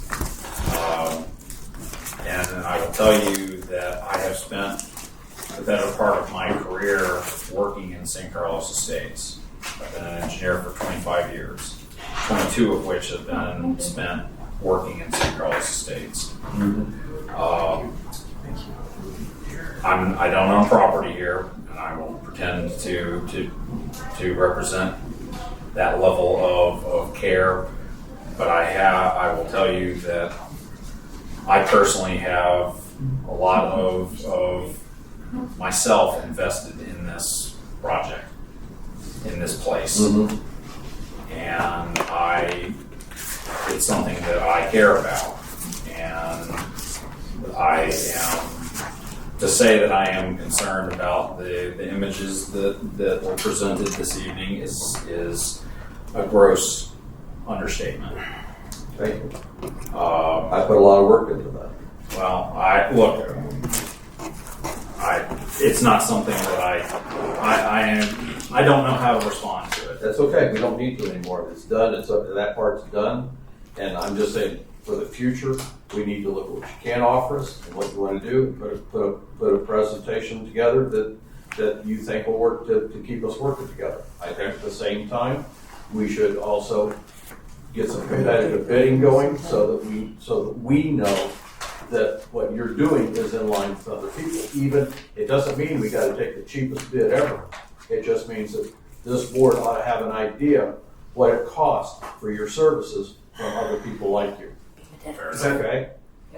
Mr. Pringle, is that doable? Yes, Or sir. we need to go crazy? I was trying to find, there's a statute that deals with professional services. And I was trying to pull that up on my phone so I could see that. I'm trying to remember. So what should we do for this? Here's what I would suggest. I agree that I believe that having an engineer of record is important. I would suggest that you have Mr. Mars continue to be, or Mars Depew continue to be, the engineer of record until another engineering firm is selected. I think that would be, I understand the desire to No, I'm look at other okay with what engineering you're firms, saying. But I think we should make it on a month-to-month basis until such time as we have completed the process that we want to go through. Yes, sir. So I would say that having an engineer of record is a good thing. I think that would be important to have for So do we have to make a the motion district or anything, or so just put it on a line item? Well, so I'm still trying to think through the rest of the process. I apologize. I do not have. I on the top of my head. I was looking at the statute. I thought it's a different statute, but there very well could be a statute that says that if you are hiring professional services, engineering services, that you're required to go through a competitive selection process. Which is advertising. I was advocating that. And so maybe the summary of a suggestion would be to say Mars Depew will continue as the engineer of record of the district. Give me a chance to look and see exactly whether there is a competitive selection process, specific competitive selection process that has to be used. If not, the board can decide at the next meeting what competitive selection process you would want to use. If none is required, I'll tell you that. If a specific process is required, I'll tell you that. If it's that you have to select the competitive process you're going to use, but it's up to you, I'll tell you that. And then you can make a decision on that. And in the meantime, Mr. Mars and his firm would continue to be the engineer of record. And honestly, Mr. Mars and I both serve, I think I'm correct about Mr. Mars, I know I do, at the will of the board. So if the board says to me, thank you very much for your services, 2 out of 3 say, see you, but I wouldn't want to be you, I'm out the door. I don't know if, I think Mr. Mars may be in the same position as that. But my point is, you saying he's on a month-to-month basis, and I don't think you need to make that decision. I think that's already in place. Well, you've told me that, so I think that's so correct. Basically, all I have to do now is make a motion to add this as another line item on old, new, and unfinished. I would have this as an item on the agenda, the selection of an engineer. would be the item that would be on the agenda between now and next month. I'll look to see if there are any particular requirements. Mr. Morris will have time to evaluate what is going on, and he can also make a presentation to you about that, and then you can make a decision as to how you want to go forward. Motion made. All right, so is that going to be on this month's agenda or is it on next month's agenda? That is to the May board meeting that I'm talking about, not tonight. Motion made. Second. I don't think we need a motion, do we? Just to add. Yes, no, it's on the agenda where the motion is to continue this item to next month's meeting and to have added to it engineer selection. Yes. So I don't understand what you mean to continue this and have engineer selection at that point if we He's gonna tell us if we can- if we've done no. Okay, so we're gonna continue with Bill for another month. Yes, sir. And probably 2, because we won't, so next month, we will. I will tell you, either there's a statute that says you have to use a specific competitive selection process to select a new engineer, or there is no requirement. You can use whatever process you want to use to select an engineer. I will tell you that at the next month's meeting. And what I was saying was, in addition to that, Mr. Morris will have an opportunity to evaluate what has occurred in his firm on this item that's been raised, and we'll be able to address that as well, all as a part of that. You have an item on your agenda now. The last item that you added to the agenda is the title of Morris Depew. That's what I have written here. Yes. If you're not going to do anything with that item, you either continue it or you do nothing, and it just, which you could also do, by the way. You could just not do anything. But what I was suggesting was to continue it to the next month's meeting, and then it's all in front of you. And you'll bring all the rest of the information. I'll bring whatever I can find, yes, sir, in the statutes that deal with competitive selection of an engineering firm for water control district. Yes, sir. Okay. Perfect. That's. Anyone want to raise your hand? You had a question? Well, not to change the subject, but I am. The access road from Red Robin west that Gerald took all the cedar trees out of. I've removed all the broken down fence poles and rails and so forth, like we talked about. And there's about 8 or 10 of them left that are still in concrete. And before I destroy them and pull them out, I just want to make sure that this is going to be okay leaving it open. Because I think it looks great that way. I do too. The one thing I did want to ask you, but I was hoping to finish this first, was simply that they are taking down some of these telephone poles now. And I was wondering if maybe we shouldn't get some in line that side. Just, you had mentioned the possibility of 4-wheelers getting into there, especially when it comes to the rainy season. And I thought, hey, if we lay those poles down, they're going to get debris around them, and it won't be long, they won't be noticeable. You know, they picked them all up. They had them down in there and they picked them up and took them off. Yeah, I've talked to the guys and they said we can have them if we want. Okay, because there's going to be more. That'd be a good idea. So if you think it's a good idea and the board does, then maybe we should ask them to see if they can help us get a couple of them. Do you think there would be like a 4-wheeler one to go through there if you can't see them? Oh, I don't think that's the case. If you've ridden 4-wheeler people see 12-inch tall poles. Yeah. So I was also going to leave possibly 2 of the uprights there and just put no trespassing signs on them if you wanted that. and that's fine too, Larry. I'm personally I'm okay with what you're saying. Yeah, that'll work for us. But let's finish this. Sorry. We're back on with. You need to take a vote on the motion. There's a motion on the floor to continue the item. Yada yada yada. I made the motion. That's a motion has been made and it was seconded. So you just need to call the question and that item's closed. There was a discussion about it, so now just call the question on the motion, Mr. Chairman. Any public input? No, sir, don't need any public input. This motion was made, right? Yes, sir, motion Passed. made and seconded. Did it pass? Just call the question. So it did pass. Yes. And it's just a motion. 3 to Jim, you yes. voted in favor of the motion Yes. too. Jim. I know I'm looking right at you. Okay, so that's a 3 to. That's all I need. I just needed to know how to write it down on the meeting minutes. All right. So tell me how to write it down on the meeting minutes. Motion made to add it, to continue March the Pew. As a To line next, item. to next Yes, month. ma'am. And to discuss that's good enough. Okay, And the selection process, engineer I think selection. we have enough supervisor discussion for tonight. I'm making a motion to approve the March 15th, 2022 meeting minutes. One quick thing before you close though. All right, we got, I'll make there's a motion on the floor, but do you want, anyone want a Yes, I'll- second?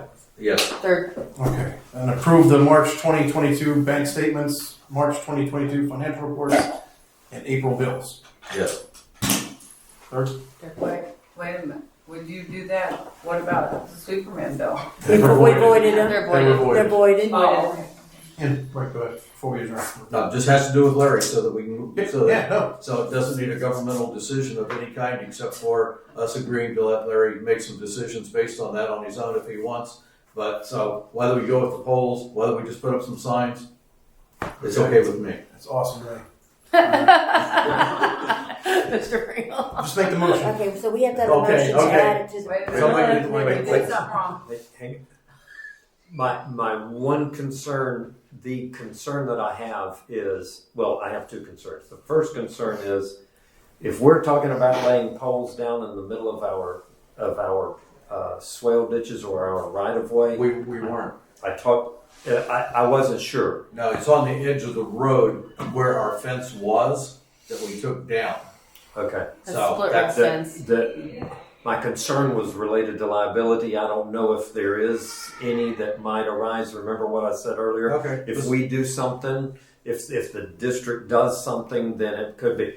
All I was going to suggest is somebody could call well, I guess you could, but I don't know that you want to. But you could call the insurance, you could call your insurance guy and say, here's what we're going to do. We're going to lay these, we want to do this, whatever this is. And is that going to create a liability issue? If they say yes, you may not want to do it. And I don't know well enough to know. You know, I don't know what it you're looks doing. pretty nice without anything there at all. I happen to agree with Larry on that. So why don't we just leave it open and see what happens? I'm just concerned about liability. Sounds if you do good. something. The only reason I brought it up now at all was that the polls are Do we free not and they need were laying there. a motion to add it to the agenda? So just leave the polls off and just. They're not doing that. They're No, not doing no, no, but they didn't have, Larry wasn't on the agenda at all. No, they're not We're not- making We're not any making, we're not decisions. voting on it. They're not making any decisions. That was public You're comment. supposed to put yellow tape across them. At the far end Public of comment the was street, it for Larry to remove the fencing and? He's not doing any of that. Yeah. No No, decisions he's were already, made by the he's board. already removed the fencing. Whatever was done, and That was a we're not maintenance making any more The action. maintenance. Yeah. Larry. That was just at a the far end of the street, there's about 6 posts at that little curve with the fence rail still in it. It kind of looks nice, and so I thought we'd leave it there down at Manny's place. I agree with you. Okay. The rest of them, I'll leave 2 uprights and put no trespassing signs on them. Okay. Perfect. See what happens. There's a string yellow tape. This forward is going on here. Let's just say All right. Let's just say it. Motion to adjourn. Thank you for a good Second. job, All Larry. right, thank you. Alright, so they didn't do anything on this, What's so, that? on the street cleaning? They had They no did discussion? not. So just take it off? It can, you can ask the chairman, but Yeah. that probably is a good thing to have on the Yeah, now agenda can at I the May send- meeting. can I Although- send, drop You want to turn it on? Must Because I might like to hear some of these comments being made. You need my. Uh, Alright.